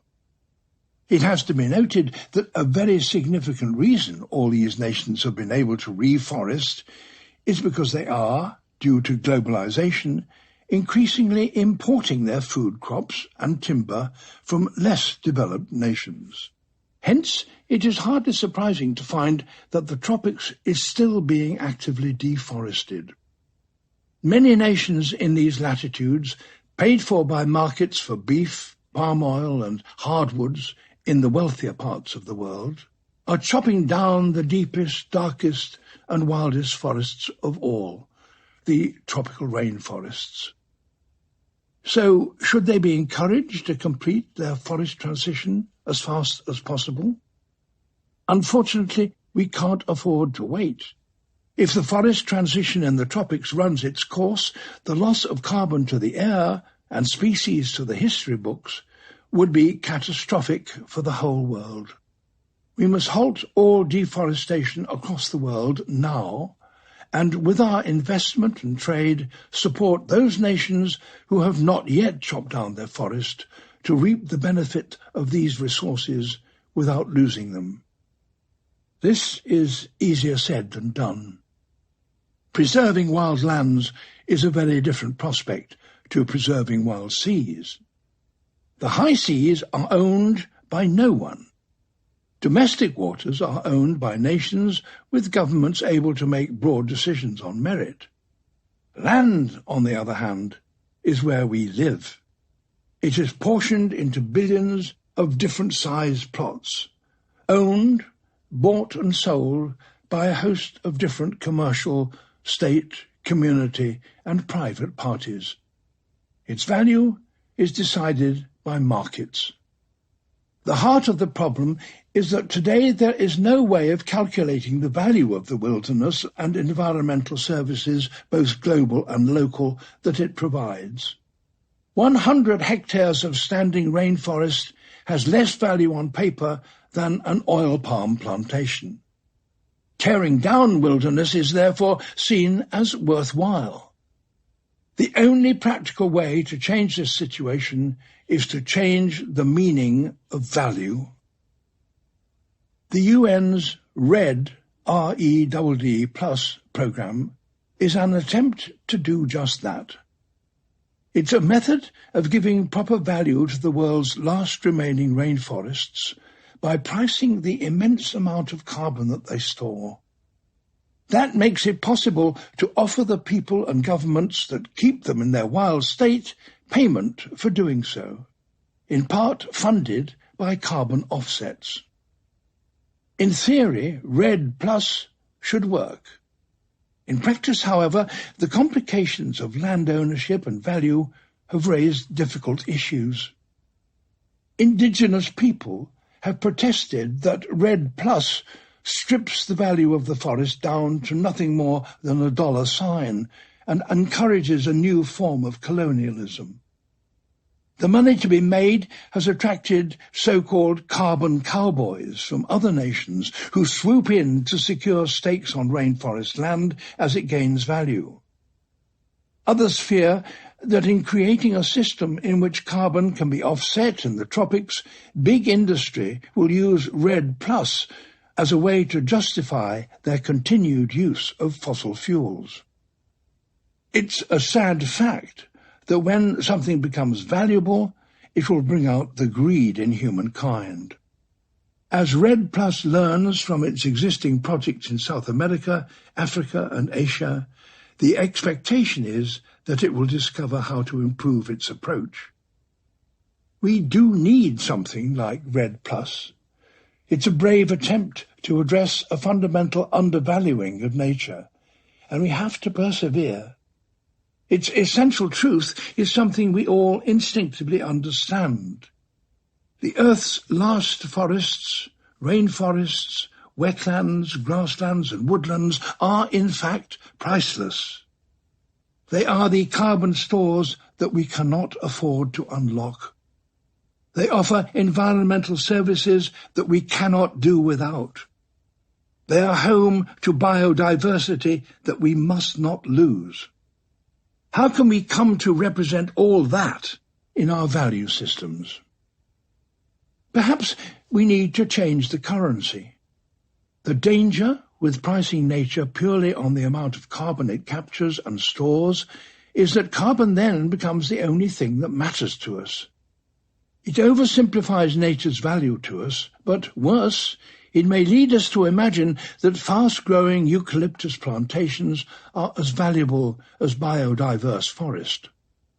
We may choose to use the farmland no longer required for food production purely for monocultures of bioenergy crops rather than restoring woodlands. Carbon capture and storage is extremely important, but it isn't everything. It won't stop the sixth mass extinction. To create a stable and healthy world, it is biodiversity that we ought to be cherishing. After all, if we increase biodiversity, we will by default maximize carbon capture and storage, since the more biodiverse a habitat, the better it does that job. What would a world look like in which biodiversity was properly valued and landowners were encouraged to increase it wherever and however they can? It would be magical.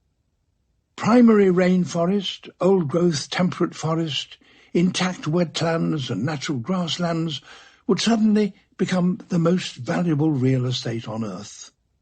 The owners of these wild lands would be rewarded for continuing to protect them. Deforestation would immediately halt.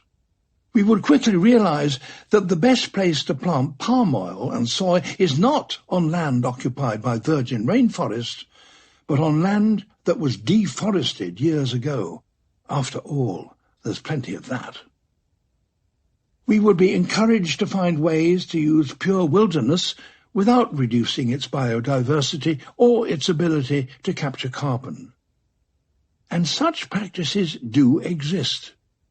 The respectful surveying of virgin rainforest for unknown organic molecules that might lead to new cures for disease, or industrial materials or foodstuffs could be acceptable, provided that local communities give their consent and the subsequent commercial gain of these items brought back income to those who safeguarded the forest.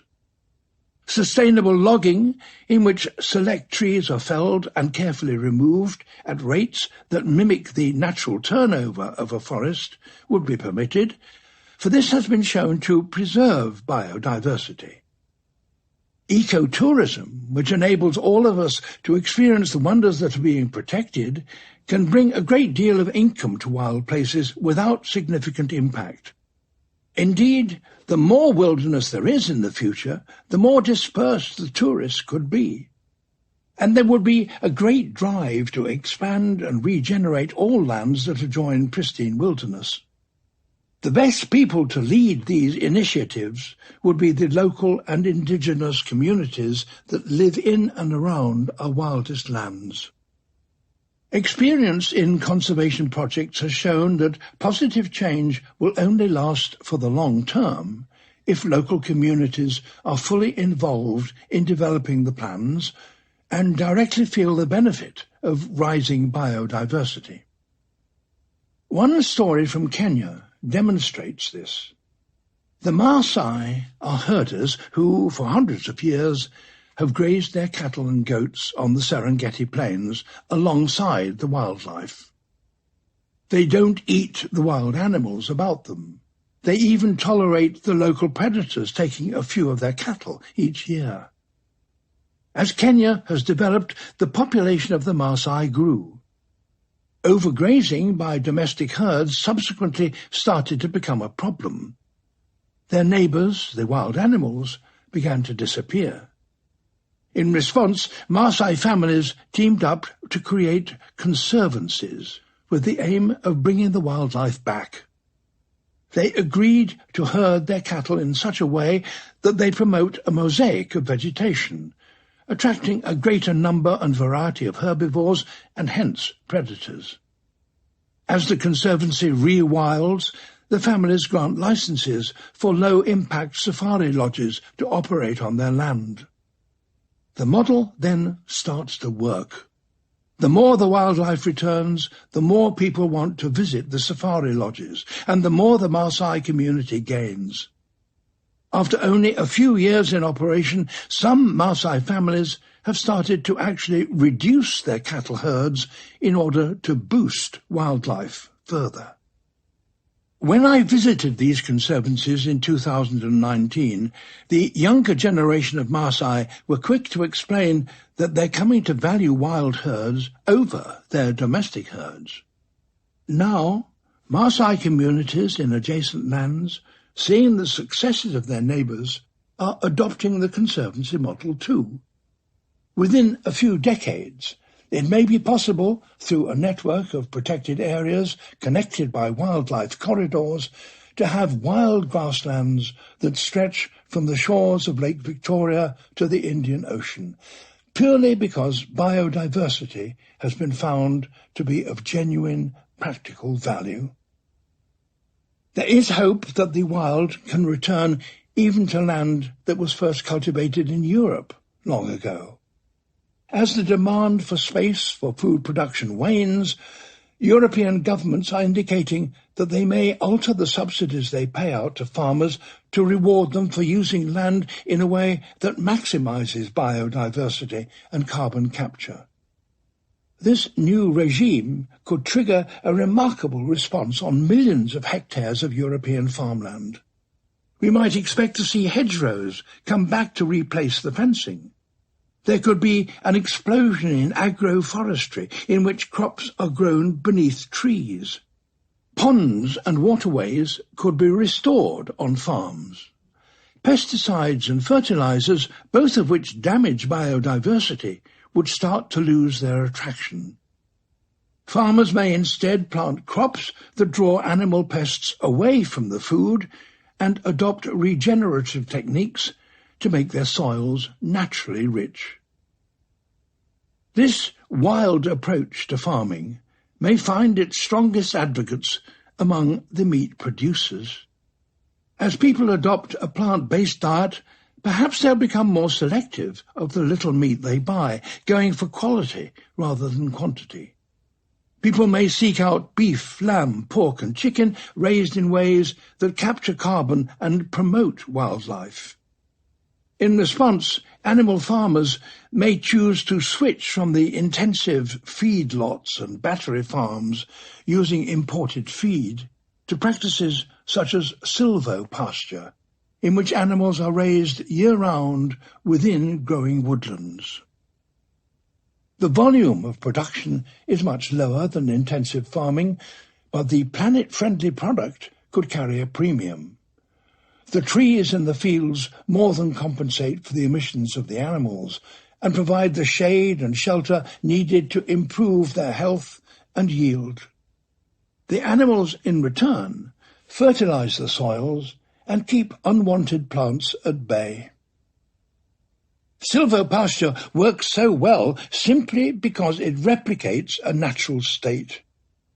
In prehistoric times, long before Europe was densely forested, it was a land of wood pasture, a mosaic of wild wood frequently broken up by meadows. This landscape was created by the browsing of a wild community of giant, fierce wild cattle known as aurochs, wild horses called tarpan, herds of European bison, elk and wild boar, all the animals featured on the walls of caves in France. It's a natural community that two adventurous livestock farmers have been trying to mimic in the south of England. In the year 2000, Charlie Burrell and Isabella Tree took a leap of faith on their 1,400-hectare farm, the Knepp estate. Faced with bankruptcy, due to the increasing costs of machinery and agrochemicals on their marginal land, they decided to abandon the commercial farming that they had been practicing all their lives and return their farm to the wild.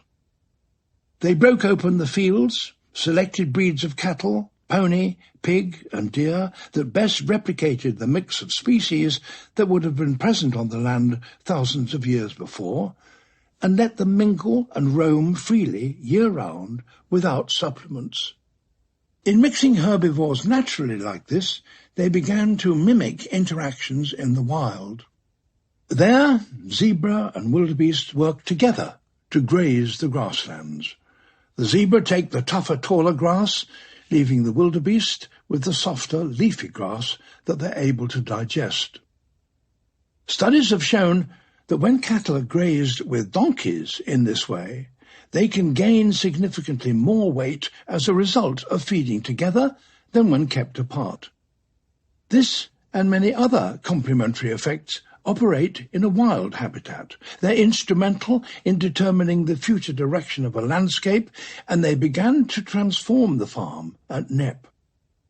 The animals, acting together like the wild stock of prehistoric England, started to turn the uniform fields into new marshes, thickets, heaths and woodlands. As a result, the biodiversity of the farm exploded. Within only 15 years, it became one of the best places in England to find a host of rare native plants, insects, bats and birds. Charlie and Isabella's wild land farm still produces food. Each year they judge the number of animals that the changing landscape can support and harvest the surplus. They are, in effect, doing the job of a top predator. Knepp is not a conservation project, in that it doesn't have a goal or target species it wishes to benefit. It simply lets the animals be the drivers of the landscape, and they are doing an excellent job. In addition to its record-breaking diversity, the farm is now sequestering tons of carbon in its enriching soils, and its changing waterways are mitigating flooding downstream. Arguably, the Knepp estate, a working livestock farm, is now the closest approximation of ancient wild Britain to be found anywhere. There are plenty of people eager to visit. Eco-safaris and wild camping have added to the income from meat and subsidies, and the farm is finally profitable. Wildland farms could become commonplace in an era in which biodiversity is appropriately rewarded. Any mix of animals that would serve as a proxy for the native community would lead to the habitat reverting towards its natural state. If tourism is not an option to supplement income, perhaps farmers could turn to other complementary livelihoods, such as clean energy generation. The giant wind turbines being manufactured today could stand over an open grassland, or even, as now demonstrated in Germany, above a forest, without disturbing the developing wilderness. The animal farmers of the future could, with the right support, be more than food producers. They could become soil engineers, carbon traders, foresters, tour guides, energy suppliers, and curators of the wild, custodians, skilled at harvesting the natural potential and sustainable value of their land. Conceivably, with the right motivation, the wildland farm approach could scale up to change whole landscapes. With biodiversity, it's almost always the case that a greater area brings even greater rewards. If neighbouring landowners agree to share their revenue, they could unite, creating huge borderless parks, similar in many ways to the Marseille conservancies. Communities of landowners are already uniting hundreds of thousands of hectares in projects to increase biodiversity on the Great Plains of North America and the steep forest valleys of the Carpathians in Europe. It is possible. When working on a large scale, the opportunity arises for the most spectacular and controversial of rewilding ambitions, the reintroduction of large predators. In a world in which biodiversity gain and carbon capture are rewarded, it may make sense to do this, given enough space due to the benefits of something called trophic cascade. The most famous example was recorded in Yellowstone National Park upon the reintroduction of wolves in 1995. Until the wolves came back, the large deer herds spent long hours browsing the shrubs and saplings that were growing in river valleys and gorges. When the wolves arrived, that stopped, not because the wolves ate lots of deer, but because they scared all the deer. The routine of the deer herds changed. Now they moved frequently and didn't remain in the open for long. Within 6 years, the trees grew back, shading the water, allowing fish to gather out of sight. Aspen, willow, and cottonwood thickets sprouted on the floors and sides of the open valleys. The numbers of woodland birds, beaver, and bison increased. The wolves hunted coyote too, so populations of rabbits and mice did better, and so fox, weasel, and hawk numbers increased. Finally, even the bears grew in number, as they benefited from scavenging the carcasses of wolf kills. In the autumn, they feasted on the berries of trees and shrubs that would otherwise never have come into fruit. The conclusion is clear. To gain biodiversity and capture carbon in a landscape such as Yellowstone, just add wolves. This thinking is active in the minds of Europeans, now planning to deal with the 20 to 30 million hectares of abandoned farmland expected to be created by the continent's continuing forest transition by 2030. This is an area the size of Italy. If forests are about to return to the farms by natural regrowth, it will be better for them to be as biodiverse and carbon efficient as possible. The return of the wild is becoming a practical policy option for governments which understand the true value of nature and its contribution to stability and well-being. All the incentives are set to bring about a much wilder world by the end of this century than there was at the beginning. Skeptics need only to look at the nation of Costa Rica to understand what is possible with the correct motivations. A century ago, more than 3/4 of Costa Rica was covered with forest, much of it tropical rainforest. By the 1980s, uncontrolled logging and the demand for farmland had reduced the country's forest cover to just 1/4. Concerned that continual deforestation would reduce the environmental services of its wildlands, the government decided to act, offering grants to landowners to replant native trees. In just 25 years, the forest has returned to cover half of Costa Rica once again. Its wildlands now provide a significant component of the nation's income and have a central role in its identity. Just imagine if we achieved this on a global scale. A study from 2019 has suggested that the return of the trees could theoretically absorb as much as 2/3 of the carbon emissions that remain in the atmosphere from our activities. The rewilding of the land is within our gift, and it is undoubtedly a valuable thing to do. Creating wildlands across the earth would bring back biodiversity, and the biodiversity will do what it does best: stabilize the planet.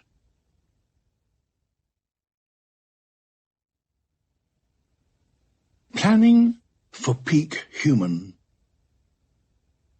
Up to this point, this vision has been concerned with reducing the footprint of our consumption and enabling the wild to return in as many meaningful ways as possible. If we wholeheartedly embrace all these measures, we will certainly have far less overall impact on the earth. Even those most fortunate in life, who presently have the biggest footprints, will be closer to a sustainable existence. So the impact of our entire species would be more equally distributed. However, to secure the grand ambition of the donut model, a stable world in which everyone gets a fair share of its finite resources, we have to take into account the level of our own population. When I was born, there were fewer than 2 billion people on the planet. Today, there are almost 4 times that number. The world's population is continuing to grow, albeit at a slower pace than at any time since 1950. At current UN projections, there will be between 9.4 and 12.7 billion people on Earth by the year 2100. In the wild, animal and plant populations in any one habitat remain roughly stable in size over time, in balance with the rest of the community. If too many are alive at once, each individual will find it harder to get what it needs from the habitat, and a few will die or leave the habitat entirely.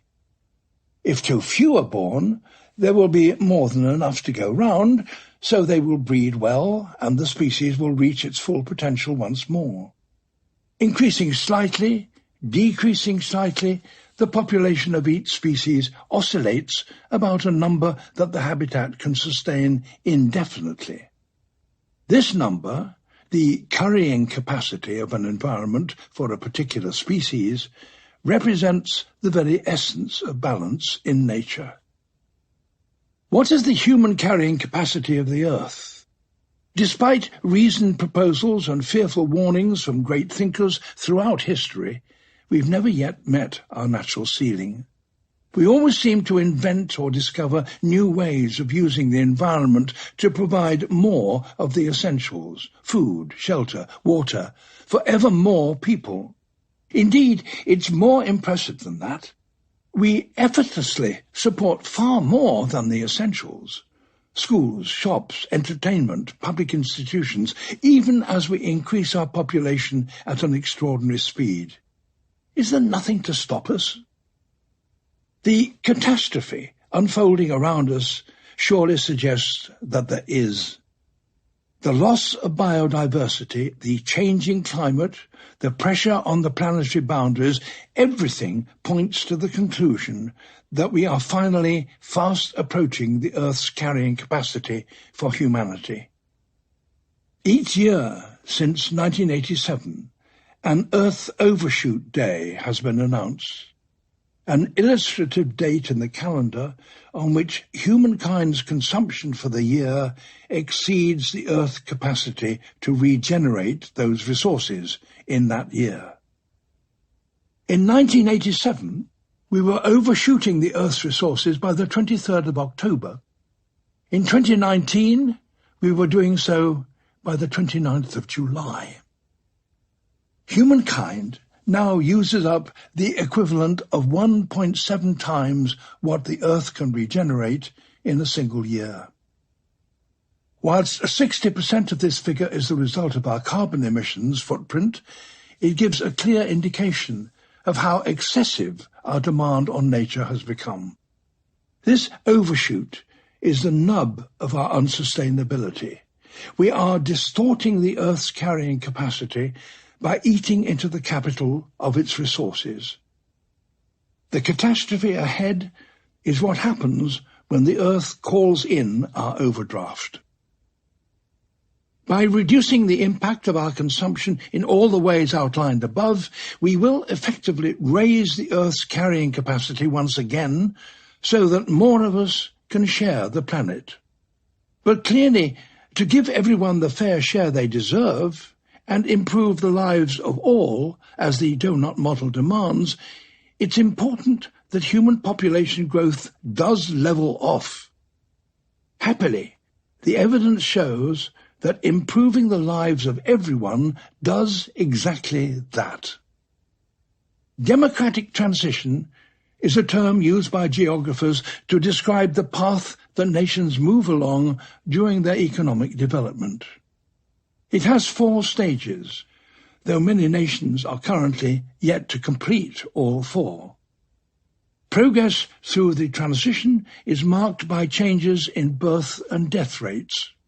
As countries move along the path, they experience a boom in population, followed by a levelling off to a stable plateau, a maturation, as it were. Japan made its way through this transition during the 20th century. For millennia, Japan had been in stage 1 of the transition, a pre-industrial society based upon agriculture, prone to the disasters of drought, floods, and infectious diseases. The birth rate was high, but the death rate was also high, so the population changed very little, growing slowly over the centuries. By 1900, however, Japan was urgently industrializing. The Japanese governments of the 19th century, determined to prevent being colonized by European nations, had embarked on a policy of wealthy country, strong military. Huge amounts of investments in science, engineering, transport, education, and agriculture transformed Japanese society. Industrialization took Japan into stage 2, in which birth rate stays high, but death rate drops. The improved food production, education, healthcare, and sanitation of industrialization brought a sharp decline in the nation's death rate.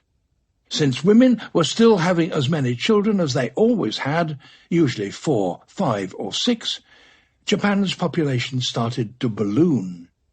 It doubled between 1900 and 1955 to 89 million people. Immediately after the Second World War, as a defeated power overseen by the Allies, Japan was forced to abandon its military ambitions and rebuild by aligning with the global economy. As the Great Acceleration began, creating a surge in the demand for consumer products such as washing machines, televisions, and cars, Japan was well placed to become a dedicated supplier of technology. A so-called miracle growth occurred between the early 1950s and early 1970s, in which cities grew fast, Incomes rose, education improved, and aspirations grew. But critically, during this period, the birth rate suddenly dropped. By 1975, the average family had only 2 children. Many aspects of life were better for most, but they were also more expensive. There was less room, money, time to raise families, and there was less incentive for big families because child mortality had dropped with improvements in diet and health care. Japan was moving through stage 3, in which the death rate remains low, but the birth rate falls. The population boom started to dwindle as the family size decreased. The growth curve was coming to a peak. By 2000, the population of Japan was 126 million. That is what it is today. The population has leveled out. Japan is in stage 4 of the transition. Both birth rate and death rate are low, meaning that, once again, they cancel each other out and the population remains stable. The population explosion in Japan was a temporary, one-time event, ultimately checked by the advances in society brought by the Great Acceleration. This 4-stage demographic transition is happening today to all nations across the globe. The huge leap in human population during the 20th century was the result of hundreds of nations travelling through stages 2 and 3 of the demographic transition. It is possible to chart such a transition in the population of the whole world. The rate at which the world population has grown each year peaked as early as 1962, and since then it has broadly been dropping year by year. This implies that the transition of the world population on average from stage 2 to stage 3 happened at that point. Since that time, the average family size on Earth has halved. In the early 1960s, women would typically have 5 children. Today, the average is 2.5. The world is approaching the end of stage 3. Of course, the big question is, when does the world settle into stage 4? At what moment will the world population do what Japan's did and peak? That will be a historic occasion. The day that those who study population, the demographers, call peak human. The moment our population stops growing for the first time since farming began 10,000 years ago. It will be a milestone on our journey to regain our balance on Earth. However, the reality is that even upon reaching stage 4 globally, it will take a long time for our population to get to its summit due to what Swedish social scientist Hans Rosling called the inevitable fill-up. Firstly, the family size must drop sufficiently for us to reach peak child, the point from which the number of children on Earth stops increasing. Then we will have to wait for this largest ever generation of children to pass through their 20s and 30s, the time in which they will have children, before the population starts to plateau. In essence, it's only when we get past peak mother, with as low a family size as possible, that the population will stop growing. Added to this, the total number of people on Earth is further inflated by what is, on the face of it, a positive trend of which I am certainly a part, a rising life expectancy. As nations progress through the demographic transition, life expectancy climbs rapidly. In stage 1, when child mortality, disease and poor diets are a normal part of life, people live around 40 years. By stage 4, they live twice as long. In fact, it's predicted that by mid-century there will be more than twice as many persons over 65 years old as there are children under 5. The inevitable fill-up gives our population huge momentum, the opposite of the inertia it experienced at the start of the boom a century ago. And this momentum makes it unlikely that we will get to peak human within this century. In 2019, the United Nations Population Division published its latest projections for human population. They indicated that if the globe's demographic transition plays out as we expect it to, the human population will peak early in the 22nd century at about 11 billion people, 3.2 billion more than today. Due to the nature of the curve, there is relatively little increase in the population from 2075, a moment only 55 years into the future. But is there a way in which we can encourage it to peak still sooner and lower? China thought it had the answer in 1980 when it put in place its one-child policy. Quite aside from the moral issues, the difficulty of administering the policy and the social and cultural disruption associated with it, there is little evidence that such an approach works any faster than economic development. In the time that China's average family size dropped from 6 children to just over 1, neighbouring Taiwan experienced a greater drop without following a one-child policy, purely as a consequence of going through its natural transition at speed. It seems that the best way to stabilise the population is to support nations that seek to speed up their demographic transition. In practical terms, this means helping the least developed nations to achieve the ambitions in the donut model as fast as possible, supporting people as they raise themselves out of poverty, building healthcare networks, education systems, better transport and energy security, making these nations attractive to investment, anything, in fact, that improves the lives of people. Among all these social improvements, one in particular is found to significantly reduce family size: the empowerment of women.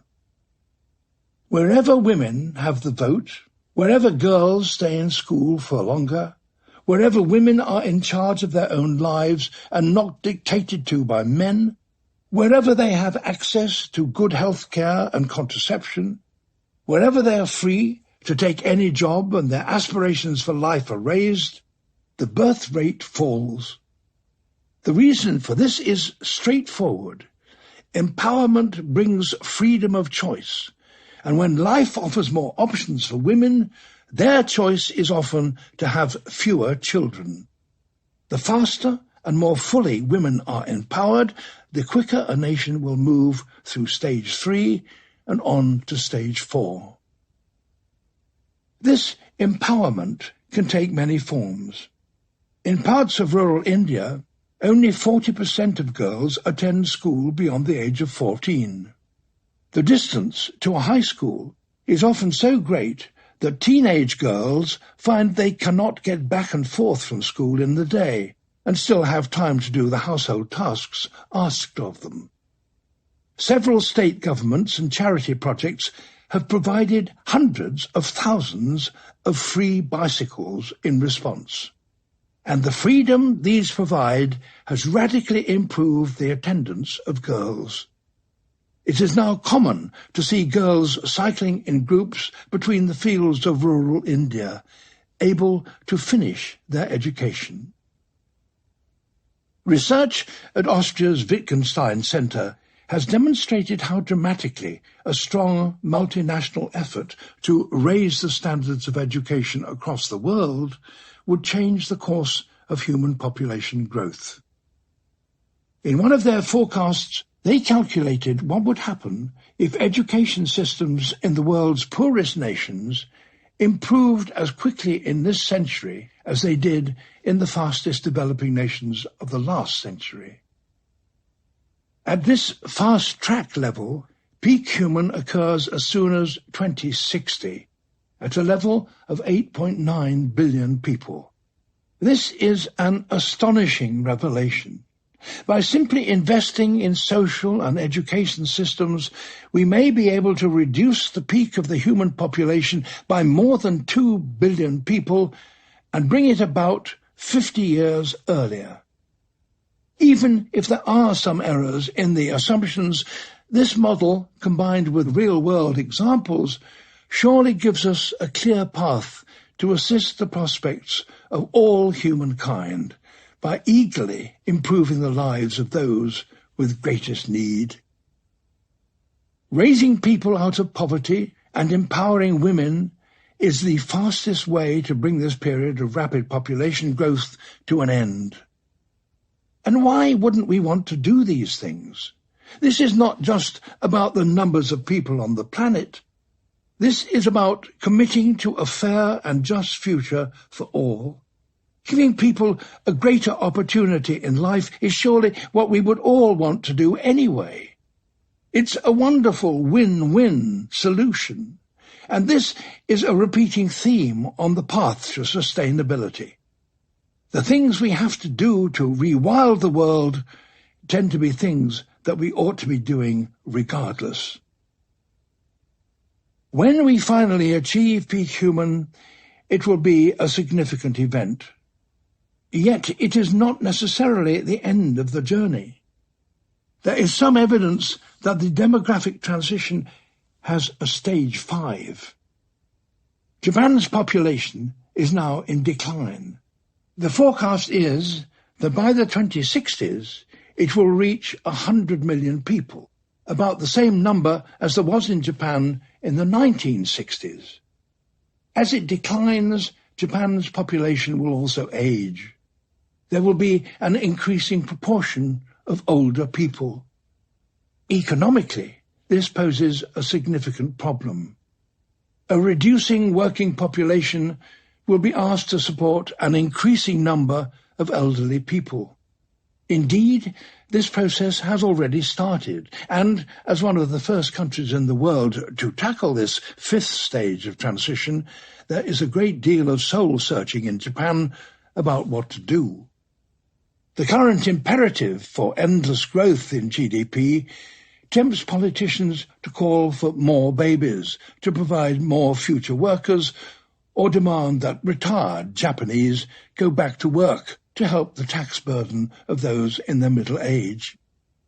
Others suggest that Japan, if anywhere, should be able to bring in robot and artificial intelligence to help maintain the economy. Should we move to a world economy that is less reliant on growth, one would hope that the relentless push for economic performance may ease, and Japan, followed by all other nations, will find a comfortable equilibrium with fewer people in a more mature and dependable world.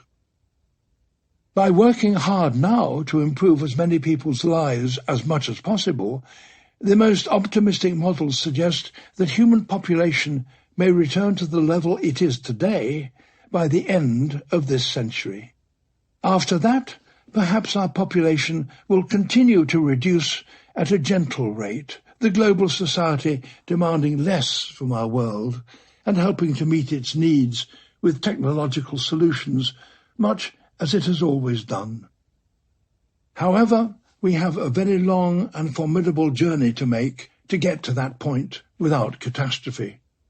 The inevitable fill-up, the increase in human numbers still to come over many years, brings another inevitability. The decisions we make today are even more critical. We need all to align and work hard to give everyone a fair and decent standard of living as soon as possible.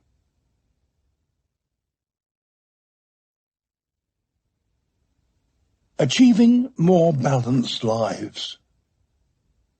A revolution in sustainability, a drive to rewild the world, and initiatives to stabilize our population would realign us as a species in harmony with the natural world about us. How would it affect our own individual lives? In a thriving, sustainable future, we would follow a largely plant-based diet, filled with healthier alternatives to meat. We would use clean energy for all our needs. Our banks and pension funds would only invest in sustainable business. Those of us that choose to have children would be likely to have smaller families. We would be able to choose wood products, foodstuffs, fish and meat, thoughtfully, informed by the detailed information available with every purchase. Our waste would be minimal. The little carbon our activities still emit would be offset automatically within the purchase price, funding rewilding projects all over the world. In truth, it would be easier for us in this potential future to live a life in balance with the natural world than it is today. Business and political leaders will have been compelled to build products and societies that help all of us to have a lower impact. Take, for example, the treatment of waste. I can remember a time before the disposable society we have today when we repaired and reused, when we had little or no plastics, and food was a precious commodity. The present habit of throwing everything away, even though on a finite planet there is of course no such thing as away, is a relatively new thing. Aside from the fact that waste is a waste, when it accumulates, it often becomes damaging. The living world faces the same problem, and we will, once again, be wise to copy its solutions. In nature, the waste from one process becomes the food for the next.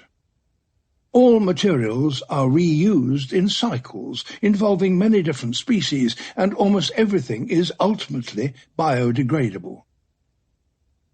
Those studying possibilities for a circular economy, such as the researchers at the Ellen MacArthur Foundation, are looking for ways to bring the same logic and efficiencies into our societies. The key to the circular mindset is to imagine replacing the current take, make, use, discard model of production with one in which raw materials are thought of as nutrients that must be recycled, just as nutrients are in nature. It then becomes clear that we humans are essentially engaged in two different cycles. Anything that is naturally biodegradable, food, wood, clothes made from natural fibres, is part of a biological cycle. Anything that is not, plastics, synthetics, metals, is involved in a technical cycle. The raw materials in both cycles, the carbon fibres or titanium, for example, are elements that need to be reused.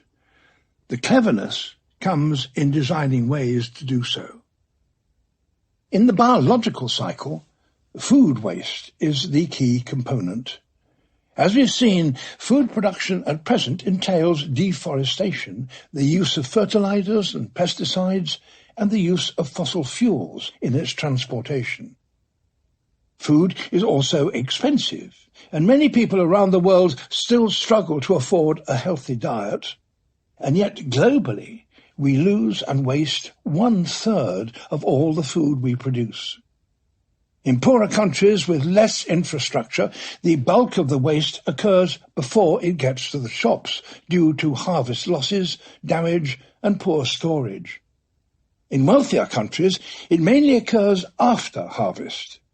Some is cast aside due to perceived imperfections, some discarded as surplus because of over-ordering, and a large amount simply not eaten and thrown away.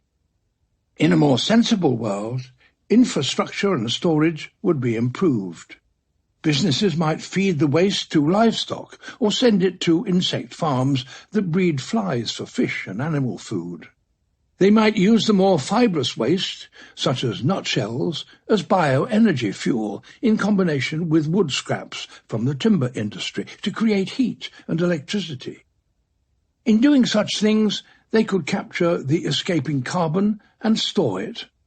They may even bake the waste in an oxygen-free environment to create biochar, a charcoal-like mass that can be used as a building material, a low-carbon fuel or an additive to soils that enriches them and locks carbon back away beneath the surface.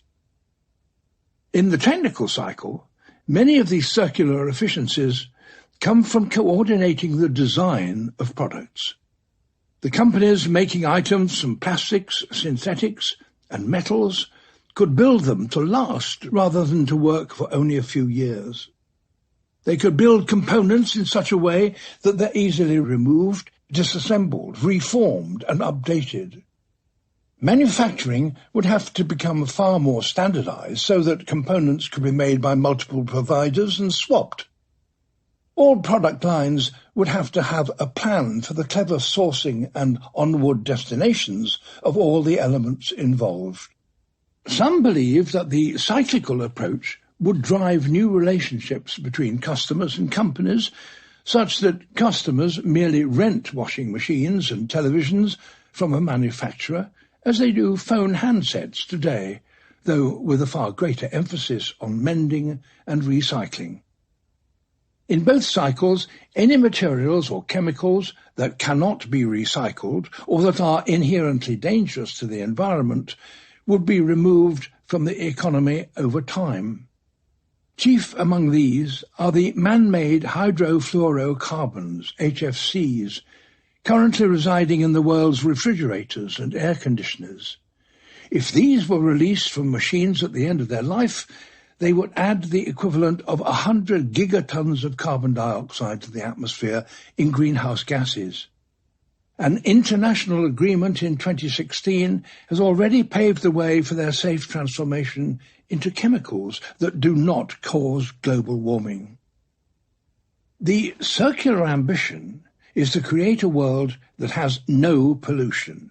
No plastics floating in the sea, no toxic gases emitted from industrial chimneys, no burning rubber tires, no oil slicks.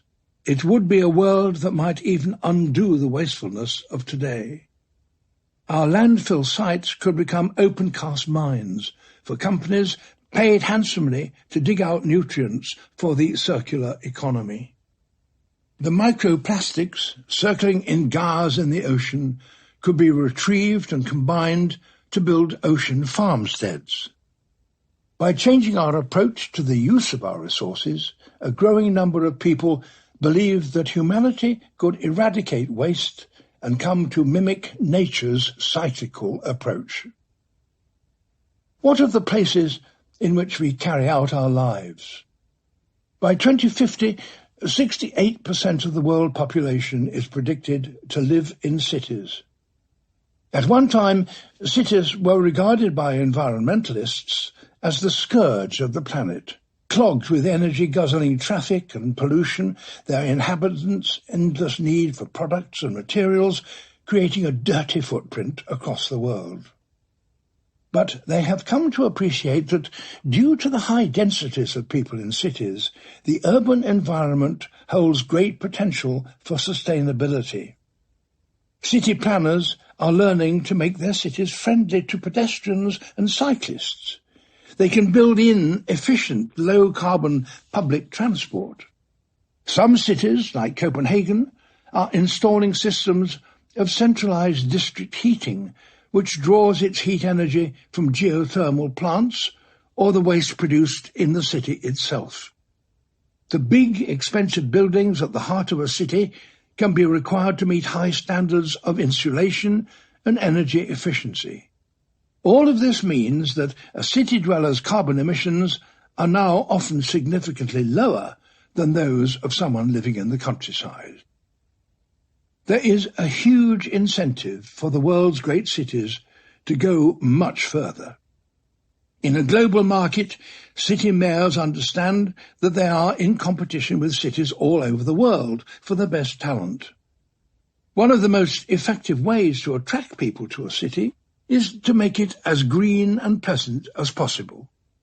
As well as providing spaces for leisure, urban plant life has been shown to cool cities, purify the air, and improve the mental well-being of the city dweller. As a result, cities are welcoming nature by extending parkland, building avenues, and encouraging green roofs and walls covered by cascades of plants. Paris is currently adding 100 hectares of green space to its buildings' rooftops and walls. In several Chinese cities, wetlands are being created at the margins of the city rivers to soak up seasonal flooding and provide citizens with more natural space. London has declared itself to be the world's first national park city, with a plan to turn over half of its area into natural spaces and make the lives of Londoners greener, healthier and wilder.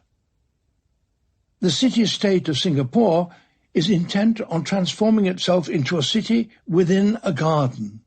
All new buildings are asked to replace the greenery lost on the ground due to their construction with an equivalent amount of plant life above ground. As a result, the city has dozens of buildings designed specifically to be covered in plants, including a hospital that is reporting better recovery rates among its patients as a result of the greenery. Singapore is linking all its parklands with green corridors and has turned 100 hectares of prime land on its shoreline into a water reservoir and garden, featuring a grove of 50-metre artificial super trees that power themselves with solar panels, irrigate the gardens with the water they have collected, and filter the air.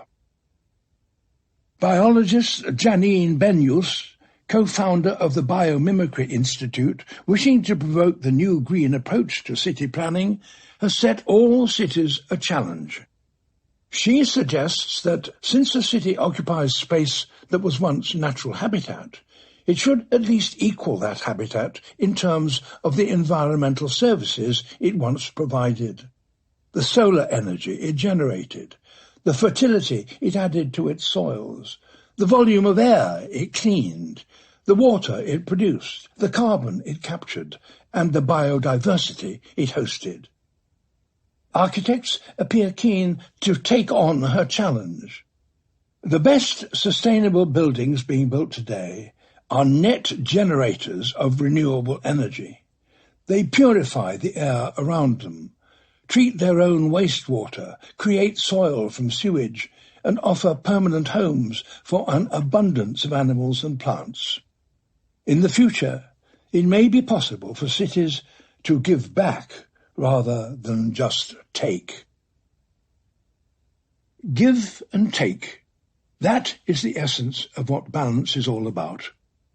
When humankind as a whole is in a position to give back to nature at least as much as we take and repay some of our debt, we will all be able to lead more balanced lives. There are examples across the world of this new thinking right now. If every nation were to set profit, people and planet targets for itself, as New Zealand does, offer a standard of living for its population as high as Japan's, embrace the renewable revolution like Morocco, manage its seas like Palau, farm plants as efficiently and sustainably as some are doing in the Netherlands, eat meat rarely like the people of India, encourage the wild to return as Costa Rica has, and build nature into its cities like Singapore, the whole of humanity would be able to achieve a balance with nature. But it will take every nation, and those with the greatest footprints, to make the biggest changes. It won't work if some countries make the transition and others don't. There is some resistance at present. It's all too easy when contemplating sustainability to focus on what we lose and miss what we gain. But the reality is that a sustainable world is full of gains. In losing our dependence on coal and oil, and by generating renewable energy, we gain clean air and water, cheap electricity for all, and quieter, safer cities. In losing rights to fish in certain waters, we gain a healthy ocean that will help us combat climate change and ultimately offer us more wild seafood. In removing much of the meat from our diet, we gain fitness and health and less expensive food. In losing land to the wild, we gain opportunities for a life-affirming reconnection with the natural world, both in distant lands and seas, and in our own local environment. In losing our dominance over nature, we gain an enduring stability within it for all the generations that will follow. Everything is set for us to win this future. We have a plan. We know what to do. There is a path to sustainability. It's a path that could lead to a better future for all life on Earth. We must let our politicians and business leaders know that we understand this, that this vision for the future is not just something we need, it is something above all that we want.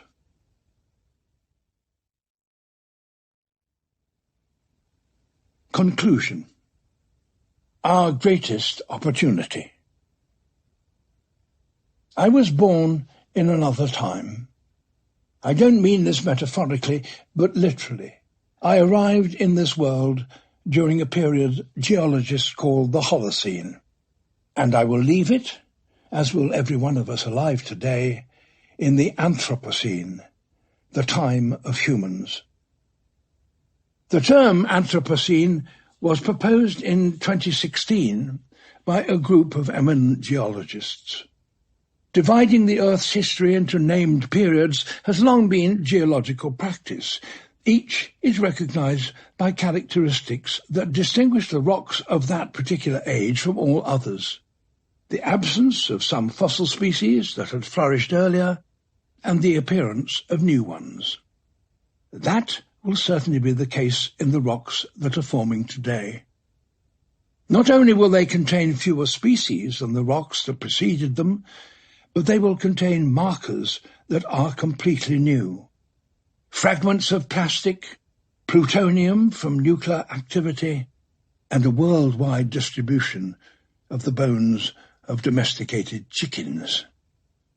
The geologists suggested that this new epoch might begin in the 1950s, and that it should be called the Anthropocene, since it is the human species more than any other that is determining its character. What for the geologists was a name produced by scientific routine has now, however, become to many others a vivid expression of the alarming change that now faces us. We have become a global force with such power that we are affecting the entire planet. The Anthropocene, in fact, could prove to be a uniquely brief period in geological history, and one that ends in the ultimate disappearance of human civilization. It need not be so. The advent of the Anthropocene could yet mark the beginning of a new and sustainable relationship between ourselves and the planet. It could be a time in which we learn how to work with nature rather than against it. A time in which there would no longer be any great distinction between the natural and the managed, for we would become the attentive stewards of the entire earth, calling upon nature's extraordinary resilience to help us bring its biodiversity back from the brink.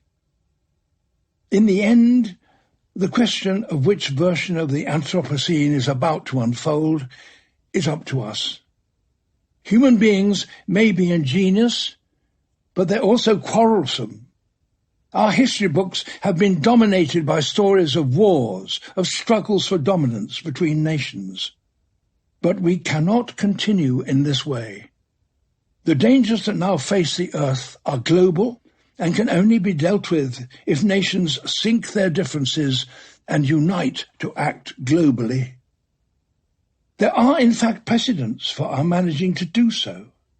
In 1986, the whaling nations of the world got together and decided that the slaughter of whales of all kinds had to end if these extraordinary and wonderful creatures were not to be exterminated. Some delegates may have agreed to stop the hunt, because whales were by then so reduced in numbers that it was no longer economic to pursue them. But others certainly did so because of pleas from conservationists and scientists. The decision was by no means unanimous, and there are still continuing arguments. But in 1994, 50 million square kilometres of the Southern Ocean was declared an international whale sanctuary. Today, as a result of these restrictions, whales have increased to numbers that have not been seen in living memory, and an important and influential factor in the complex workings of the ocean restored to something like its proper position. In Central Africa, where in the 1970s only 300 mountain gorillas survived, cross-border agreements were eventually made between a number of African nations, and now there are over 1,000 of these magnificent creatures, thanks to the hard work and bravery of generations of local rangers. So it is within our power to come together internationally if we want to. Now, however, we must make agreements that apply not just to a single group of animals, but to the whole of the natural world. It will take the labours of countless committees and conferences and the signing of innumerable international treaties. The work has already started, organised by the United Nations. Huge conferences involving tens of thousands of people are at work. One series is dealing with problems concerning the alarming rate that our planet is warming, which could have such widespread and devastating consequences. Another series is charged with protecting the biodiversity on which the whole interconnecting web of life depends. The task could hardly be more daunting, and we have to support it in every way we can. We have to urge our politicians locally, nationally, and internationally to come to some agreement, and sometimes subordinate our national interest in support of the bigger and wider benefit. The future of humanity depends upon the success of these meetings. We often talk of saving the planet, but the truth is that we must do these things to save ourselves. With or without us, the wild will return. Evidence of this is no more dramatic than that to be seen in the ruins of Pripyat, the model city that had to be abandoned when the Chernobyl nuclear reactor exploded.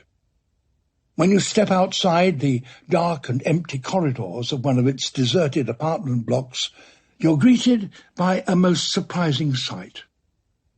In the 34 years since the evacuation, a forest has taken over the deserted city. Shrubs have broken up the concrete, and ivy pulled apart the bricks. Roofs sag under the weight of accumulating vegetation, and saplings of poplar and aspen have burst through the pavements. The gardens, the parks, and the avenues are now shaded by the canopies of oaks, pines, and maples, 20 feet above the ground. Beneath, there's a strange understory of unkempt ornamental roses and fruit trees. The football field, which 34 years ago served as a landing pad for military helicopters sent to evacuate the city's inhabitants, is now covered by a thicket of young trees.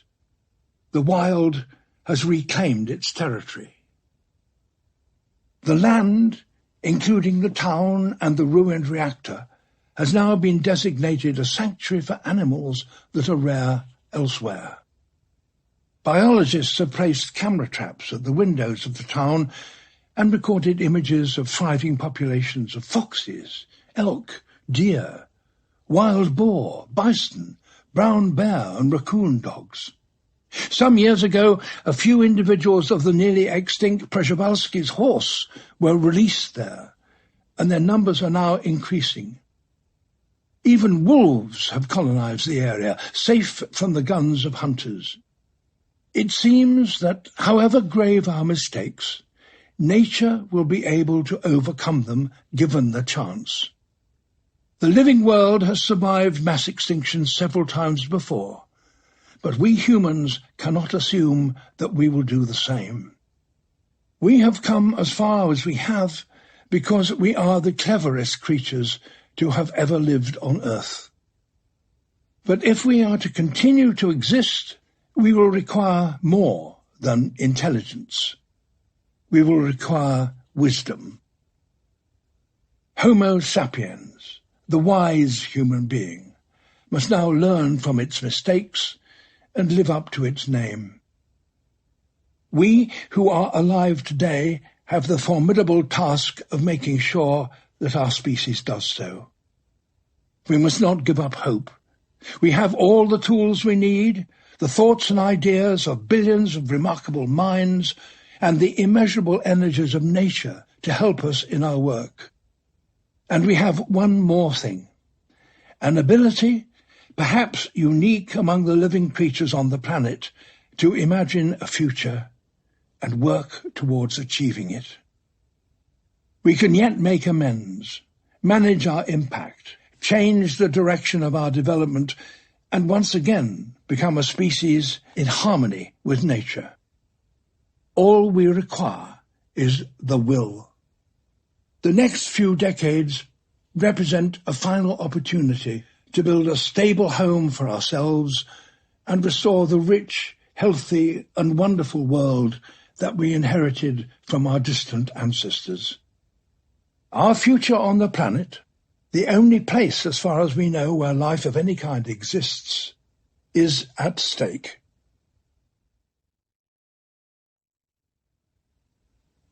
Acknowlegements. A Life on Our Planet as a project, comprising both this book and an accompanying film, has been several years in the making and required the assistance and contributions of many colleagues. The idea initially came about during conversations with Colin Butfield at the Worldwide Fund for Nature and with Alistair Fothergill and Keith Scoley, my old friends at Silverback Films. I'm indebted to all three of them. They were instrumental in defining the structure of this book, and they led the production of the film, which informed so much of its contents. My primary debt, however, in writing the book has been to my co-author, Johnny Hughes. He has been involved with environmental issues for many years and was a director on the film. His eloquence, expertise, and clarity of thought have been invaluable. This has been particularly so in the third part of this book, which draws upon the ideas, opinions, and research of people from many fields and organizations. We could not have hoped to compile such a vision without the substantial assistance of the science team at WWF. We would like to thank, in particular, Mike Barrett, Executive Director of Conservation and Science at WWF UK, for sharing his clear perspective on the environmental crisis and for guiding the team that worked with him on their milestone publication, the Living Planet Report, which has been of such inspiration to all of us involved with this project.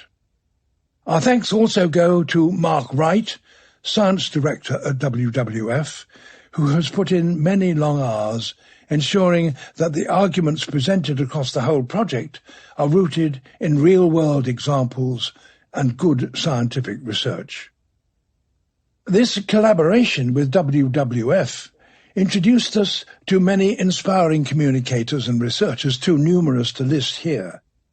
We would, however, like to especially acknowledge Johan Rockström and the team that worked with him when creating the planetary boundaries model, and Kate Rayworth, author of the Donut model. Their work has brought profound insights at this critical moment in our history. The writings and research of Paul Hawken and Callum Roberts have been instrumental in understanding the problems and solutions associated respectively with climate change and the ocean. We are both very grateful for the guidance of Albert de Petrillo and Nell Warner at Penguin Random House, and to Robert Kirby and Michael Ridley for their assistance in the production of this book. My thanks also go to my dear daughter Susan, who organises me and my diary and has listened with extraordinary patience to every word of this book several times. Engaging in this project has brought many emotions. The truth of our planet's current predicament is beyond alarming. Learning the very latest detail of our crisis has troubled me greatly. But counter to that, it's heartwarming to discover the extent to which brilliant minds are now at work to understand and, further, to solve the problems we face. My great hope is that these minds may soon come together in a position to influence our future. As I have been reminded during the creation of a life on our planet, it's possible to achieve so much more working with others than any one of us can achieve alone. David Attenborough, Richmond, the United Kingdom, 8th of July, 2020.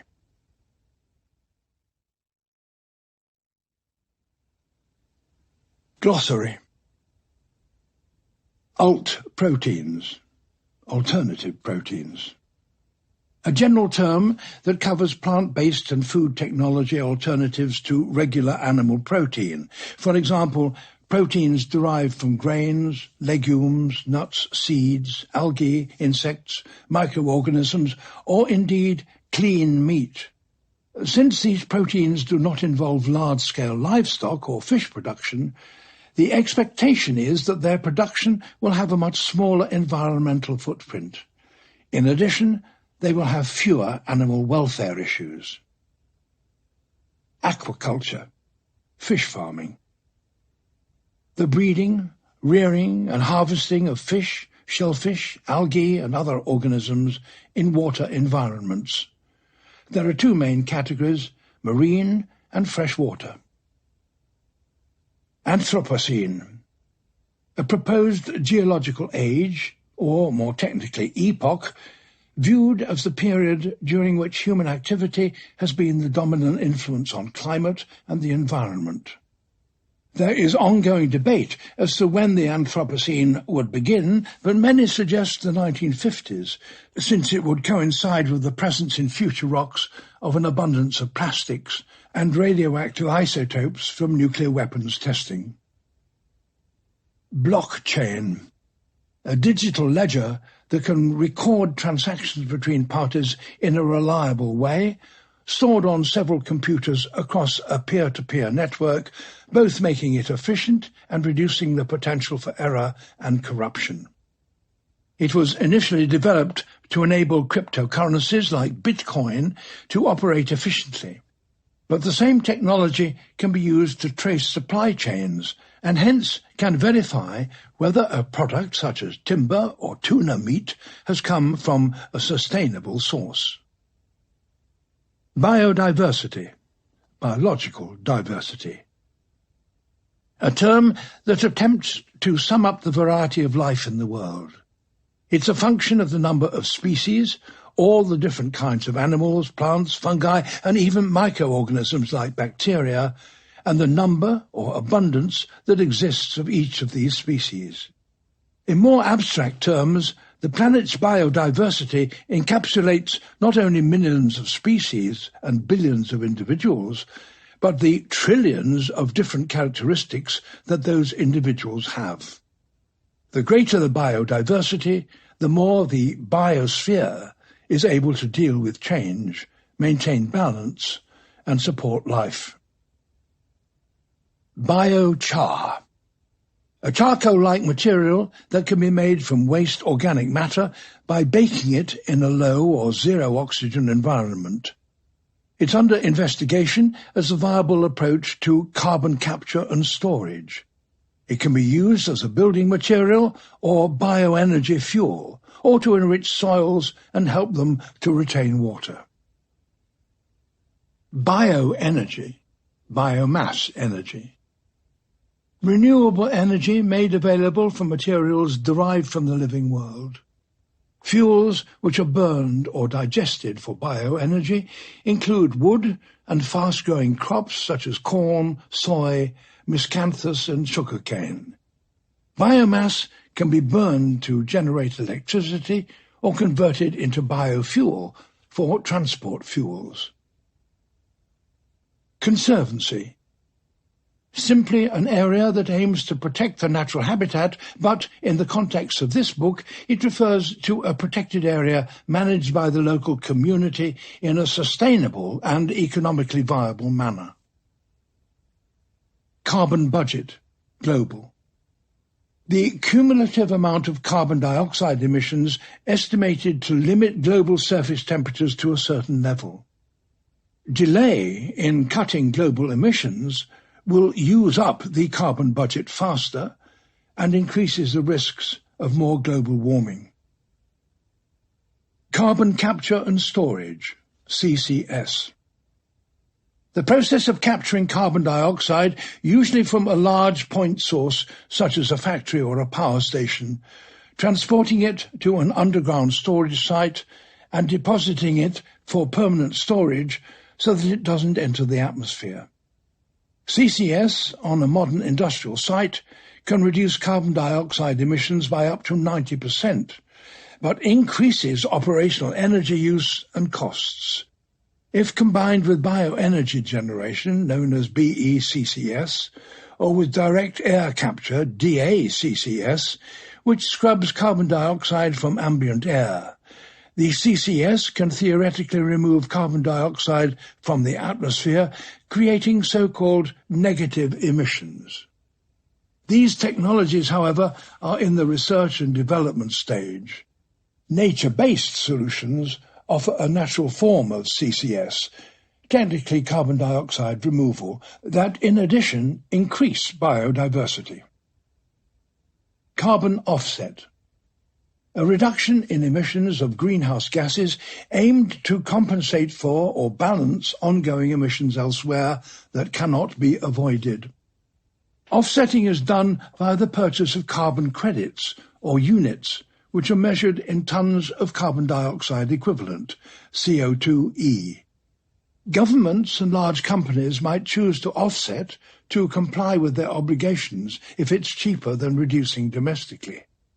Companies and individuals can purchase carbon offsets in a voluntary market to compensate for the emissions of their activities, for example, air travel.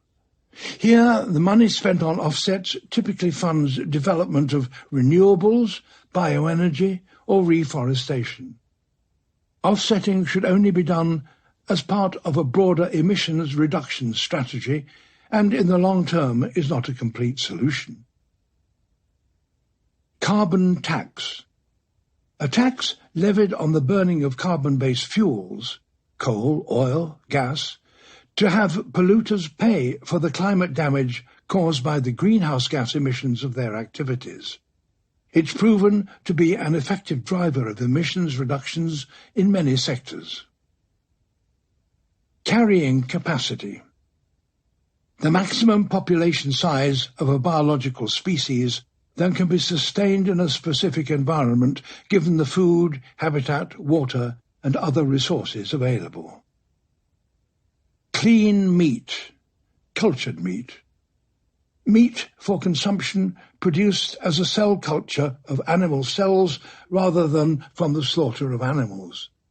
It is a form of cellular agriculture. Research suggests that clean meat production has the potential to be much more efficient and environmentally friendly than traditional meat production, as it requires a fraction of the land, energy needs and water, and emits far fewer greenhouse gases per kilogram produced. It also has fewer animal welfare issues. Circular economy, cyclical economy. An economic system that aims to eliminate waste and the continual use of resources. Circular economies employ sharing, reuse, repair, refurbishment, remanufacturing, and recycling to create a closed-loop system. All waste becomes food for the next process. Hence, it is in contrast to the traditional linear economy, which has a take, make, use, discard model of production. Culture. To a biologist, culture refers to a collection of behaviours, habits and skills that can be passed from one animal to another by non-genetic means, mainly imitation. In this sense, a culture is a parallel form of inheritance to biological, genetic inheritance, and it undergoes its own form of evolution over time. Only a few species have been found to show evidence of culture, for example, chimpanzees, macaques, and bottlenose dolphins. For humankind, cultural evolution is now the dominant form of evolution. Demographic transition. A phenomenon occurring in nations in which there is a shift over time from high birth rates and high infant death rates in societies with minimal technology, education and economic development to low birth rates and low death rates in societies with advanced technology, education and economic development. Domestication. The process by which human beings assume a significant degree of influence over the reproduction and care of another species. Examples of plant domestications include wheat, potatoes, and bananas. Examples of animal domestication include cattle, sheep, and pigs. Domestication is the basis of all farming. Donut model. A reinterpretation of the planetary boundaries model, developed by Oxford economist Kate Raworth, that incorporates the basic needs of people as a social foundation, in addition to the existing ecological ceiling, and therefore defines a safe and just space for humanity. The idea is that we must keep below the ceiling, but not at the expense of the well-being of people. As such, it acts as a framework for sustainable development. Earth system. The integrated geological, chemical, physical and biological system of planet Earth. For the entire period of the Holocene, this system has maintained a benign environment for life, relying upon the complementary interaction of the atmosphere, the air, the hydrosphere, water, cryosphere, ice and permafrost, lithosphere, rock, and biosphere, life. The Earth system should continue to operate effectively and provide a benign environment as long as we keep within the planetary boundaries. Ecological footprint. A measure of human impact on the environment. It essentially measures the quantity of nature it takes to support people or an economy and cope with our pollutants, especially greenhouse gases, and is expressed as a unit of area, the global hectare, GHA. Currently, we are demanding more global hectares than exist on Earth, hence the great decline. Ecology. A branch of biology that studies the interactions and relationships between organisms and between organisms and their environment. Forest dieback. The phenomenon of a stand of trees losing health and dying. Two of the major tipping points predicted to occur this century as a result of continuing deforestation and climate change are forest diebacks, one in the Amazon, the second in the boreal evergreen forest in Canada and Russia. Forest transition. A pattern of land use change in an area over time as it is developed by a human society. To begin with, when the society is less developed, the forest is dominant. As the society develops and grows, expanding its food production, there is deforestation. As agriculture becomes more efficient and the population moves to urban areas, there can be reforestation. Several nations have been found to undergo a forest transition, and there are suggestions that we may also talk of a global forest transition involving the whole Earth. Geoengineering, climate engineering. The study and practice of forms of deliberate large-scale intervention in the Earth system in order to moderate and mitigate climate change.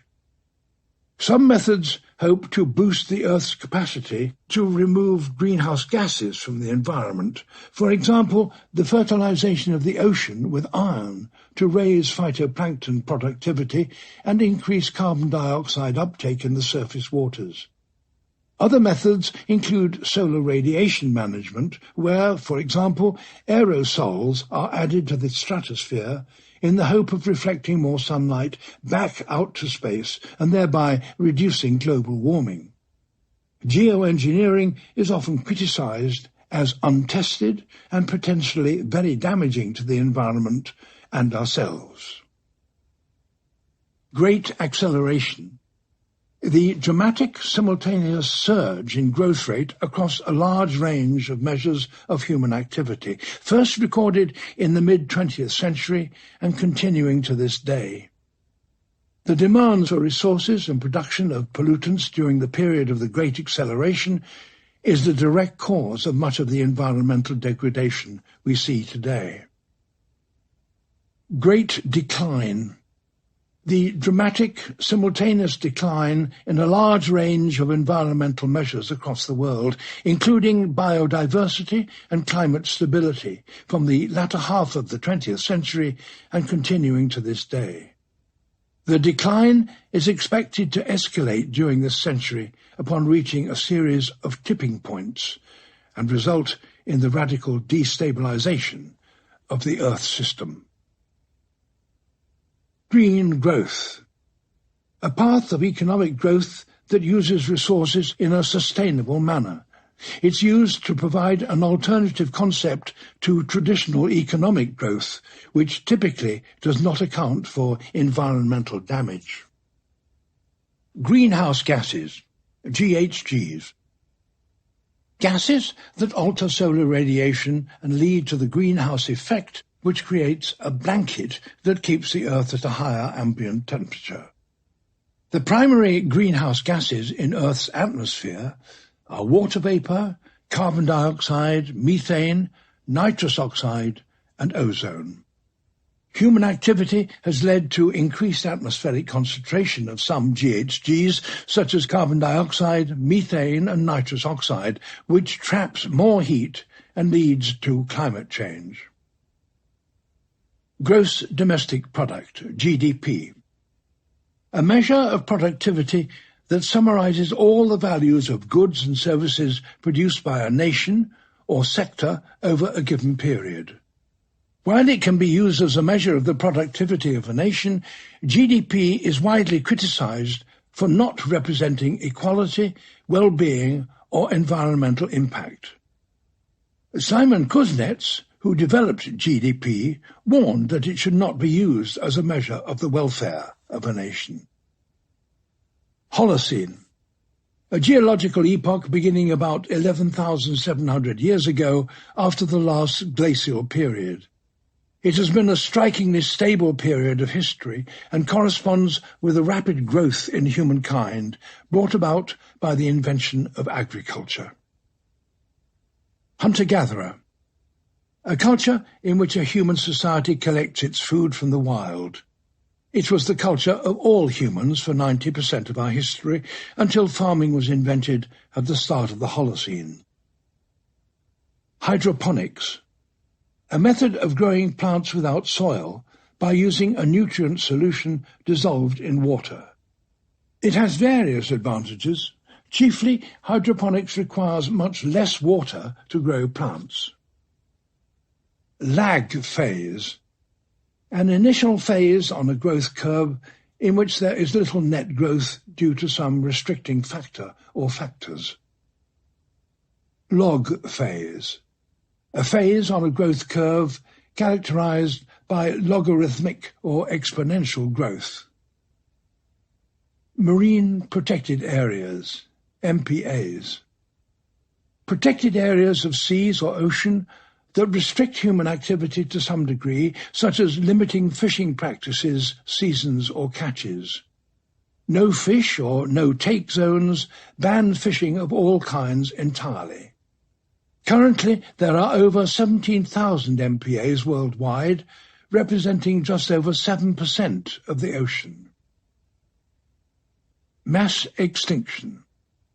A widespread and rapid decline in the biodiversity of Earth. According to most authorities, a mass extinction event has occurred at least 5 times in life's history, including that which brought an end to the dinosaurs. Microgrid.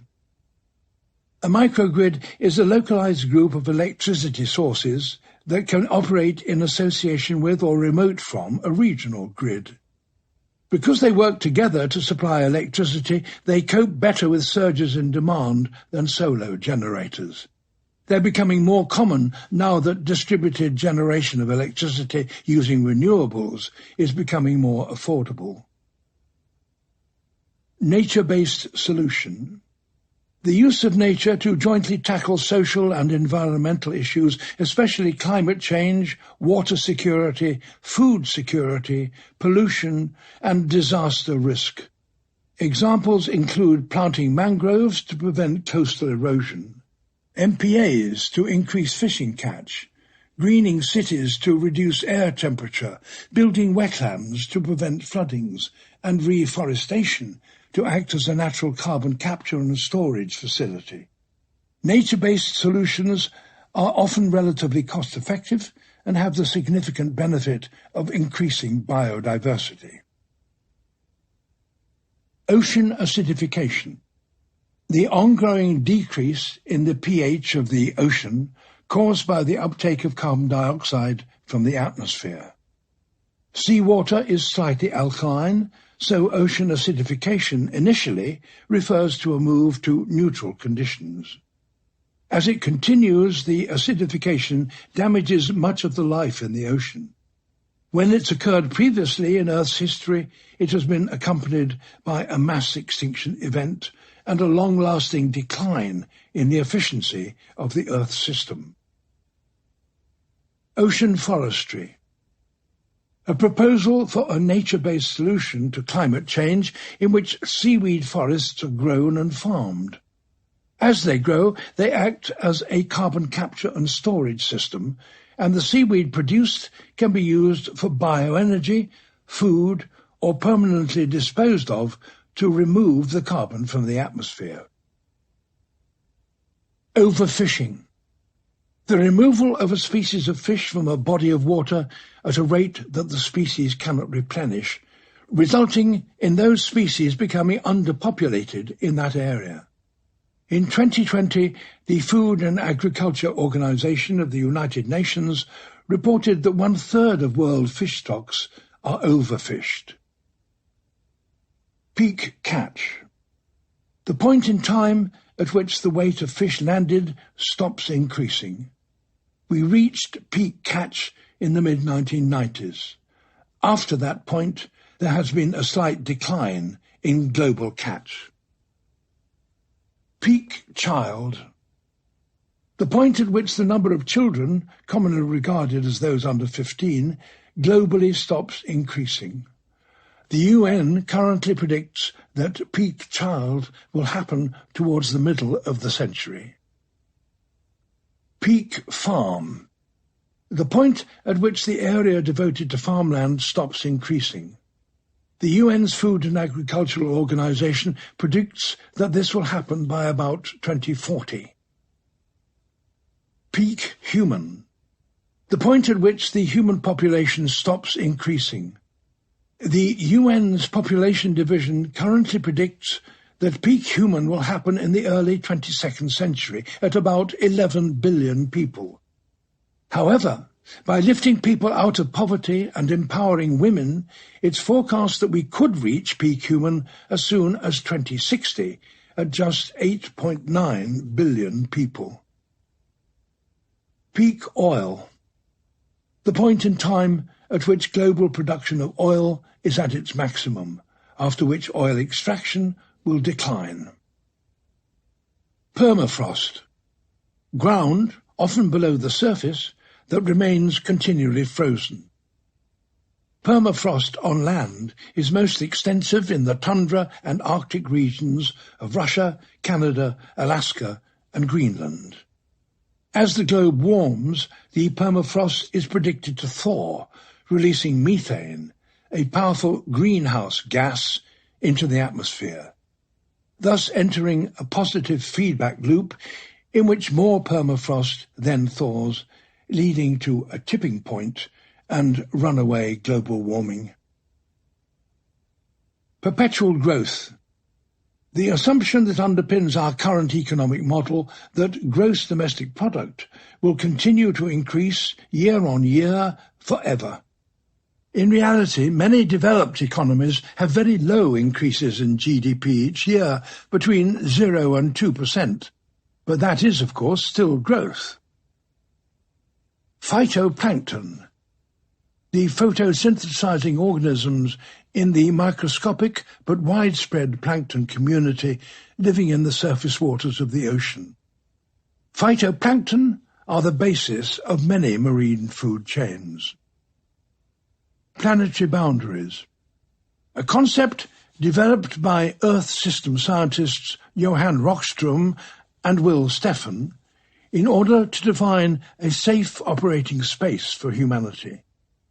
The team used data from multiple sources to define 9 factors that influence the stability of the Earth system.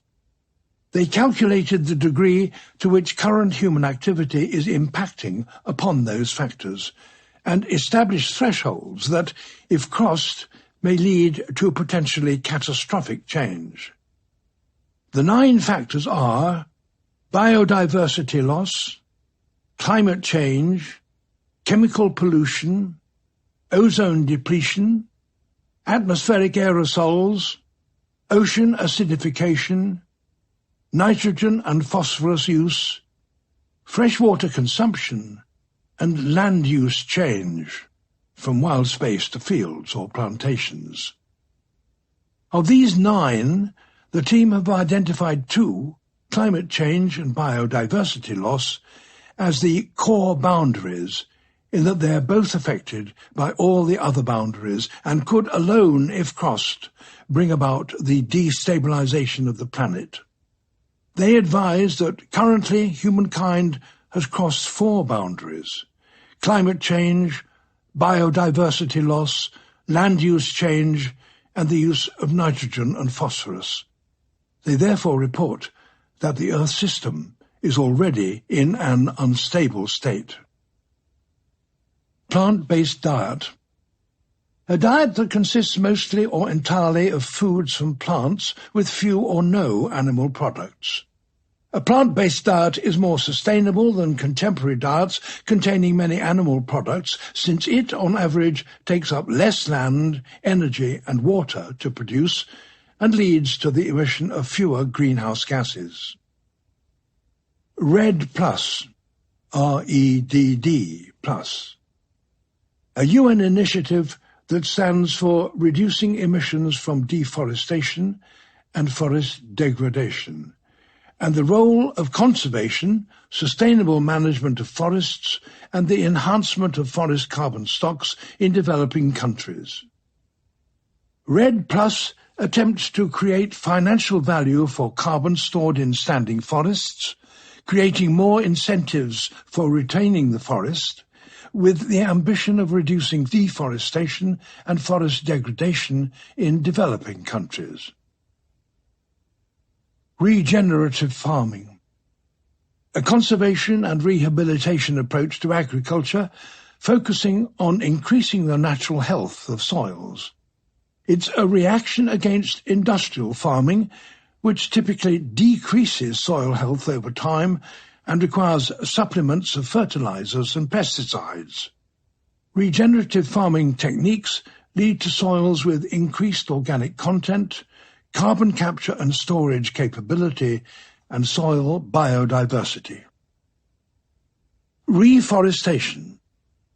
The natural or intentional return of native forests and woodlands. Reforestation can be used as a blanket term or specifically to areas that have been recently deforested. In this case, afforestation applies to areas that have not been forested for some time, for example, traditional farmland or within cities. Reforestation is a potential nature-based solution to climate change, for it can lead to significant carbon capture and storage. Renewables, renewable energy. Energy from sources that naturally replenish themselves on a human timescale, such as solar, wind, bioenergy, tidal, wave power, hydroelectric power, and geothermal heat.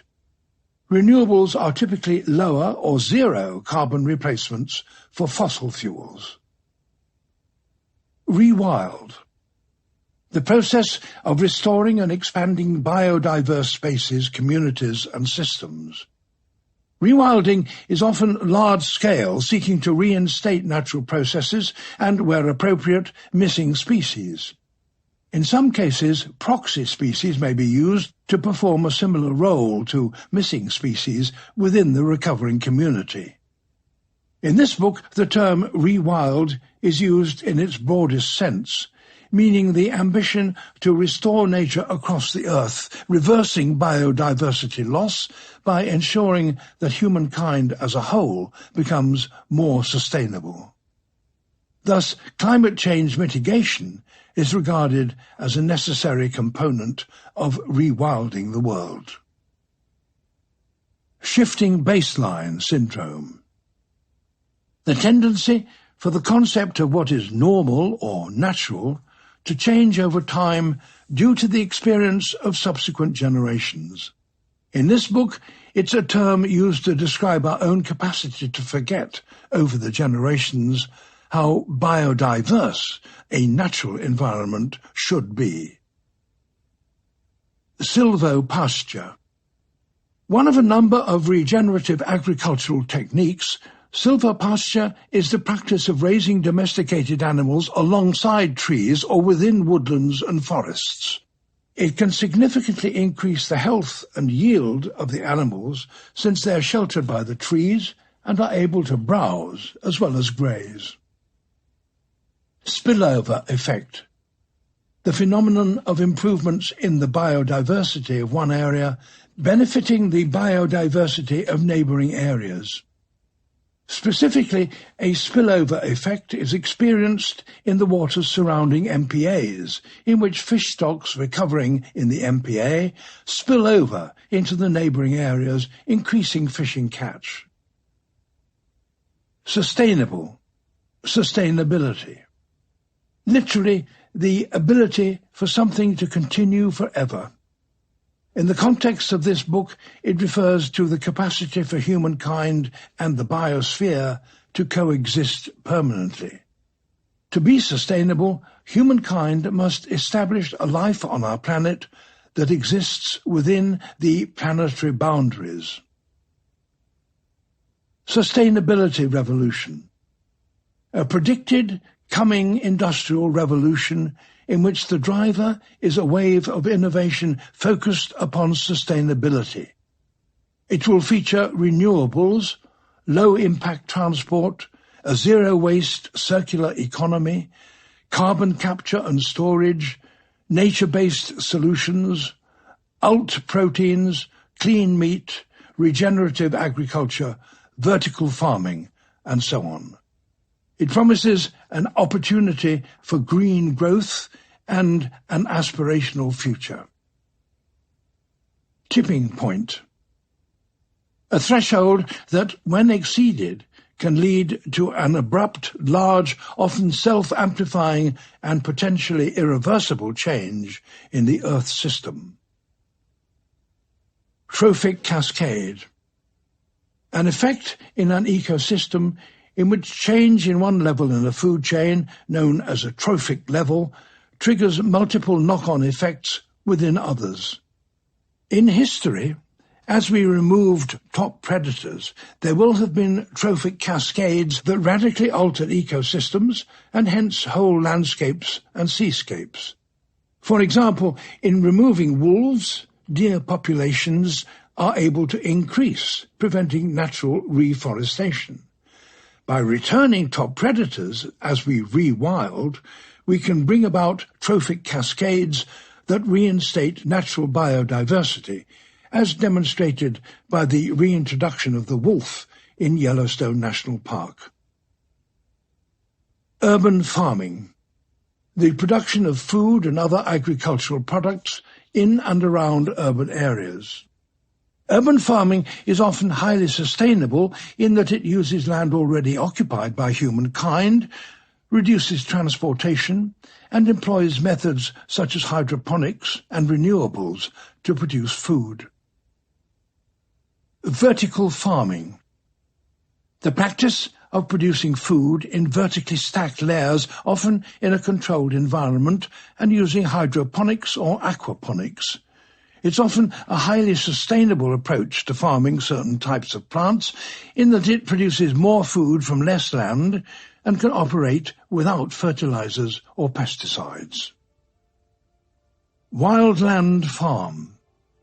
A rewilding approach to farming in which a community of different livestock animals, which mimics the natural community of the location, is permitted to wander freely about a farm without supplements. The animals are kept in numbers that suit the carrying capacity of the landscape and bring about a trophic cascade in which the biodiversity of the land increases.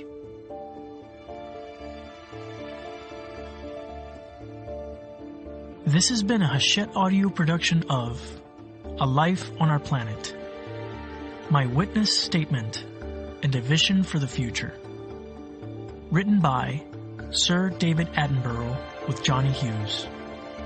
Read by Sir David Attenborough. Produced by Roy McMillan. Post-production by Nigel Powell. Audio-proofing by Soundproof Audio. Executive producer Tom McWhitter. A Life on Our Planet is also available in print and digital formats from Grand Central Publishing, a division of Hachette Book Group. For more Hachette audio productions, visit us at hachetteaudio.com. Thank you for listening. Text copyright 2020 by David Attenborough Productions Limited. Audio production copyright 2020 by Penguin Audio. All rights reserved. Hachette Book Group supports the right to free expression and the value of copyright. The purpose of copyright is to encourage writers and artists to produce the creative works that enrich our culture. The duplicating, uploading, and distribution of this audiobook without permission is a theft of the author's intellectual property. If you would like permission to use material from the audiobook other than for review purposes, please contact permissions@hbgusa.com. Thank you for your support of the author's rights.